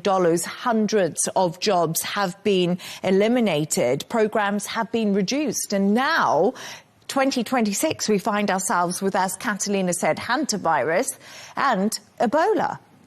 Yeah, we can't catch a break, it seems, at the moment. But again, just to reiterate, I mean, there is always a panic when something like this happens. I think we all have COVID PTSD.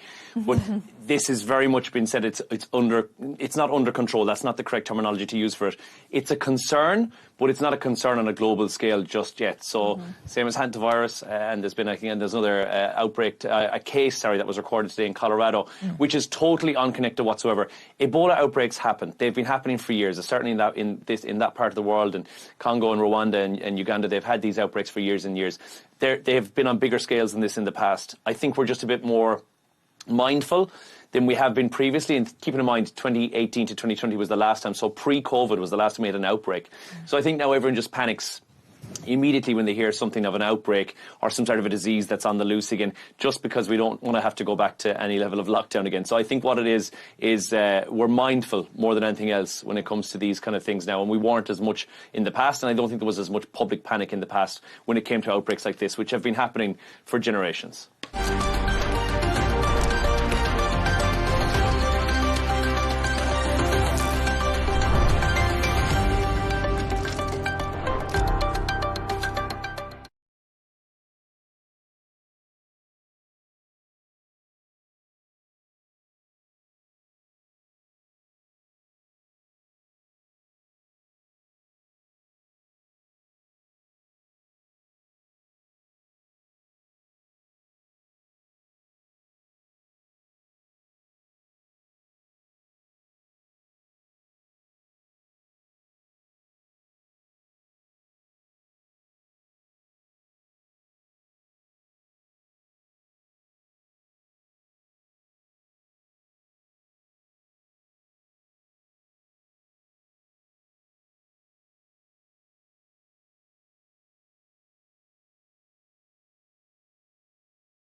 We have to take care of our people, and we're going to take care of our people first. For in-depth analysis and all the latest developments across the globe, make sure you join us every weekday. President Trump is trying to negotiate a ceasefire. With so much happening, so much information, and so much noise, International law will have no part in his administration. It can be hard to keep track. Tariffs will just fuel inflation. We're going to fight these tariffs. But you can count on us to tell you what you need to know.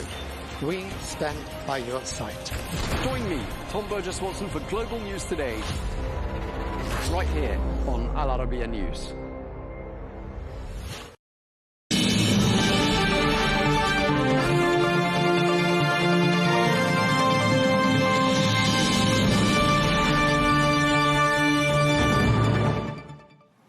We're joined now by Mick Mulroy, who is a former US Deputy Assistant Secretary of Defense for the Middle East, who served under President Trump.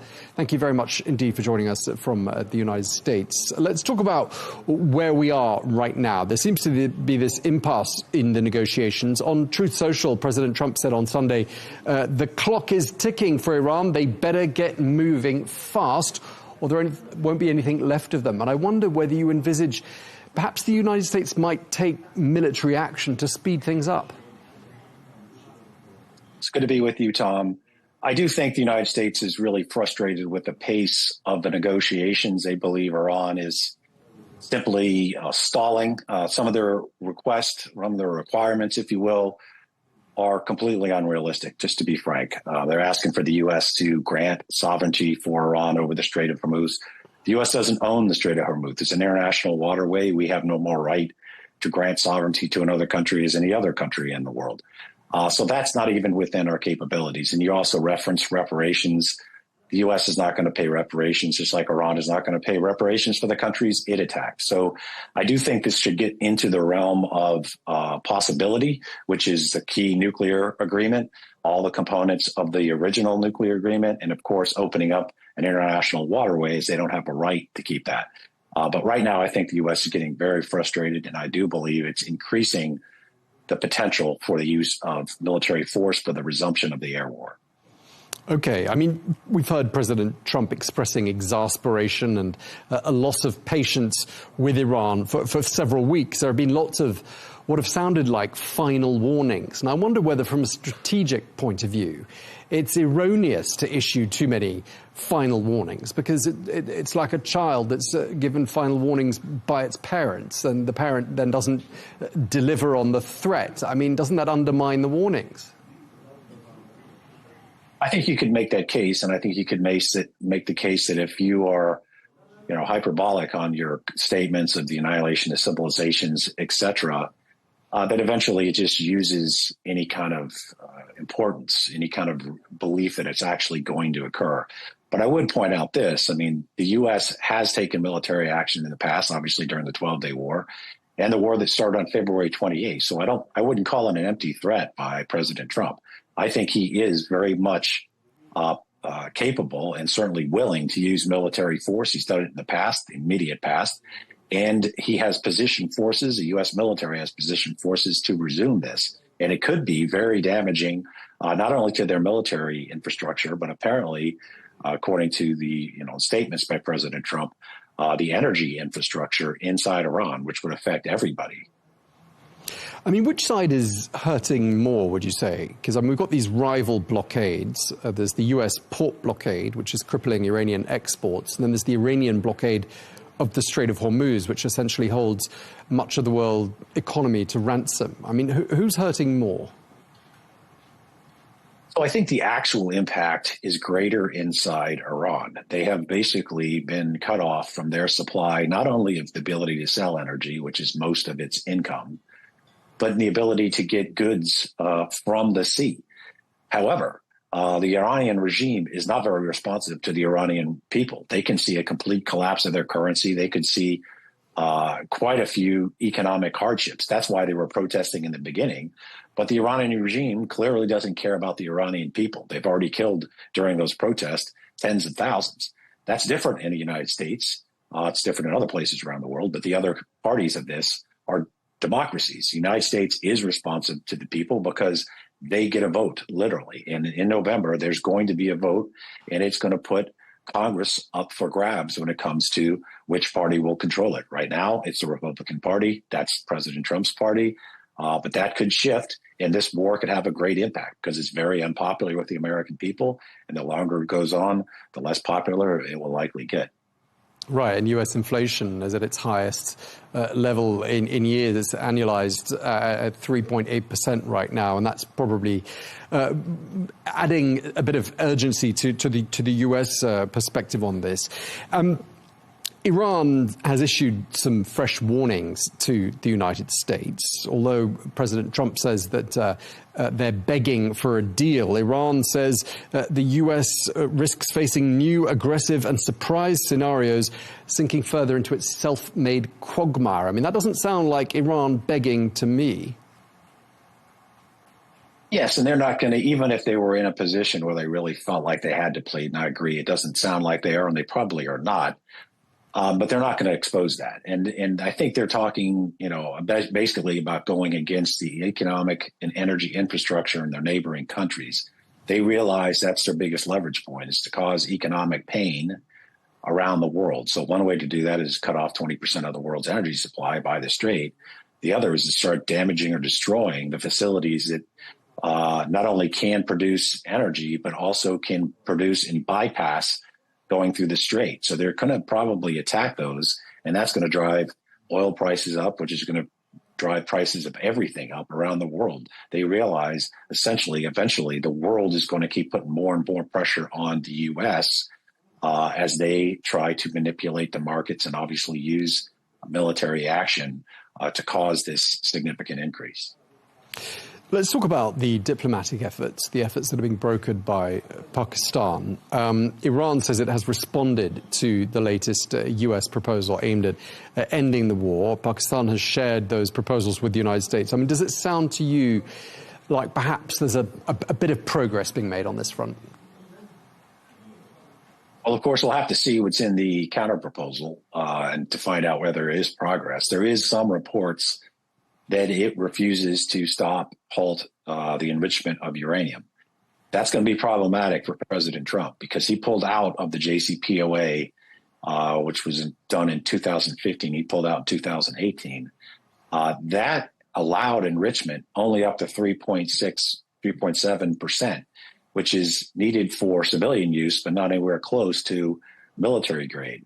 If he simply goes back into the same agreement, so if Iran's allowed to enrich up to that level, there's going to be a lot of questions of why we pulled out in the first place. There's no discussions on restriction of ballistic missiles or restricting the support to proxy organization. That was one of the biggest criticisms of the JCPOA. So it sounds like we're headed toward a very similar agreement. And if that's the same, there is, again, going to be a lot of questions on what this was all about and why we pulled out in the first place. It's quite interesting reading what the Pakistanis make of the whole diplomatic effort. One source who hasn't been named but has said this: we don't have much time, but both countries keep changing the goalposts. I mean, if the negotiators, the mediators are starting to sound frustrated, that's probably quite significant. But do you think what they said there rings true? Well, I imagine it is very frustrating. They're putting a lot of time and effort in this, but ultimately it's not up to them. When you volunteer to do these, I mean, I think it's a service to the world, if you will.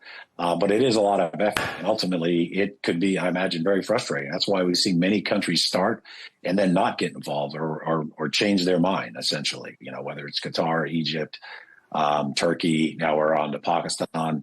I think it's very important. I think countries should volunteer, but I can certainly see their frustration because ultimately it's not up to them. They're simply trying to make it happen. We understand that President Trump has spoken during the course of the weekend with Prime Minister Netanyahu.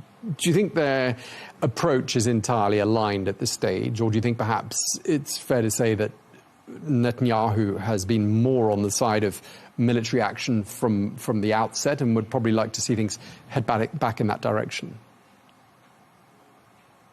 So I do think there's somewhat of a separation in the ultimate end state. I think Prime Minister Netanyahu wants to continue this war. He doesn't want to see an end. He doesn't want to see a negotiated settlement, certainly with the terms that are being discussed, if you kind of look at both sides. But President Trump, I think, clearly does. I think he felt like they made their military objectives, most of them. If they can get an agreement on ensuring that Iran doesn't get a nuclear weapon and the Strait is open, then he would feel like he can sell this as a success for the United States. So that could separate, but that's going to be complicated because if Iran, the war in Iran continues with just Israel, it's going to be hard to see how Iran's going to have an agreement with the United States. So it's important for them to be on the same sheet. It's likely they're also talking about, of course, a resumption of the air war, which is very important to coordinate because it is a combination, a joint operation, if you will, between the United States and Israel.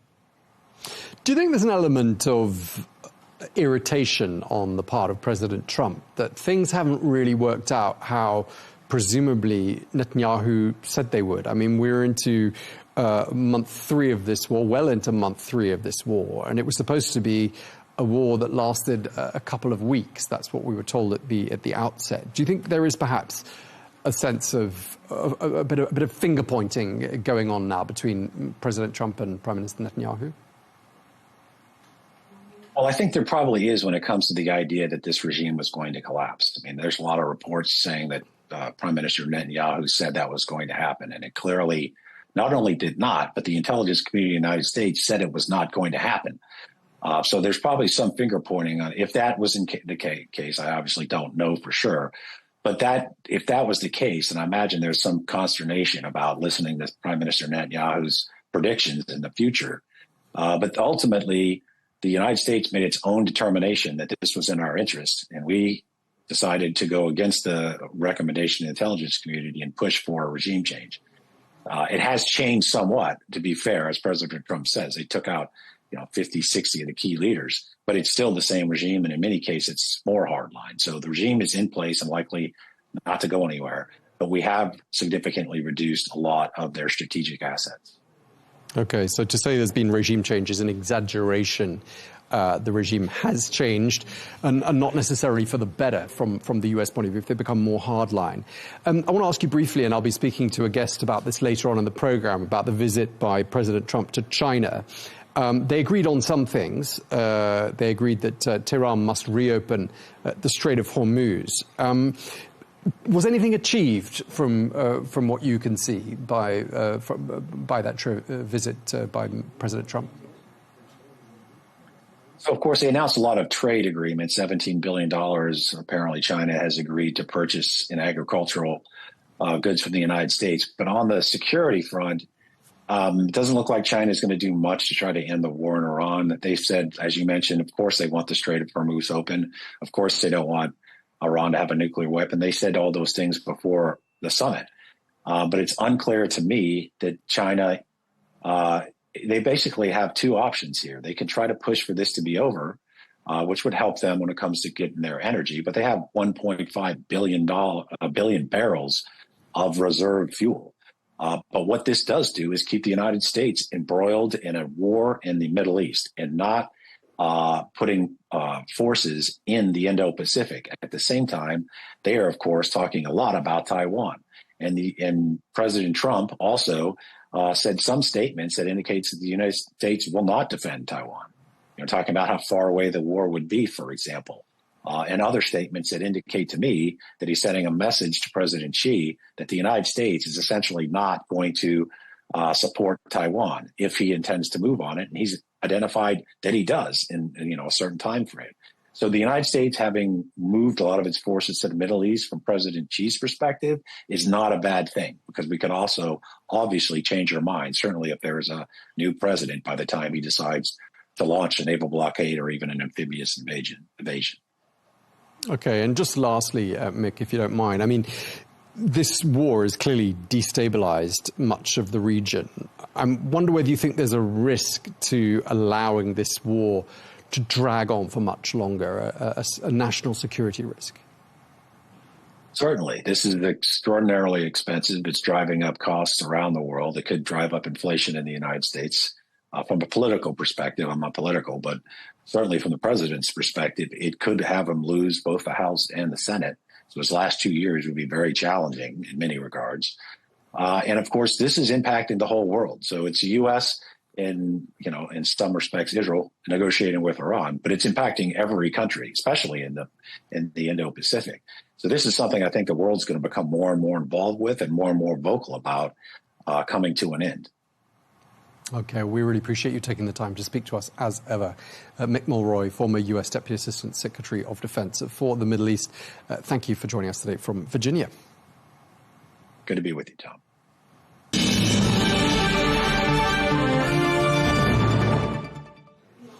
We can speak now to retired Captain Brent Sadler, who is a former US military diplomat, now a senior fellow at the Heritage Foundation Center for National Defense, who joins us from Seoul. Brent, great to have you with us on the program again. We heard from President Trump saying that he paused a planned military strike on Iran after his Gulf allies persuaded him to hold off. I just wonder, what do you think President Trump was about to do? Yeah, I'm not sure we have the full story on what actually is going on back and forth with the Gulf countries and the White House. But clearly there was an attack that was planned or being, ready to be executed against Iran, seeing that the negotiations had basically reached an impasse.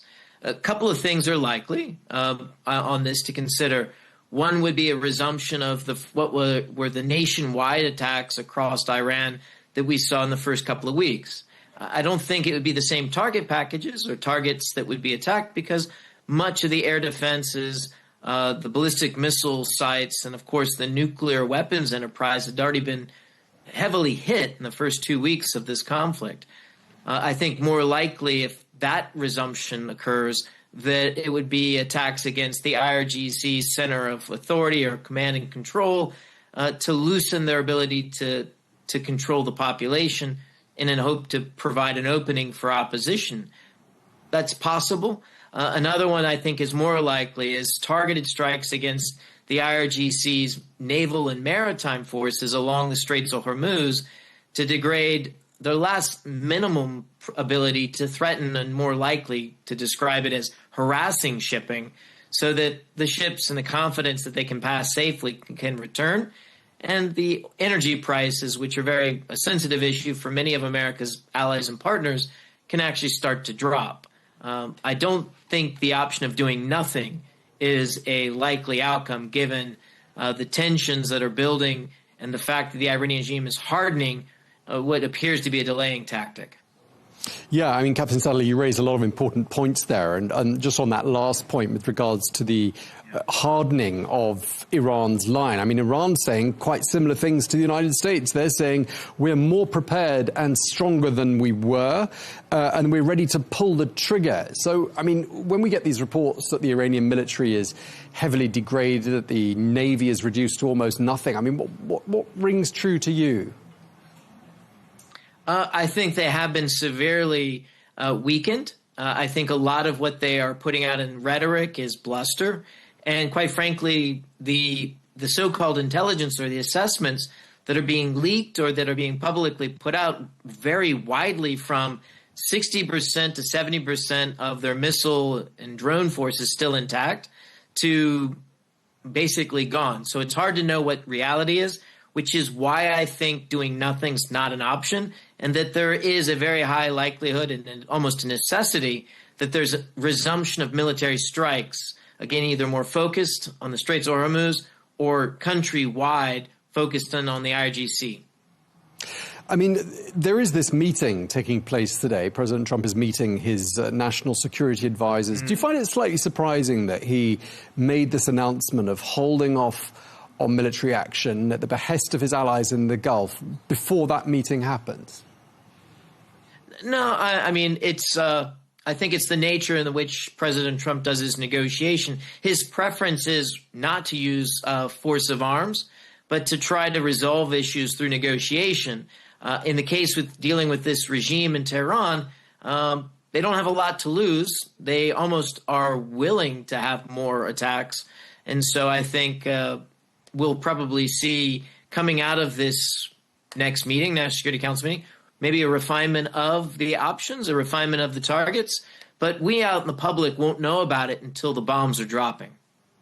Right, and we can assume that at these national security meetings, there are various opinions that are put forward to the president. He weighs them up. There'll be the hawks who are telling President Trump to finish the job.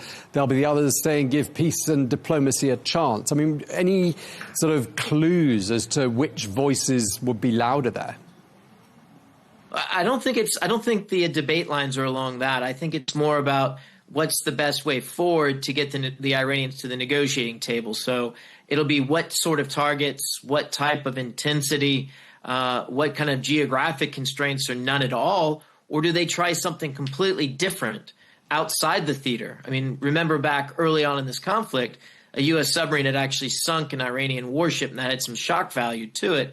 There might be something that we're not even considering that's way far afield that could also have a shock effect. Again, the regime is not impervious to pressure from its biggest customer, China, and also its partner or ally in Moscow either. So President Putin is actually in Beijing right now, and it'd be interesting to see if anything comes out of that because of last week's summit meeting with Xi Jinping and President Trump. You know, ostensibly that's pressure perhaps to end the Ukraine war, but it could also be points and pressure points that Trump made to try to help end this conflict with the Iranians as well. Right, and we're going to be talking about that later in the programme because, of course, China is feeling the impact of the Strait of Hormuz being cut off. I want to ask you about, this old US adage, really, of big stick diplomacy. In your opinion, is diplomacy more likely to yield results if there is more big stick in the foreground, i.e. more attacks? And if President Trump does decide to resume airstrikes, does that, in your opinion, bring about a swifter diplomatic resolution? I think so. I mean, in this case, the Iranian regime is trying to play for time, and that's been consistent. It's not a new play on their part.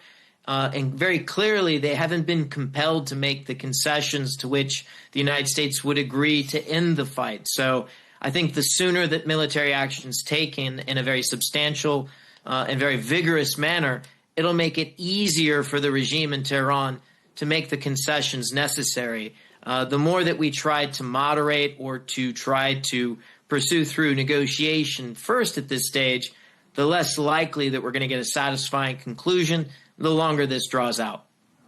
Right. So we started this conversation talking about what sort of phase two might look like from a US point of view. And I wondered what phase two might look like from an Iranian point of view, because up until now, not all of the tools at the Iranians' disposal have been used, we can assume, and we haven't seen too much activity from the Houthis on the Red Sea side of the Arabian Peninsula. There have been some attacks launched from Iraq in recent days by parties we assume are sympathetic to Iran. Do you think we might see more of that sort of thing in the next phase, if there is a next phase?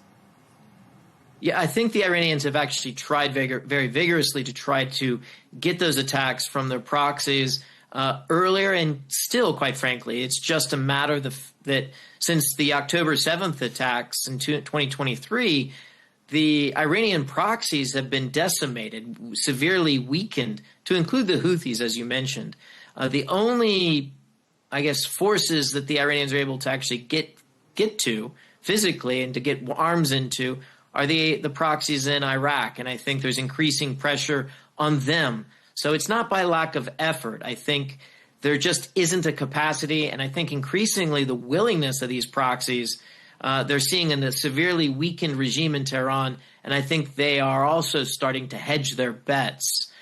So again, the importance of these military strikes to try to compel this regime are also important to compel its proxies to stay quiet and to get further and further into the sidelines of this affair. And from a sort of US domestic perspective, we're well into the third month of a war that was supposed to last between 4 and 5 weeks tops. I mean, how much pressure do you think there is on President Trump to bring about a prompt conclusion? I mean, the Iranians, you could argue, don't have such pressures because, of course, they don't have too much dissent at the moment, and they don't have the midterms looming in 6 months.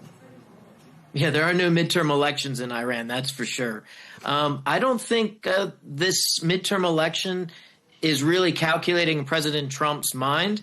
I think he is seeing beyond that. And is impervious to that pressure. I think there's a lot of effort in the media and certainly in the political is opposition in Washington, D.C. to try to play that up. But I don't think it's going to impact the calculations. I do think the Iranian regime is under a lot of pressure. They had large protests going into this conflict. There's been sporadic ones since, and the Iranians still have a complete internet lockdown. So information flow is very hard to get. But I think they're on pins and needles as to when the next mass popular uprising occurs. And so if that happens, that's an indication the pressure on the regime is working. The more fractured, the more chaotic that command and control structure of the IRGC or the regime in Tehran becomes, that means that's an opening and things are about to change. Hopefully, if the Iranian people are going to take back their country. So I welcome that. It's certainly going to be messy, but I think 47 years of this theocratic dictatorship, it's not going to be clean. And for the Shah's regime to fall, it took well over a year.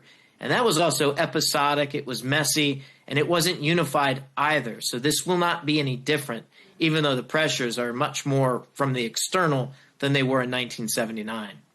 So, Captain Sadler, just to wrap up this conversation, I mean, do you think, therefore, that a full return to military action is inevitable, and how soon might we be talking?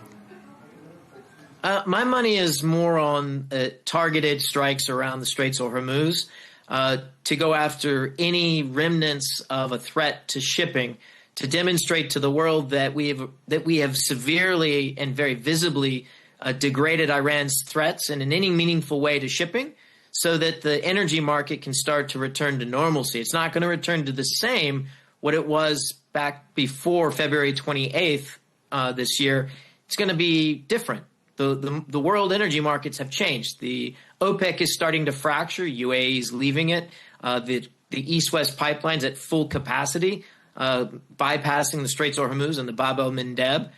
So there's a changed world of energy market. Even more American energy now coming on and becoming a customer or a source of choice for many across the world. So the energy markets have changed. They're not going to go back to normal.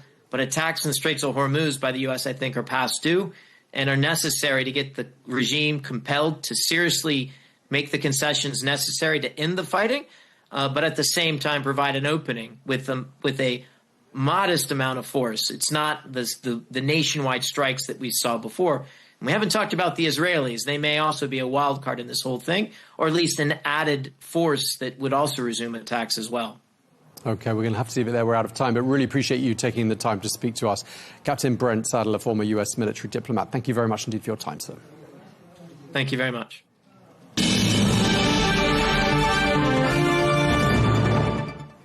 Well, we're joined now by Nada Rong-Huan, who is a writer, political analyst and board member of the Chinese Association for Middle East Studies. He joins us from Beijing. Thank you so much for being with us once again here on Al Arabiya English.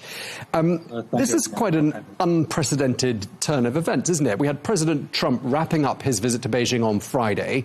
We're only Tuesday, and President Putin is there today. What do you make of the timing of these two visits?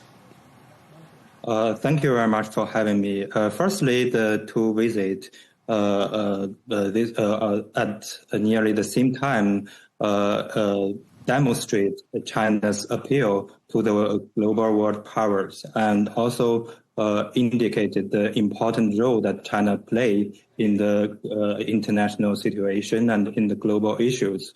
So China wants to have a good relationship with both great powers in the world.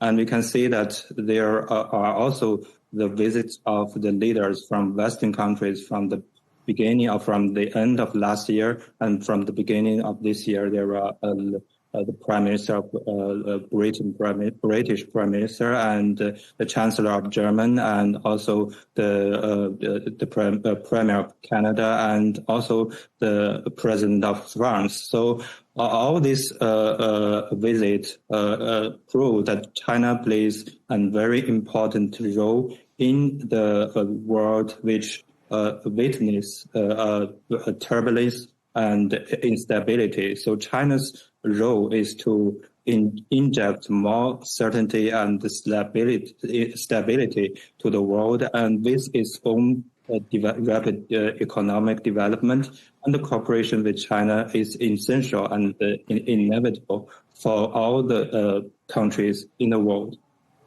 Okay, so it sounds like it's been a very busy time, diplomatically speaking, for Beijing, especially the last few months, as you say, with a long list of recent visitors.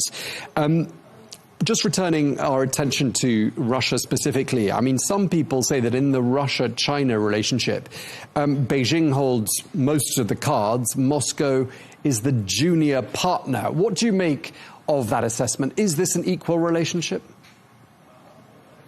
Yes, of course. The relationship is based on mutual respect and equality and mutual trust. And we can describe in China, we define the relationship between China and Russia is a comprehensive strategic partnership of coordination in the new era. So there are high level of interaction between the two leaders of the two countries, and there are the cooperation between China and Russia in different areas, in all the areas and the fields. And this relationship also is based on non-violence and non-confrontation, and also is not targeted at any third party. So the relationship, the high level of the relationship between China and Russia is the best in the history, and also it will make positive contributions to the world development and peace and security. Okay, but just looking at the specifics of it, I mean, what can we expect to be achieved during this visit? What do you think is going to dominate the discussion? We can. There are a welcome ceremony at 2 times in the airport and in front of the Great Hall of the People, and also there are discussions to enhance the economic and trade cooperation between the two countries, and we can see there are a big obvious increase in the bilateral, in the volume or trade value between the two countries. So last year, and the trade value between the two countries exceed $200 billion. And also we can see there are they're also implementing the economic and energy and also infrastructure agreement reached by the two countries, and also to deeper coordination and collaboration between the two countries in the global issues, in the international and regional issues like the war in Ukraine, and also the war in Iran, and also the coordination between the two countries in different occasions, and in different international organizations like the the UN and all the UN Security Council, and also inside the Shanghai Cooperation Organization and BRICS.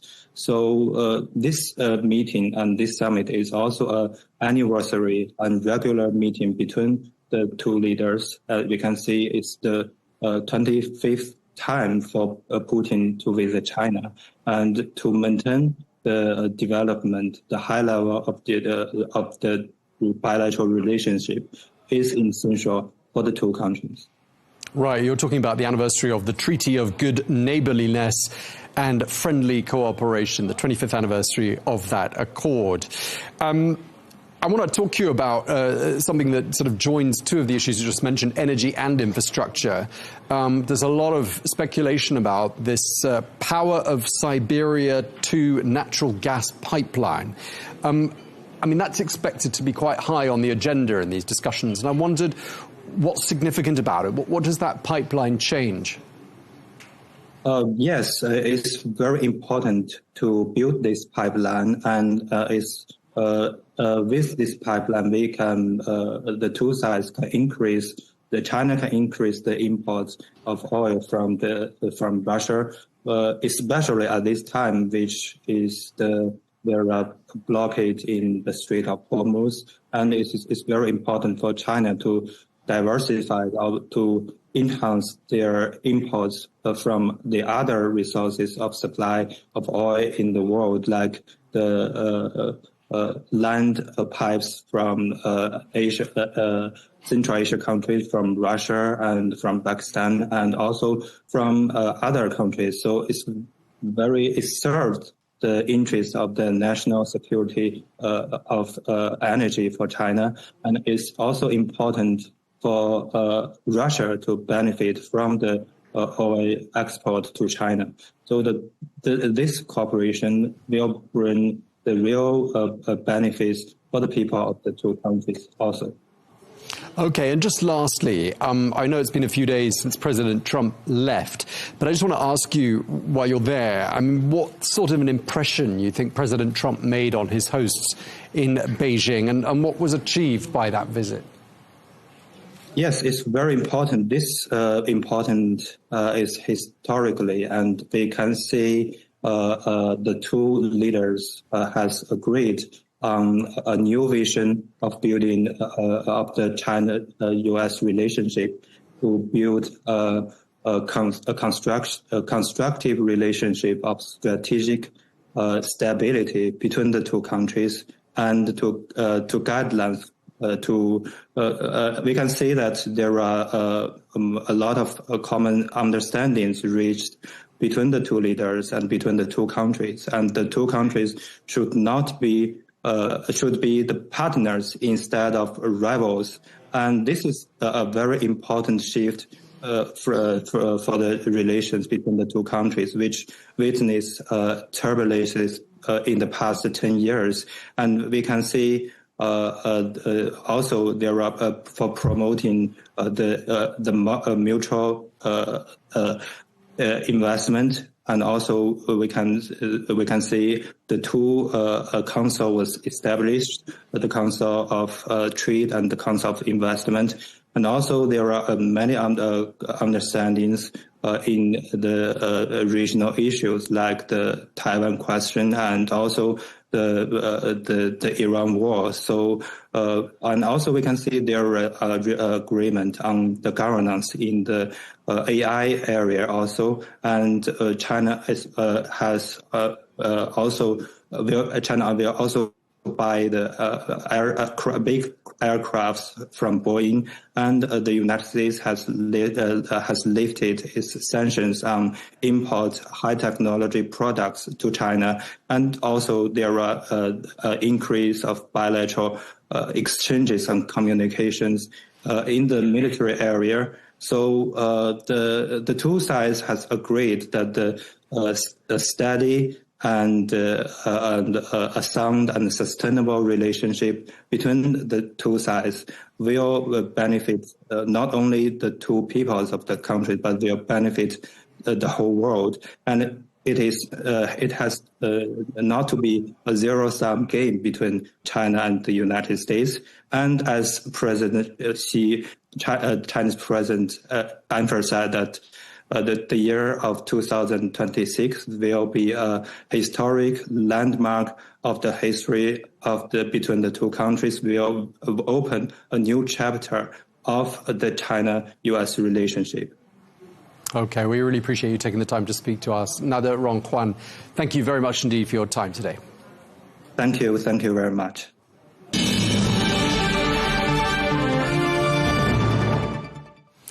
Well, today is Thursday, and as ever, it is the day of the week when we take a look at some of the biggest stories of the week in the United States. We've got loads to talk about. We're joined today for our review with Angie Wong, Republican strategist, who joins us as ever from Miami. Welcome back to the program, Angie.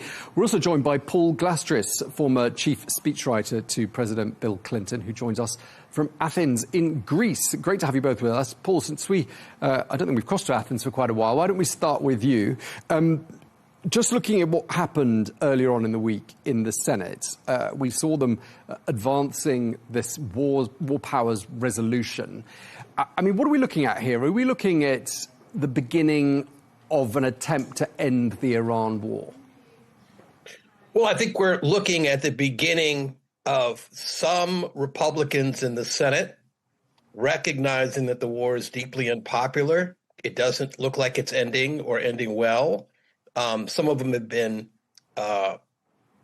freed from the cage of support for Trump by having lost elections or looking down the throat of losing elections in November. And, they're reading the tea leaves. The Democrats obviously have been wanting to stop this war since it began. And we'll see. It's a long way to go. But I think that's what you're saying. Okay, Angie, what are your thoughts? I mean, just picking up on what Paul was saying there, I mean, 4 Republicans did vote in favor of this resolution. I mean, that does suggest there is not unanimity in the GOP. Do you see this paving the way to the beginning of the end of the war in Iran? Well, this is not about paving the way. It's about financing this war in Iran. And President Trump and the Pentagon are asking for additional dollars to finance further operations. But at the same time, he's kind of rebranding the conflict to be other names. We're hearing anything from ceasefires to a humanitarian effort, things like that. Mainly to move away from this idea of war powers. Remember, Congress has not enacted on any president and gone after them for this War Powers Act since Nixon, I believe. So this is really unusual that this is happening. If they want an end to the Iran war conflict, we have to open the Straits of Hormuz. That could be done through the military. That could be done through a coalition. That is not going to be done through Congress. But at the moment, President Trump is asking for additional funds. I think and they're trying to use the war powers to be kind of this speed bump, to question him, to question the Pentagon, and to question whether or not there is an exit ramp to this whole conflict. Okay, Paul, I mean, how much has the War Powers Resolution been tested since it first came to be? And do you see it having the effect that those who want to see an end to the Iran war, do you see it having that effect? Well, it's hard to say. The War Powers Act in recent decades hasn't worked as advertised or intended. Successive presidents on both sides of the aisle have managed to get past statutes and resolutions that have given them extended warfighting powers that have allowed them to avoid having the War Powers Act go into effect, be relevant. That may be the case here. The administration would like to dodge this. So I really think it's a question of how unpopular the war is and how much worse things get. And, it is as powerful as Congress wants to make it. And I think that's really an open question for Congress. Okay, and Angie, I mean, can't President Trump torpedo any eventual decision made by Congress and simply veto it? Isn't that part of how this all works? Yes, it is. But, I don't think it needs to come to that. It clearly, we've seen it over and over again in congressional hearings. The senators want to have the mic and, talk pro President Trump or against President Trump. And they use their 15 minutes very well using these hearings. Chuck Schumer has brought the War Powers Act, I think, on the floor at least, if I'm corrected, I think that's 6 times. And it's failed every single vote. He doesn't have the votes. I don't see Republicans in large numbers flipping their votes in order to help get this thing moving. So I think this fails on its merits. But more importantly, I think that this is being weaponized by the Democrats to use it for TV time. Okay, let's pivot to our next subject of discussion. President Trump, we've been saying, in this particular regard, doesn't seem to have full grip on the GOP because we've seen dissent in the Senate on this particular issue. But when it comes to local issues and state elections. We have seen Trump-backed candidates ousting the rebels, if you like, people like Thomas Massie. And what does that tell us? Paul, what are your thoughts? I think it's fair to say that no president that I can remember, at least, has ever had a stronger grip on his party, or certainly been willing to use more ruthless means to control his party than Donald Trump. And at the same time, no president at this point in his administration has ever had less support from the American public going back decades. Even Richard Nixon, right before he resigned, had more support from the American public than Donald Trump does now. So we're in this weird position where his power derives almost exclusively by his hammerlock on Republican opinion. The base Republican voters have stood with him on just about everything, even though there's a little bit of softening there. And because of that, his word is God when he says so-and-so is not MAGA enough, he's a rhino. Voters, the hardcore Republican voters, follow him, and that's a death sentence for most Republicans, almost all. Angie, what are your thoughts? I'm calling this a revenge tour. Do you think that sums it up? I absolutely believe this has been a year-long revenge tour by Trump and the administration. And Trump has won. In fact, he had a clean sweep on Tuesday evening. It shows that Trump is still the center of the universe within the GOP. His endorsements and his denouncements really do matter in every single race across this country. And this is going to be a preview for the midterms in November. I've never seen anything like this, Tom. I've never seen a president have so much power and a stronghold over candidacies and seats, anywhere from congressional seats all the way down to municipality seats. It seems as though if you have Trump's endorsement, you are the gold standard for this country. And that's what he wants to reshape. You have the new Republicans who want the old establishment out. And that's what we saw in the past few days, if not months, with a lot of these special elections. A lot of the kind of like old establishment, Bush era, candidates, they lost their races. So it seems as though the new blood wants to come in. They want to be more MAGA focused. They want to be more Trump aligned. And they know that President Trump only has another 2.5, 3 years to get through the entire America First agenda. And they want people who's going to support him in the House, on the Hill, and also those who are not going to create any more problems for him. Yeah, but Angie, there are some Republican strategists out there, and I'm wondering if you're one of them, who think perhaps this sort of purification exercise is not going to boost the GOP's chances in the midterms. I don't know if you've been hearing people saying that, but what's their thinking? I'm hearing both fractions. Clearly, there is a bit of a divide because what Trump is asking is for Trump absolutism. And nobody likes that, right? We want to see a spectrum of Republicans.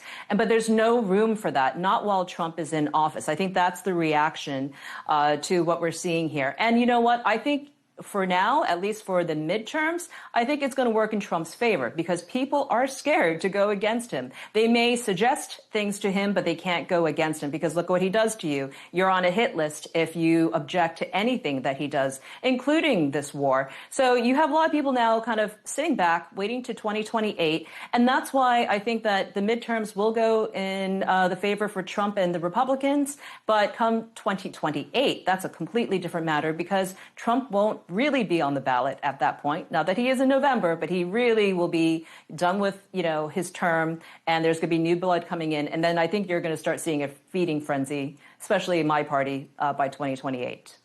Do you think we're going to see it before that, Paul? Because there are people saying if you are not with Trump, you lose the primary. If you are with Trump, you lose the election. Do you subscribe to that theory or what Angie was saying?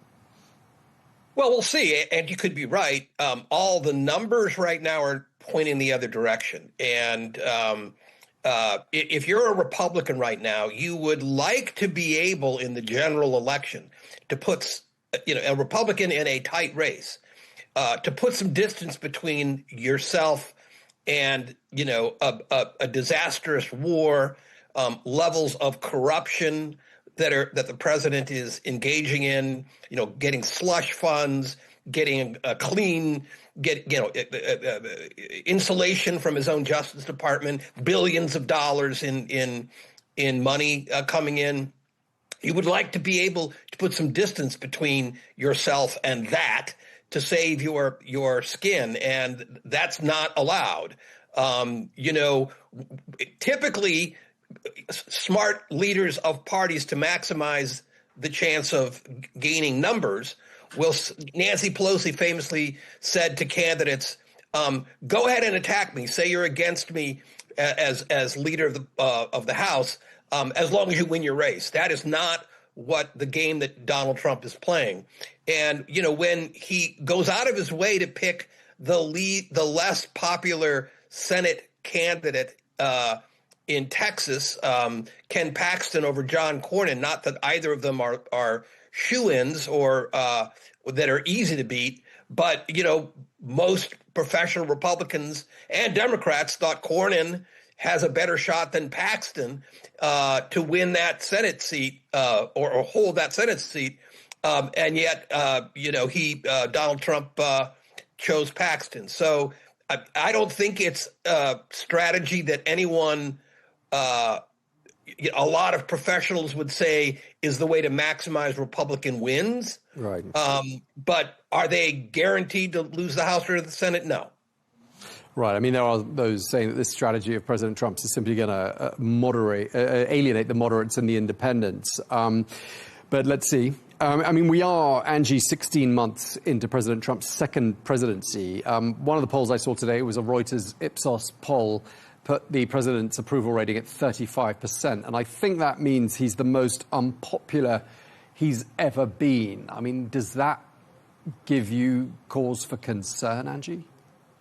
Not yet. If these polls were taken in September and certainly closer to November's midterms, then I'd be worried. But right now, I understand the frustration of Americans. I understand that gas prices are super high and that there's inflation at the grocery store. I understand that people are struggling here because it seems as though that is the temperature.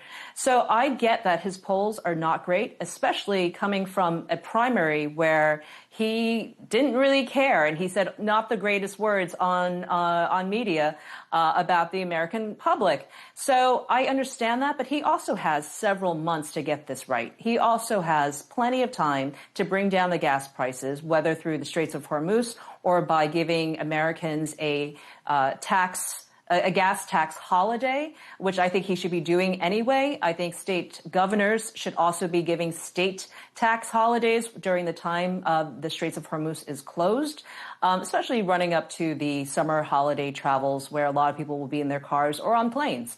And also grocery prices. And I know he's been trying and working with the distributors for cattle to bring down those prices. Now, are all these things going to align perfectly by September when people come back from their holidays and everything is still high? That's when we have to worry. But right now, he still has a little bit of room to navigate. And given that we're still in an Iran conflict, I don't think that these numbers would be high anyway. OK, well, we've got 6 months or so to see if he can turn it around. Let's turn to our third topic of the day. The former president of Cuba has been charged with conspiracy to kill U.S. nationals. This relates to the downing of 2 aeroplanes flying between Cuba and Florida back in 1996. Paul, let me ask you, why now? Why is this happening 30 years after the event? They are grasping at any slim tool they can to use in an overall push to try to change the regime there. On its face, it's pretty absurd, but nevertheless, they're using it. And, the director of the CIA was meeting with senior Cuban officials earlier, trying to move policy there. I think this is a shot across the bow to the Cuban leadership. that if they don't play ball, they want some, Russian assets out of the island and so forth, that, a Venezuela type regime change, or at least leader change, could be in the offing. We'll see. Okay, Angie, does this look to you like the next Venezuela here? I think certainly the Cuban Americans here in Miami hope so. I was there for the DOJ's unraveling of the indictments yesterday. I was with the families who are affected by this. It's been 30 years of oppression and hurt for these families. A lot of them have been torn apart. To see the relief, and it was a spectrum between joy and anger of these families. It was a very emotional day for a lot of Cuban Americans. Even as of early this morning, they were celebrating. This was the very first step to a freer Cuba. And it took 30 years because none of the previous administrations wanted to deal with this. And it took someone like President Trump and Marco Rubio, who is a Cuban American, to take this on. So I was very happy to be there with the DOJ. I was very happy to see also the first assistant U.S. Attorney, Yara Kunis, who really pushed this on through. So it took a dream team of investigators who over and over again for the last 30 years reached dead ends in this investigation for them to reopen it years later and follow through with a lot of the leads. And that's why it took so long, because who wants to do a 30-year investigation, right? But it did take this particular administration to have the bravery to see it all the way through. But again, we're still waiting on the convictions. We're just at the indictment stage.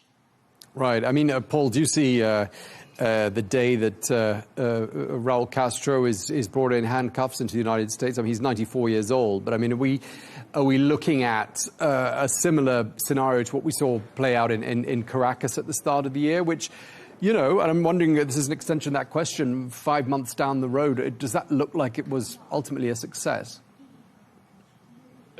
In Venezuela? Well, hard to say. We still have a corrupt, brutal regime in Venezuela. They're playing, ball with the United States to some extent.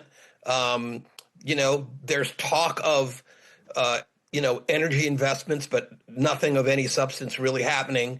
It was of questionable international legality and, questionable U.S. interest, but it's what a lot of conservatives would like to see. It kind of is a visible manifestation of the Trump administration's new national security strategy, which is to throw its weight around, the Western Hemisphere and abandon allies just about everywhere else. And so it's of a piece with that. Okay, well, I'm being told we're out of time. I really wanted to ask Angie a couple more questions. So, we can ask you one last question, Angie, I'm being told. I mean, if, obviously the United States is looking like it's getting quite bogged down with Iran. There are no solutions yet that we can see. I mean, do you think there's the thinking in the GOP that Cuba is an easy fix and perhaps a foreign policy win at a time when the US needs one? I think Cuba is on its knees right now economically. They don't have lights on in the evening. They're burning fires just to light the streets. They will collapse on its own with or without any sort of military presence. I think that they are trying to figure out a way to have a win, but at the same time ask for money at the same time without giving any concessions. It really is just a matter of time. I think Marco Rubio knew exactly what he was doing by putting on all these oil sanctions. And we've heard one estimation that it could be 2 weeks, and we heard another estimation it could be 2 months before the country really does fold. Certainly there are protests on the streets almost every single night in Havana. And the U.S. is here to help. But again, there's going to have to be some concessions, especially with the government. And if Castro is brought into the United States the same way Maduro had been, certainly there's going to be some sort of regime change. Okay, Angie Wong, you really have had the last word. Thank you very much indeed to you, Angie Wong, Republican strategist, joining us from Miami. And Paul Glastris, you had the first word. Thank you for joining us today from Athens. Thank you both very much indeed. Thank you.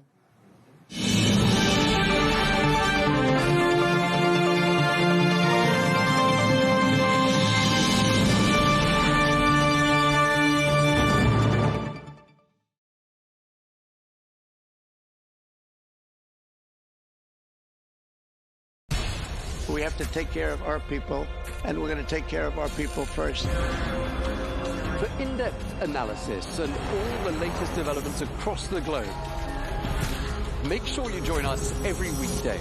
President Trump is trying to negotiate a ceasefire. With so much happening, so much information, and so much noise, International law will have no part in his administration. It can be hard to keep track. Tariffs will just fuel inflation. We're going to fight these tariffs. But you can count on us to tell you what you need to know. We stand by your side. Join me, Tom Burges Watson, for Global News Today, right here on Al Arabiya News.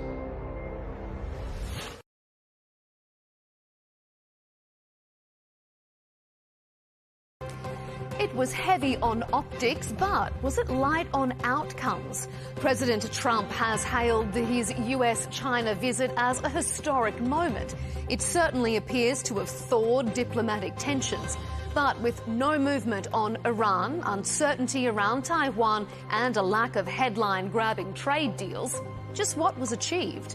That debate is coming up soon on Counterpoints with me, Melinda Nucifora, so stay with us.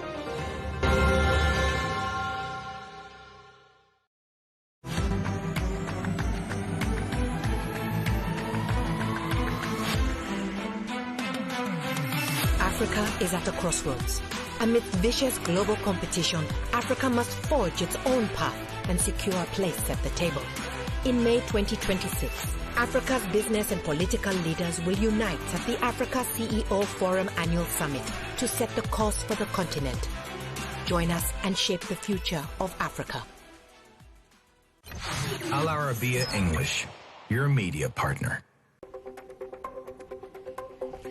It was heavy on optics, but was it light on outcomes? President Donald Trump hailed his visit to China an historic moment. It certainly appears to have thawed diplomatic tensions. But with no movement on Iran, uncertainty around Taiwan, and a lack of headline-grabbing trade deals, just what was achieved? We'll debate the latest on Counterpoints with me, Melinda Nucifora.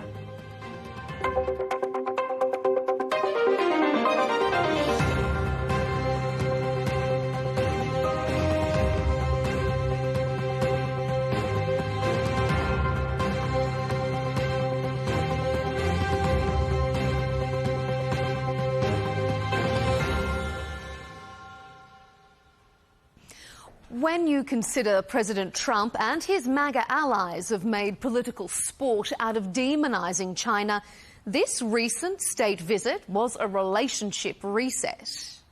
This has been an incredible visit. I think a lot of good has come of it. We've made some fantastic trade deals, great for both countries. He's a man I respect greatly. Between praising the size of China's roses and the friendly photo ops, the US announced a smattering of deals, particularly in the agriculture and aviation sectors. But nothing like the $250 billion commercial signing ceremony that marked Trump's 2017 Beijing trip. Is it a sign that China doesn't need the US as much as the US needs China? Two other agenda items left undetermined were Taiwan and Iran. The president still won't be drawn on whether he'll approve the latest arms deal with Taipei and says the US doesn't need China's help to end the Iran war. Mr. President, did President Xi make any firm commitment to put pressure on the Iranians to reopen the Strait of Hormuz? I'm not asking for any favors. Because when you ask for favors, you have to do favors in return. We don't need favors. Hot on Trump's heels, Russia's Vladimir Putin is now taking centre stage in the Chinese capital. Is the timing a coincidence? Coming up, we'll debate if the smiling state visit indicates stronger, more balanced relations or a weaker US looking to mend fences. Why President Trump didn't push China on Iran, and if President Xi is cementing his position as a stable alternate global leader.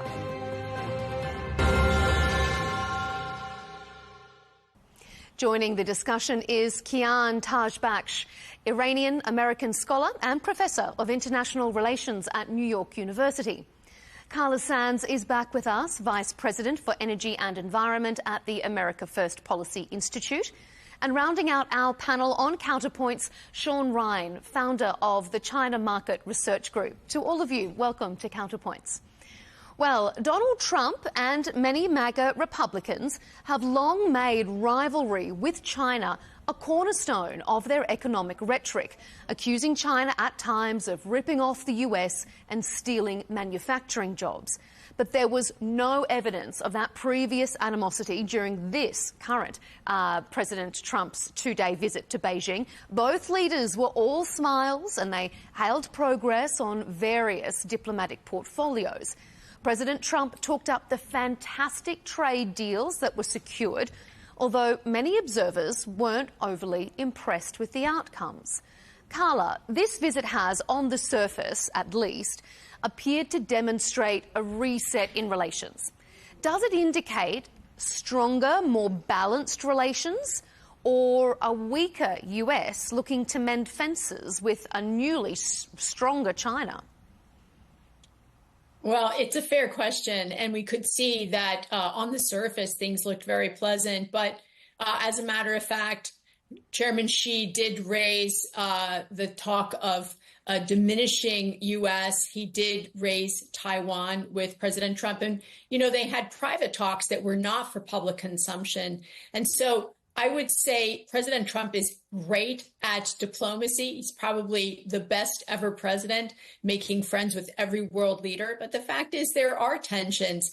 But we want to have a good relationship with every country, excuse me, and we want to have great trade with every country. And that's really the secret sauce for all of our shared prosperity. So I think President Trump was mission accomplished to get more planes ordered by China, to get some more exports for our American farmers, and to raise things like human rights issues and pastors that are being held by the communist government, as well as Jimmy Lai. Sean, was this a successful US mission? Was it mission accomplished for President Trump, or was it an indication that the US is looking to reset relations because it needs China more than China needs it? Yeah, it doesn't look like this was mission accomplished for the United States, and it's scary whenever someone uses George Bush's terms. I think Carla wants to be appointed back into the Trump administration because quite clearly China has the upper hand in the relationship economically between the U.S. right now, and that has happened only since Trump has come back because Trump is not good at dealing with other world leaders. He's started causing tension, not just with China in 2017 by launching the trade war, but also with our historical allies like Canada, like the UK, like France. None of our historical allies are supporting Trump in the United States right now in Iran. And that's why China right now has the upper hand in the trade war. So, for instance, you know, before the trade war, China was buying $300 billion a year of semiconductors from America. That's not happening right now because of Trump's export controls. Even during the Biden regime, China was buying $30 billion worth of agricultural products a year. Now that number dropped to $8.5 billion in 2025, and Trump is saying this is great. We're getting the number to only $17 billion with soybeans because China's buying soybeans from Brazil and Argentina, buying beef from Australia. So what's happened is because of Trump, China is de-risked from the United States. Instead of buying American products, they're now buying elsewhere. And one key point, as Carla said, China's buying Boeing airplanes. They've only supposedly pledged to buy 200 Boeings, which would be the first time China bought Boeing airplanes in almost a decade. Last year alone, they bought 350 Airbus jets. So the trade war has completely been a failure for the United States, has hurt our ability to make money, and just increased tension. So respectfully, I disagree with Carla there. Kian, before I bring you in, Carla, do you want to jump in on that and have a response? I would love to. Go ahead. I would love to. Yes. So the Chinese Communist Party does reward countries that kowtow to the party. Australia has China as their biggest trading partner. The U.S., China's not even one of our largest trading partners. Our biggest trading bloc is with the EU. And then we have other countries individually. And the Chinese Communist Party is attempting to replace the U.S.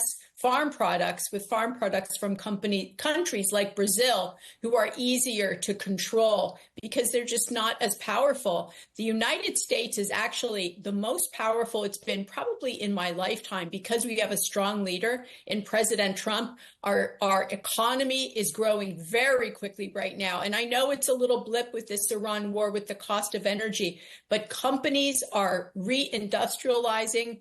It's really exciting to see us regain our footing as a maker, not just a country that does sort of soft production. We have to make steel, aluminum, refine our own rare earth elements. We have to make our own pharmaceuticals and precursors. We have to be self-sufficient in order to be secure. And President Trump is moving us in that direction because of his leadership of putting America first.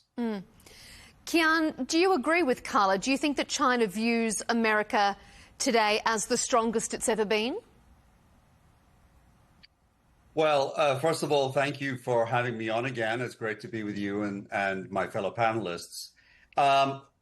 Look, from a geopolitical perspective, the question of how the summit ended and whether that shows and what it shows, I would make two distinctions and discuss these in terms of two dimensions. One is short-term and long-term economics, and the other is local and global geopolitics. Let me take the first one.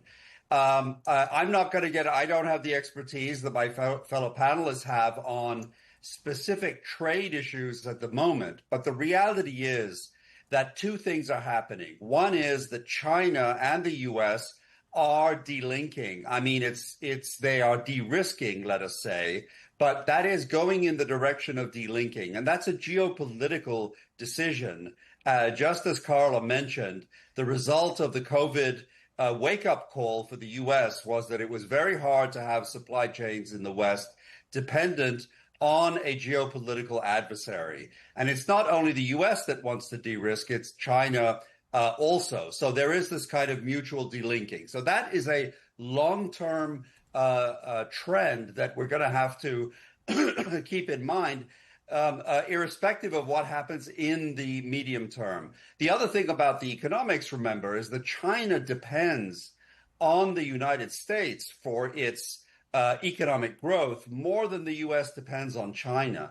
The U.S. is the biggest market for Chinese exports, and it needs to have access to that market. And so I think that is one dimension I keep in mind. Now, let me just go to the geopolitics. I think that all the smiles and the, let us say, muted response. I mean, there were no fireworks. There was no great breakthrough. There was no great animosity at the end of the summit. And I think that shows two things. One is that the China and the U.S. Agree that their economic relationship over the long term is paramount, and that Iran is a minor secondary issue to be managed and contained. So I think that's why we didn't hear a lot about that. I think that, China, President Trump was reported to ask the Chinese premier for support on Iran. I doubt, whatever they said, I doubt China would actually give any support, because the reality is that over the last 30 years, and particularly since the 30-year or 25-year agreement that China had with Iran, China has been investing very, very heavily, not only in investing in Iranian physical infrastructure, but much more important, China has been deeply now integrated in Iran's surveillance and digital infrastructure, and the Iran war is clearly one attempt by the U.S. to push back against Chinese influence in the Middle East. on Iran and the Houthis. If you remember, China was giving satellite imagery to the Houthis to target ships. So I think that this is the big geopolitical picture. And I think that China is basically waiting to see what happens with this war. I'm going to put a pin in in Iran just for a moment, because we're going to come to that in greater depth as we move through in this debate. So I just want you all to hold a thought there of what Kian has said. I'm going to hand it back to you firstly, Sean, though, to pick up on what both Carla and Kian have said, that China depends on the US more than the US depends on China. Would you agree with that sentiment? Yeah, I think it's 2026. It's not 2016. So my fellow panelists are using outdated information and numbers. So if we were talking 10 years ago, they would have been right. But here's the thing. In 2017, 17% of China's exports went to the United States. That number is down to only about 11%. A full 18% now goes to ASEAN. So here's the thing. Over the last 10 years, Western Europe and the United States have said we need to de-risk from China. But the reality is they really haven't. China has de-risked from the United States by then forging strong trade relations with the Middle East, Africa, Latin America. And that's why Trump has come up with the Don Roe Doctrine. That's why Trump is threatening China in the global south right now, because China has gotten so strong as the largest trade partner of about 140 countries around the world. That number was only about 40 10 years ago. But here's the thing. America likes to say that they've de-risked from China, and it makes great sound bites for politicians. But the reality isn't there. Let's look at some of the leverage that China has over the United States. Now, people have talked about rare earths. China right now refines about 90% of rare earths. It's actually fairly easy to find rare earths. You can get it in Greenland. You can get it in Brazil. You can get it in Ukraine, which is why Trump and some of his lackeys have tried to control Greenland. The difficulty is not getting access to rare earths. It's refining them. And China's probably got a 10-year lead minimum on refining capabilities. But it's not just rare earths. It's also ferrochrome and chrome ore. It's copper. It's nickel. It's tungsten. China has the refining capabilities that the United States simply doesn't have. And then it's also antibiotics and ibuprofen. You know, 95% of antibiotics comes through India and China at some point, and China makes almost 100% of ibuprofen and paracetamol. So China has all of the upper hand in the trade war with the United States. So Scotty Bessent said China had deuces.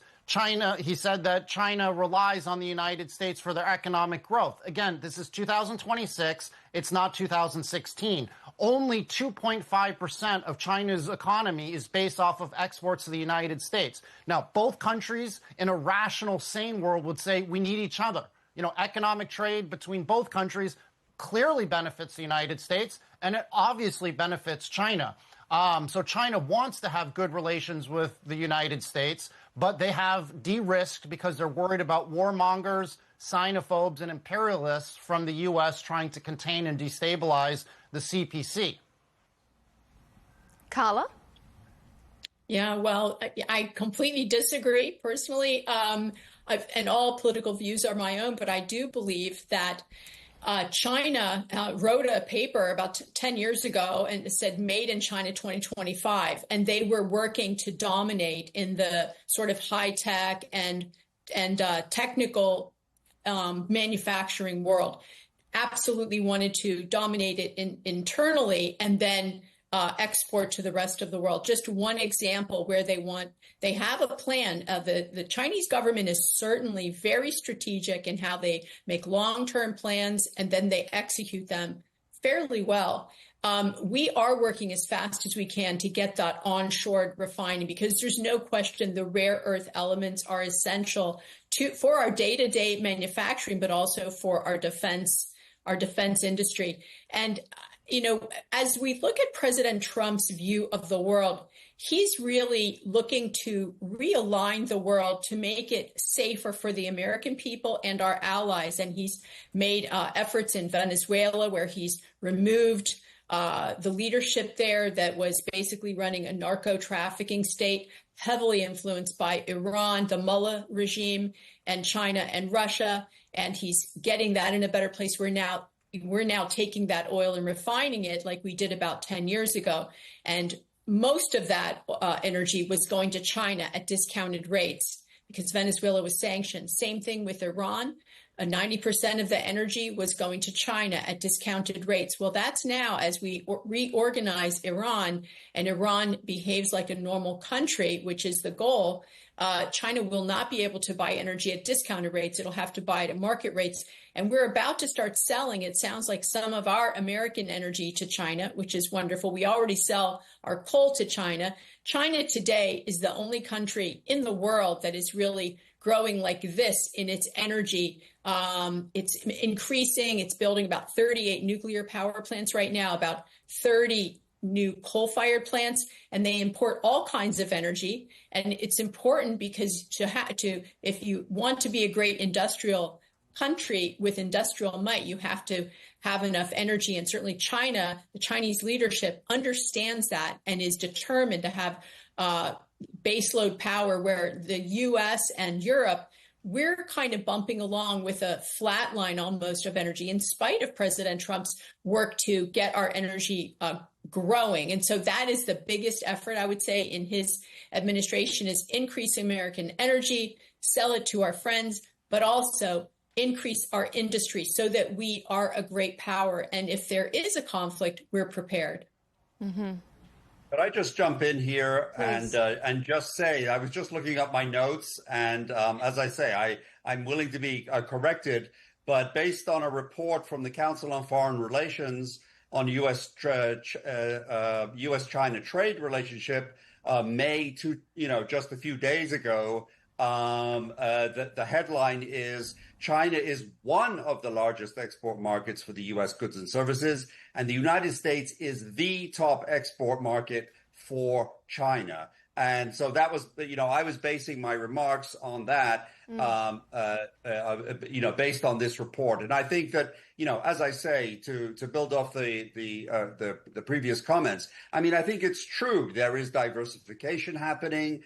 And what the U.S. and China clearly see, I think, is that that the future of the world, and I look at the relationship more from a geopolitical point of view, is they understand that the future of our planet and our world and our geopolitical stability does depend on a cooperative relationship between China and the United States as much as possible. And so I think both countries are trying to find a way to have a thinner but more cooperative relationship.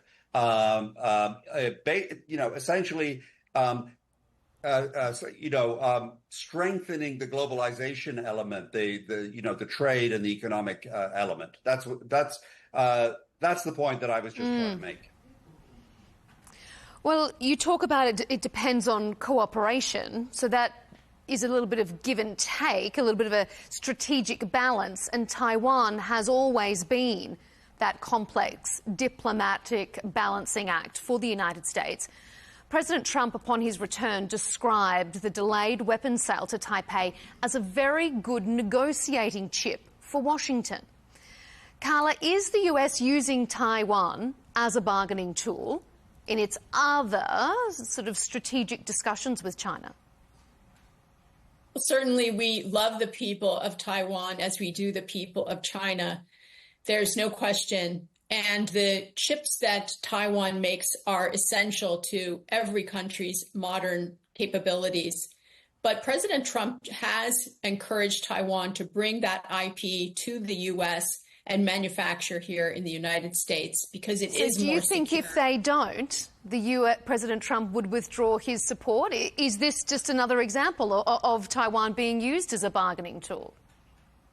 Well, President Trump is the world's greatest diplomat, I think. I mean, he wrote the book, The Art of the Deal. So he's not going to take anything off the table. At the same time, he's very fair-minded. He doesn't turn on his friends. He brings his friends in closer. And so I think that Taylor Greene, Lauren Boebert, well, he turns on anyone who's close to him. Sorry, but you don't know what conversations were had that were not for public consumption. And we never know that between world leaders. Pence, it's literally anybody who gets close to Trump gets into trouble politically afterwards. Well, So we don't need to divert That's why you're into appealing to the party line very well. I wonder if you live in China or if you live in the United States right now. Well, I'm not going to talk while you're talking over me, so go ahead. Finish up your point there, Carla, and then I'll throw it over to Sean.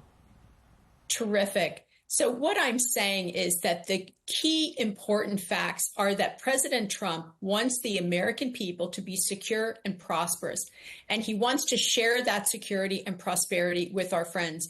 That's why he wrote in the National Security Strategy back in November of last year, begging Europe, please have good policies, come back and join us, re-embrace your culture, protect your laws, protect your borders, control your immigration, have sensible energy policy.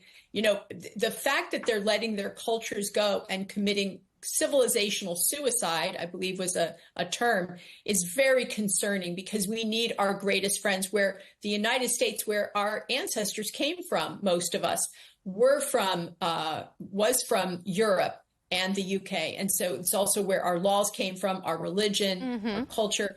And so President Trump is looking at the world from the 3,000 or 30,000 foot level and saying, how do we make sure that we're secure? So he's not letting the problems go that former presidents did. For instance, other presidents let Venezuela sit there and become very, very dangerous, exporting Hezbollah training camps. Or he let Iran fester, other presidents, for 47 years. President Trump is saying, not on my watch. I'm going to take care of this.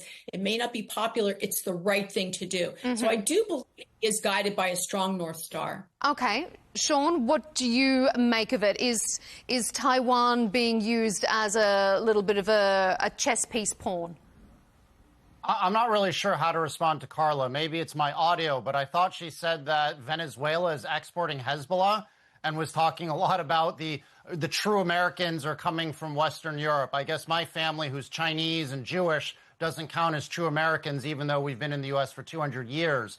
But it's very clear that Taiwan is being used as a bargaining chip by Trump. He's not looking at it as an ideological basis, which is actually why the Chinese prefer dealing with Trump. He's actually reasonably popular in China rather than Biden, because the feeling with Biden was you were dealing with, you know, a liberal democracy versus evil communist authoritarian fight. It was an ideological battle of Western imperialism.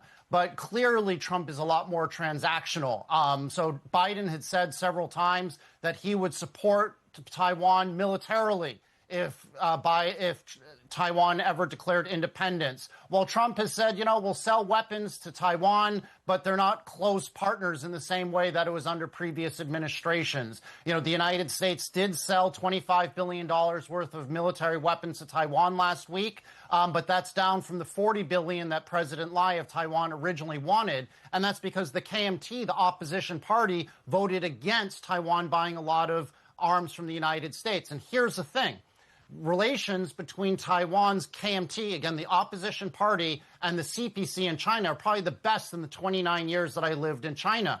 The chairwoman, Chang, of the KMT actually visited China recently, spent a week traveling around, was treated like a hero, met with Chairman Xi himself, and afterwards reiterated the one China policy. So I'm not particularly worried about tension in Taiwan unless the United States tries to turn Taiwan into a proxy war like they did with Ukraine, trying to sort of put Russia into morass, or unless Trump, you know, moves in order to take the chips. But I don't think that's going to happen. I'm actually not concerned that in the next 3 to 4 years that there will be armed conflict in Taiwan. But we have to really understand, what is a true American? Is it me, my family, who's Chinese, who worked on the San Francisco gold mines for 200 years? Or is it just some, let's be honest, Caucasian white people who came from England, you know, 100 years ago, or, you know, from where Carla used to be the ambassador in Denmark? I think it's very dangerous to sort of define what a true American is based off of racial heritage. Okay. If I may, just really briefly, if I may just respond. Yeah, Kian, let's just let Carla directly respond, and then Kian, I'll hand it over to you. So our founders actually were from the UK and Europe, or from Great Britain and Europe. That's a fact. And then secondly, there were Hezbollah or training camps in Venezuela, and they were exporting them to the countries nearby. And so that was part of Iran festering in the Western Hemisphere, just right near the United States and South America. And then lastly, President Trump continues the American policy of strategic ambiguity regarding Taiwan, and that is our official position. Mm-hmm. Okay, Kian, a quick pickup from you, and then I'm going to move us on specifically to Iran. Right. What I wanted to say, I wanted to pick up on the question of Taiwan, and I think that because there was a mention about, and I think we can talk about it later about Iran, because I think the question of Iran is really could be seen as a proxy war currently between the United States and China. But in terms of, it was referred to before about how in the most recent 2025 national security strategy, the Trump administration has focused, and many people have said this, has focused on the Western Hemisphere, the Don Roque doctrine as the preeminent, a focus of the strategy. I don't read it that way. Actually, if you look at the section on China, if you look at the section on Taiwan, it is very, very strong in reiterating a now 50-year U.S. policy called the island chain doctrine, and the 2025 national security strategy states very clearly that the United States it is a policy of the United States to maintain military overmatch throughout the entire first island chain, and that the defense of Taiwan ultimately is part of the national vital interest of the United States. Now, of course, that allows ambiguity for when and under what conditions the U.S. might enter. But I think that many people have underestimated that section to suggest that somehow the U.S. has abdicated its foreign policy focus away from the Pacific and away from the South China Sea towards the Western Hemisphere. As I say, it's very clear. And the week after that, actually, the Secretary of War, Hegseth, actually called for greater military investment and support to maintain the first island chain. And of course, if you remember that when the Japanese Prime Minister Takaichi made a wave because she claimed that if China made a move on Taiwan, it would be considered a direct attack on Japanese sovereignty, and that relates to the Okinawa. And so I think that, and she got support from the United States. So all I'm trying to say here is I think that we should just focus that I think that, as far as the national security strategy is concerned, and the money that's being put in support of what it calls military overmatch, and it says in the security strategy that the U.S. will maintain freedom of navigation within the Taiwan Straits by any means necessary, including military force. Now, whether that is actually enforced or reneged, but I think that it's important that we see that as an important backdrop whenever there's a summit between Xi and Trump, because the Chinese know that this is the American foreign policy. We're getting on in our debate here, so I want to change topics now. We could continue to talk about Taiwan for the rest of the show, but I don't want to run out of time to discuss Iran, because we're seeing Russian President Vladimir Putin now arriving in Beijing. And Iran is, of course, a key Russian and Chinese ally. They're a member of BRICS, excuse me, and the Shanghai Cooperation Organization, which is primarily a military and security organization based in Beijing. Now, despite words of support for a cessation of hostilities, China and Russia have refrained from supporting Iran in the same manner that perhaps you could argue the US and the European countries have supported Ukraine. So, Kian, why haven't we seen Russia and China be more open and demonstrative in their support of Iran, or, reversely, more willing to moderate a peace deal? Well, as to your first question, I don't think we should underestimate the support that Russia and China are giving Iran. In fact, Russia, and I don't know what the exact volume of these exports are, but you know that the original Iran Shahed drone, which has caused so much havoc in the Gulf and also in Ukraine, that has been taken over by Russia. It's been repurposed and redesigned and made more advanced. And Russia is exporting those drones back to Iran. So that is a very important lifeline for blunting the U.S. ability to degrade Iran's military capacity over time. If Russia can keep resupplying Iran with important drones, which will they then use to threaten ships in the Persian Gulf, that's an important support. China is also.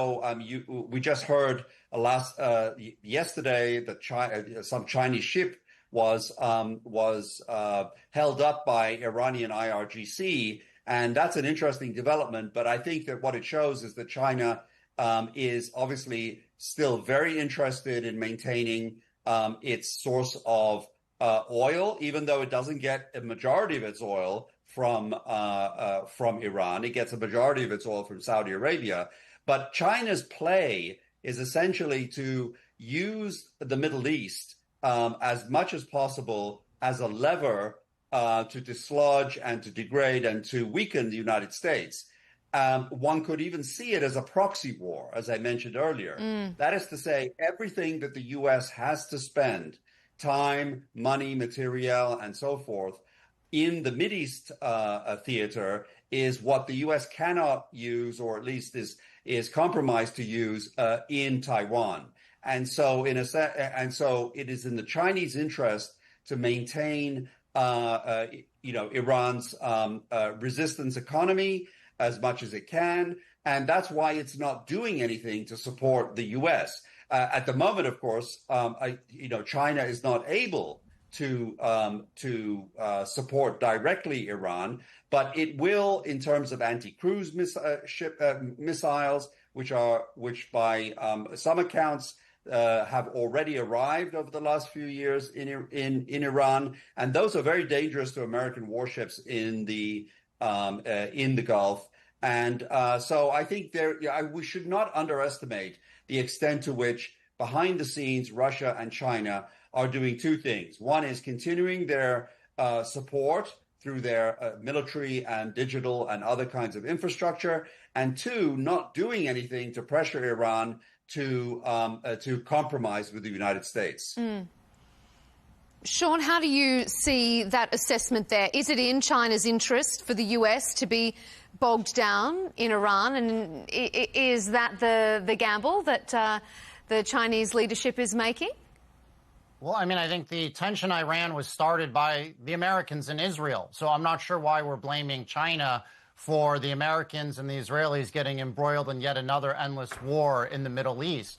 But what I would say is I wouldn't overestimate or exaggerate the help or the closeness of China with Iran. I think there's a cartoon-like view of foreign affairs in the United States amongst the establishment, where they view that China is the puppet master of Iran or super close ally.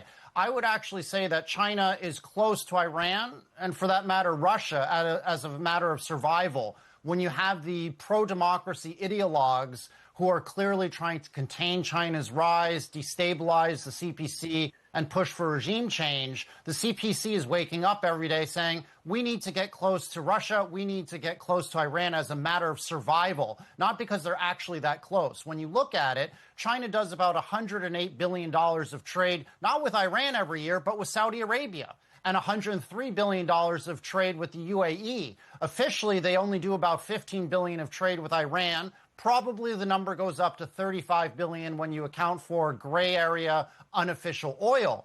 But when you look at it, the actual trade numbers between the UAE, Saudi Arabia, and China dwarfs by like 7-8 times the trade between China and Iran. So I would find it very hard to believe that China would be giving military equipment. They might be giving some satellite data to the Iranians because they don't want to hurt their allies who they might even be closer to with Saudi Arabia and the UAE. When you look at it, 3 weeks ago, the Crown Prince of the UAE of Abu Dhabi, visited Chairman Xi in Beijing. You see that Saudi Arabia just opened up their second office for PIF, their international investing arm, in China 2 weeks ago. So relations between China and other countries in the Middle East is as strong, if not stronger than Iran. So I would hope that the establishment in the U.S. would sort of maybe get a better understanding and a less cartoon-like view of China. And it's great that Marco Rubio, our Secretary of State, finally visited China for the first time last week. I don't think any board of a Fortune 500 company would appoint a CEO or head of international without ever visiting China one time. But somehow Trump has done that with Marco Rubio. We have ignorant, uneducated people in charge in D.C., and it's hurting the whole world. Carla? If I may respond, thank you. First of all, Marco Rubio has turned out to be an incredibly capable Secretary of State, just to rebut that. And the second thing is that there are trucks and trains from China taking equipment into Iran, chemicals. They're also manufacturing some of those missiles in China on behalf of Iran. This is a fact. And President Trump, if you look at the idea that he said about this conflict having been started by Israel and the United States, that is patently false. 47 years ago, the Iranian mullahs took over and said death to America from the podium and the pulpit every single day. And when a country says death to you, you have to take it seriously. And that's why the threats by the Chinese leadership, we do take seriously. We're continuing a good relationship, but we're not stupid. From the Chinese leadership? When did they ever say to blow up America? Colin, you're getting very confused on facts here. You're interrupting me again. It's very rude. Yeah, because you're misinforming the public. You're misinforming people around the world. No, I'm not misinforming the public. There have been very pugnacious statements made by Chinese leadership. Yes, at the highest level. If you're going to say that, please share it. I haven't seen it. But the fact is that the suicidal, revolutionary, crazy mullah regime of Iran is an existential threat to the United States, but also to the region and the world. You can't let a group like that have a nuclear bomb or have these medium-range warheads, which they have, which they're working on long range, which could even threaten the United States homeland. So this is a threat, and I'm proud that President Trump is working to defeat them and to defang them. And I wish that our NATO allies would be helping, since they rely more on the Strait of Hormuz by far than we do. But they're not helping. So I thought you said that Marco Rubio and Donald Trump were the greatest negotiators and, policymakers in the history of the world. I mean, it's clear that the whole world doesn't like what's going on in Iran, except for the Israelis and the Americans. It's clear that Benjamin Netanyahu is finally getting what he's been trying to get the Clintons, the Bushes, the Obamas, the Bidens to do for 40 years. And we've now got egg on the face of the United States, which is hurting our prestige. We can't beat the Iranians. We can't get our allies in NATO to help. So we have really hurt American standing. It's shocking for Americans like me who live overseas to see what's happened in the last year to our standing. Yeah, if I could jump in, a lot of my perspective is shaped by my particular experience as a former democracy and human rights activist inside Iran. I think some of your viewers before had known I was imprisoned by the IRGC in 2009. I was held in Evin prison for over a year for my political activism and for supporting and representing American organizations. I'm a dual Iranian American citizen, but I'm exiled from Iran currently. And then I was held under 6 years under house arrest until I was one of the 4 Iranian Americans that was released under the JCPOA. So I actually have a very complicated relationship with that earlier Iranian deal, because I wouldn't be free without it, but I have analytical problems with it. Let's put it that way. But let me just say, so that's the perspective in which I approach this, and to say that I think that for many, the majority of Iranians that oppose the regime inside Iran, and that I estimate at least 60% or 70% of Iranians oppose this regime and want to live under a free regime, integrated into the Western world, not necessarily, tied at the hip with the United States, but certainly not antagonistic with it. For most of those majority of Iranians, they feel what I have said in previous appearances that I'm not here necessarily to support the war because I'm a civil society activist, but I would say that I think analytically and historically it's important to recognize, I don't think it's right to say that President Trump or Prime Minister Netanyahu started this war with Iran. I think they want to finish a war that Iran started 47 years ago in 1979, and that they've never ceased fighting, not against Israel, not against the United States, and not, more importantly for me, not against the majority of Iranian people who want to live under a different regime. So I think that to bring it to our conversation today, I think the relationship with China, that majority of Iranians will view this 25-year treaty or agreement that Iran had with China as taking Iran in the wrong direction, in the sense of joining what is becoming to be viewed as the axis of authoritarianism around the world. And most of those Iranians would prefer to be connected with the Western modern world. So I think that China plays a very important role, even for those Iranians inside Iran, because they see Iran being locked into a future which I think for them they feel reduces their life chances, lessen their life chances, both materially and also in terms of personal freedoms and a thriving life. Carla, I want to pick up on a bit of what Kian's saying there. If Chinese firms, so President Trump says that that the Chinese leadership assured him that they haven't supplied weapons to Iran, but Chinese firms have supplied satellite imagery to assist the IRGC striking US forces in the Middle East. So how can Republicans happily sit and watch President Trump cozy up and play nice to China when China is working against them in Iran? Well, it's a big world. President Trump represents all Americans, not just Republicans, for instance.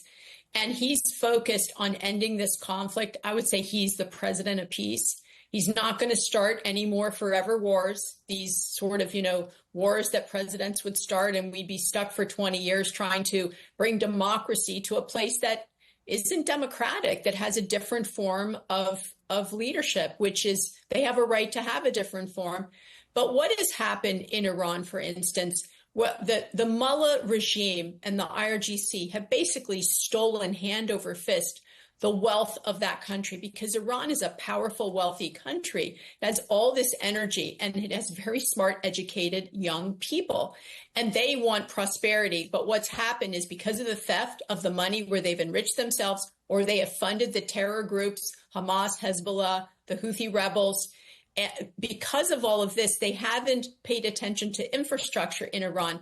Iran is collapsing, whether it's the water that people can't get, fresh water, or whether it's the non-investment. If you go to a strong energy country, even a smaller one like Azerbaijan, if the leadership invests the money, the proceeds from the energy into the infrastructure, you can see it, the people see it, the people feel it, and they have more opportunity for prosperity. What's happened in Iran is they haven't done that, and then they've oppressed the people with this medieval oppressive regime, and the torment and torture and killing and even sexual torture of the people of Iran. It's truly evil, but that's not the reason that President Trump is in this conflict.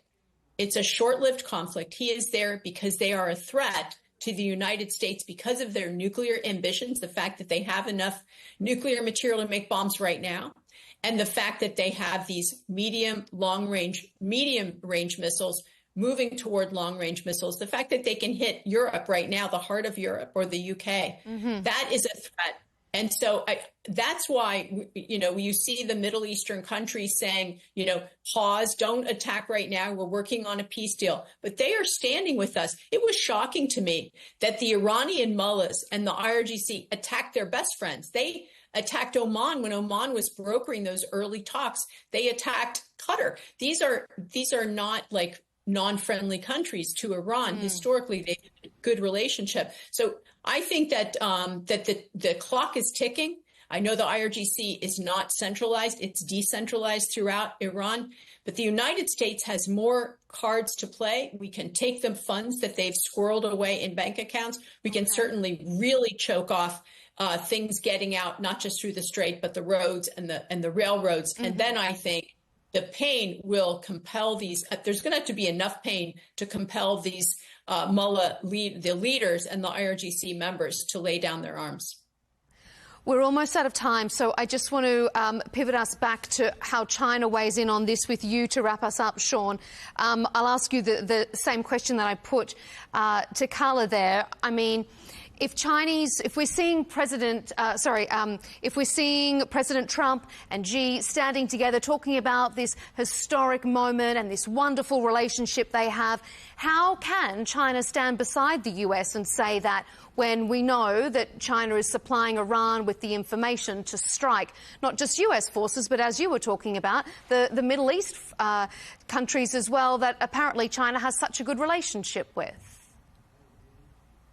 Well, I think China wants to play all different sides and not get into military confrontation with any country. So it wants to have good relations with Iran, good relations with Saudi Arabia and the UAE and Qatar, but in the background push for peace, because it's clear the Chinese are focused not on warmongering, not on imperialism. I don't think when they become the most powerful nation in the world, they're going to be like the United States or Western Europeans and be sort of colonists. I think it's going to be a much more saner, more peaceful world if they were to be able to more of a tributary-like state where China exerts power through trade.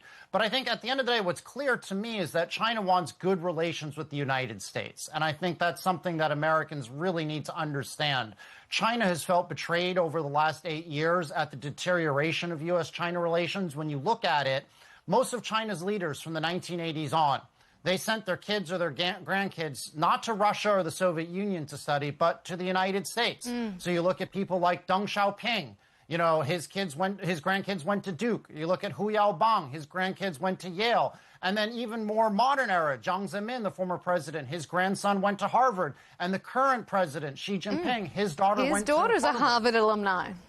Exactly. And so it's like, a lot of the elite in China feel confused and betrayed about what's happened in the last 8-9 years. They went to the top universities in America to learn best of American know-how, bring back that knowledge to China to help rebuild China's economy, do things like the Made in China 2025 plan, which is about improving the quality of life for Chinese by having better access to technology. How is that a bad thing? But somehow politicians are now demonizing these types of enrichment and R&D campaigns as evil and as a threat to the United States. So what I want viewers to know is that China, you can't just look at things with all roses and flowers, right? Could they be a risk to the United States? Potentially. But you have to look at China more as a potential partner. Stop calling it an adversary. Call it as a strategic competitor.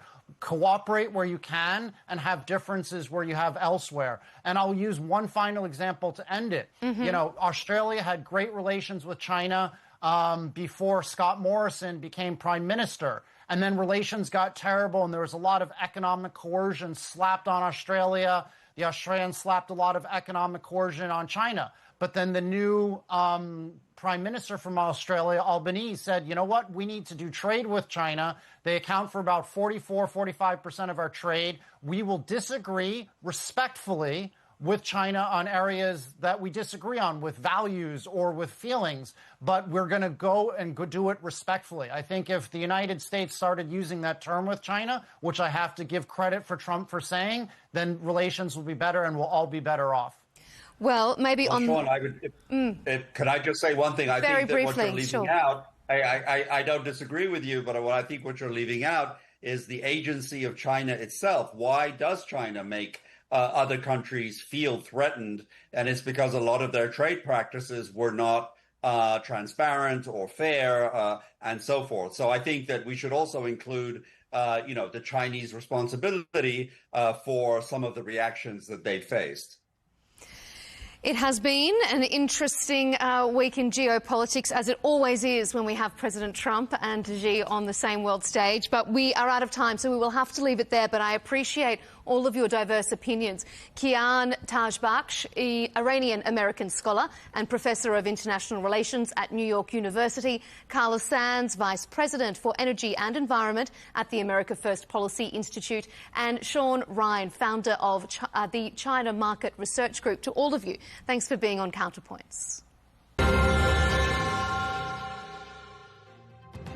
And thank you to you at home for tuning in to this episode. To keep up to date with our latest debates and interviews, you can, of course, catch us on Al Arabiya English on YouTube and follow us on X and TikTok. We'll see you next time.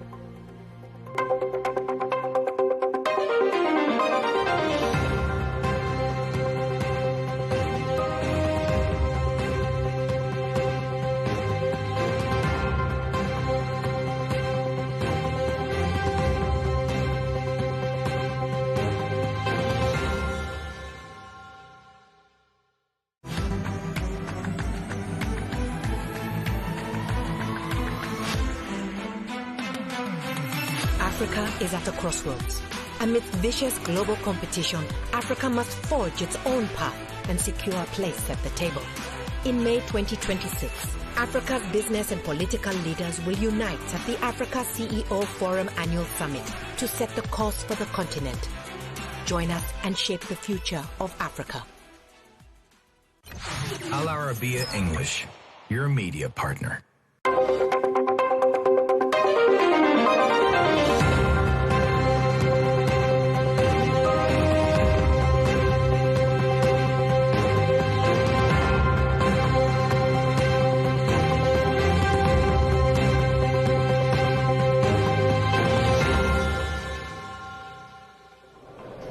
Welcome to this special coverage of the Africa CEO Forum on Counterpoints for Al Arabiya English. I'm Melinda Nucifora. Well, often when we talk a lot about technology, the rhetoric is often around how it's causing humanity more problems, that our modern world is worse off or it's causing bad health for us in this modern day. But one firm is flipping that argument on its head at Zipline when it comes to access to medicine. They say the opposite is true. The company is operating life-saving drone delivery systems across Africa. And excitingly, joining us is the Zipline Africa Chief Executive, Caitlin Burton. Caitlin, thanks for being here. Thank you for having me. Okay, for the uninitiated of our audience, give us a condensed Zipline story. How did it start, and how is it changing lives across Africa? Looking at the problem of logistics, which affects everywhere on the planet, it's not doing a particularly good job of serving anyone well. We are using 100-year-old technology, 3,000-pound gas combustion vehicles, full-time humans to move items, billions and billions and billions of small parcels per day or per year. And it's not a particularly good use of human capital. It's not a particularly good, it's not a good use of our ground, of our air. And it's causing quite a mess, and it's not yielding particularly good outcomes. And so we thought somebody is going to disrupt this. Like, there's got to be a better way to do this. If we could make this faster, cheaper, zero emissions, we could have a profound effect on trade, commerce, livelihoods, you name it. We would be able to impact a very different kind of economy, a very different kind of lived experience. And so that's what we set out to do 10 years ago. Mm-hmm. How is it changing lives in Africa today? Okay, so in Africa, what we are doing is governments are contracting zipline services. We're building autonomous drone delivery.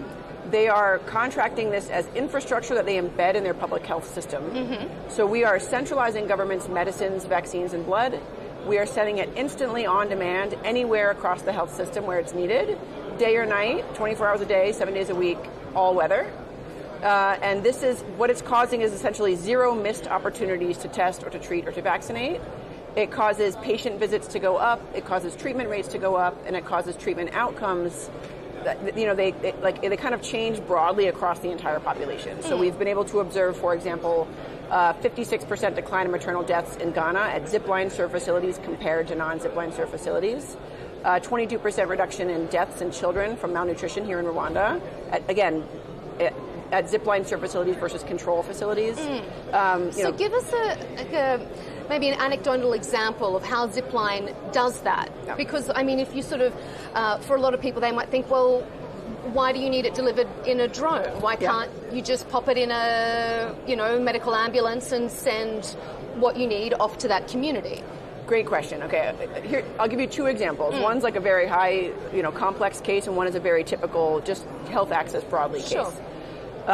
So, in a typical blood system, the way that Rwanda actually worked before we came here, they had 4 regional centers collecting blood, processing the blood to make sure it, doesn't have any diseases in it, and turning it into components, and then distributing it in their footprint. And then they had a WhatsApp group to message across hospitals all around the country to try to find the right product that a patient needed when they didn't have that product on site. And many, many lives were lost, right? Blood is an urgent product, and you need it when you need it. What they have done since they got Zipline is they turned each of those regional centers into collection-only sites. They send everything to Kigali to process, and they give everything to Zipline to deliver. And fill rates for the need of any kind of blood product in the system has gone from about 70% to about 99%. Wow. Treatment rates, they mirror that. And as a result, health outcomes are dramatically different. People are surviving childbirth, they are surviving severe anemia from malaria, from malnutrition, these sorts of things. Now, on the flip side, I think all across the country, you don't necessarily need to have a complex emergency case. Health access broadly, it's a real struggle to get the right product where it needs to be in the right condition at the right time. And so, a typical patient, they're getting a lot of education about, if your child has a fever, you need to go to a clinic and get them tested for malaria. But if they, how much health education they have gotten is no predictor of whether or not they will go and do that. It's income. It's the only predictor. And that's because they don't believe the product is going to be there and the facility is far away, so they take a gamble. And this is why you still see so many preventable deaths happening in Africa, because the health systems just aren't reliable enough and people don't really utilize it the right way. When you can drive stockouts to zero and you can build trust in the public health system, people show up for care, people get treatment, people survive. Yeah. Zipline has just recently announced a landmark agreement with the US State Department at the end of last year to expand its drone delivery across Africa. Before we get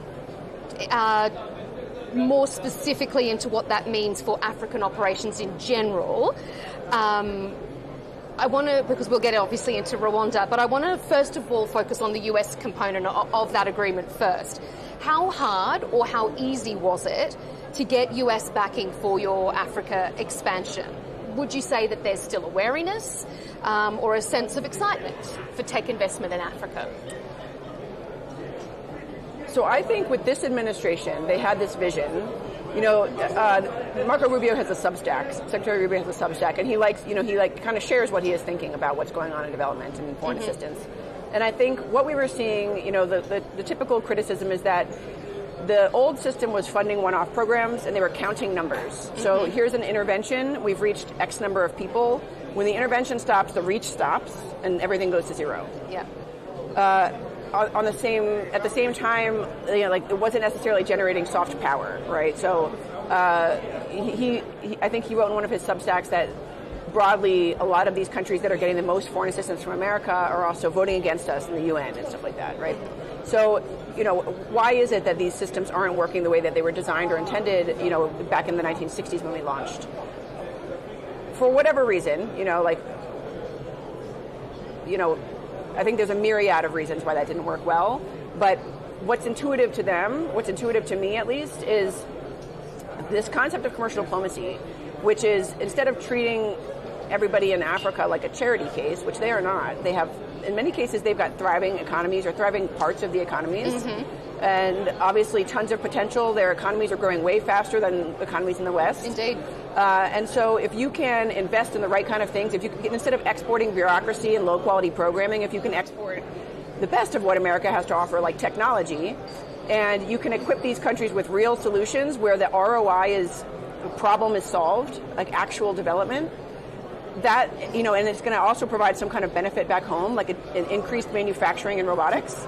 This is a win-win for everybody involved. And so in the case of Zipline, I think what they saw is, while expanding our robotics manufacturing in America, we are giving a one-off infrastructure to governments that they want and they're willing to pay for at scale, and that has a profound development impact, a profound human health impact. So it's a kind of a perfect example for them of commercial diplomacy, and I think we were able to get in there and explain this to them in a way that I think kind of really embodied what they were trying to do, and that's why it has come together so nicely for us. And Rwanda is the first country where Zipline now has nationwide coverage. That's right. Talk about why Rwanda, why they were the ones who stepped up to be the first, and who's coming along the line next. Yeah. Rwanda has a very, we like to say Rwanda leads with yes. You maybe have heard Zipline say before, when we first went to launch this technology, it was not legal to fly autonomous drones anywhere in the world for commercial purposes. So we needed a government who was willing to partner with us on figuring out how exactly to regulate it, how to integrate it into a system, what effects it's going to cause, how to measure that. Rwanda was the first country to say, yes, let's do it, because this is going to have a profound, vast impact on health and wealth if it works. They really focused us. They told us not to do everything that we envisioned. They told us to do blood. Rwanda has very extreme weather. It has the most lightning strikes on Earth in some places, and so Zipline had to our mandate was to create a system that can reliably deliver the country's entire blood supply in all weather, day and night, right? So we had to really focus on hardening the tech, making a system that's instant and responsive. All the things that have turned it into what it is today are right just around this one use case, though. This really focused use case that they believed was going to have a massive impact, and it has. I think that Rwanda is, proud of they're proud to talk about the investments they have made and the impact it has achieved. I think a lot of other governments are afraid of losing access to donor financing if they are achieving too much, or if they say no to something because they would rather spend it here. I think there's a lot of that. People are not in the driver's seat the way that Rwanda is. But the government here has a very clear vision about what they're trying to do and why they are investing in this. And and what they want to see, again, is problem solved. You were talking about how Rwanda was really open to changing regulations to be able to facilitate this program. That speaks to one of the big messages out of day one, is this need to get cross-border regulations sorted out so that countries can work together, companies can work together, this idea of shared ownership and collective benefit. Do you see those challenges in the work that you do, and how do you think cross-border cooperation can be improved? It's a good question. We deal with it a lot actually internally inside of countries. There's certain countries that have devolved health systems, and states don't talk to each other. And so we actually deal a lot more with it, within these massive countries. Like Nigeria is huge, 230 million people, 37 states and territories. And so I think that that's kind of probably a microcosm for what we're going to see as the rest of Africa expands. Integration in Africa expands. I think maybe the most salient point I can think of here is the Africa CDC. It's an institution trying to work across the continent to really, kind of prevent, mitigate, respond to crises, health crises. And there's not a lot of ways in which they can do that in a uniform way across the continent. So what we have envisioned together is when Zipline is covering an entire country, we have a real-time signal of what doctors and nurses are ordering, which tells us a lot about what symptoms they're dealing with. And it can actually help us identify epidemiological events as they're happening. And if the Africa CDC could see that, there's no patient data. It's simply, delivery data on product. They can actually use that to identify, emerging epidemiological trends or events. And we also have an instant response system to everybody in the country. And so how can we help institutions like the Africa CDC that are trying to work across borders and see across countries and really make this continent more responsive on a health security front? How can we use information that we have in our network to serve their needs? So. You have said that the technology is ready, but leadership is the bottleneck. What needs to change? I think that, the speed of adoption is not fast enough. I think that there are a lot of countries that don't necessarily envision themselves as being this way. And there's also a lot of pressure, honestly, coming from the financiers in the ecosystem, especially for global health. There's a lot of donor money. And donors more or less tell them what they should get, what they should do. And they pay for implementers to come in and tinker with the health system, tinker with the status quo, and they kind of disincentivize any kind of change. They are literally paying for the status quo to be there. And so I think that we need people to be thinking that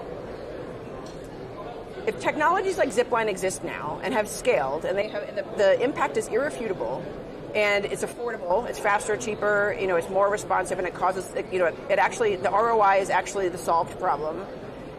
Do they want evolution and development to happen in a 3-year time span or in a 30-year time span? Like, which of them are going to move fast and realize prosperity sooner?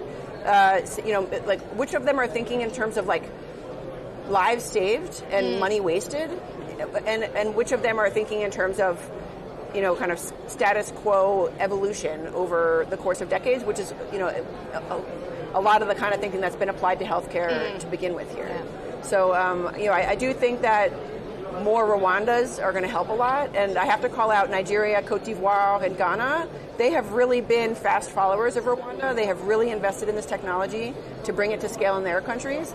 And I think what we're going to be able to observe in about 3 years is a before Zipline and an after Zipline effect on population health in these countries. Yep. Well, we'd love to come back to you in 3 years' time and see what that looks like. Me too. Yeah. I'm going to put my name on this. Do. Yeah. Amazing. Just finally, Caitlin, that's your message to countries. What's your message to other companies and tech disruptors who may be a bit risk-averse when it comes to investing in Africa? What would you say to them? I think that most people are thinking about Africa as, maybe unstable, highly risky. I don't think that evidence really bears that out in many places anymore. I think it's an outdated kind of trope. When I look at Africa, I see, like we talked about before, much higher GDP growth. I see a huge young population that is going to be the workforce of the future. Really high quality tertiary institutions where people are getting great education. I see, I see a need to solve really hard problems. And so if you have the grit and resilience to solve hard problems, you're going to succeed here. Zipline, we could have built this in America, and it would have taken however long it would have taken to chip away at regulators' mindsets and do demo flights and, whatever, noise testing. But in Africa, we were able to actually get out there and solve a real problem, and it was very hard to build it in this ecosystem, but it's hardware. Hardware is hard to build anywhere, you know what I mean? And I think if we hadn't done it here, we wouldn't have nearly as robust technology. We wouldn't have learned anything about customers. So this is where people are motivated to do that kind of work. And, I would encourage anybody who is trying to solve hard problems to come here and do it first. Hope they take you up on that challenge. Thank you. Yes. Caitlin Burton, thanks for being here. Yeah, thanks for having me. Thanks again.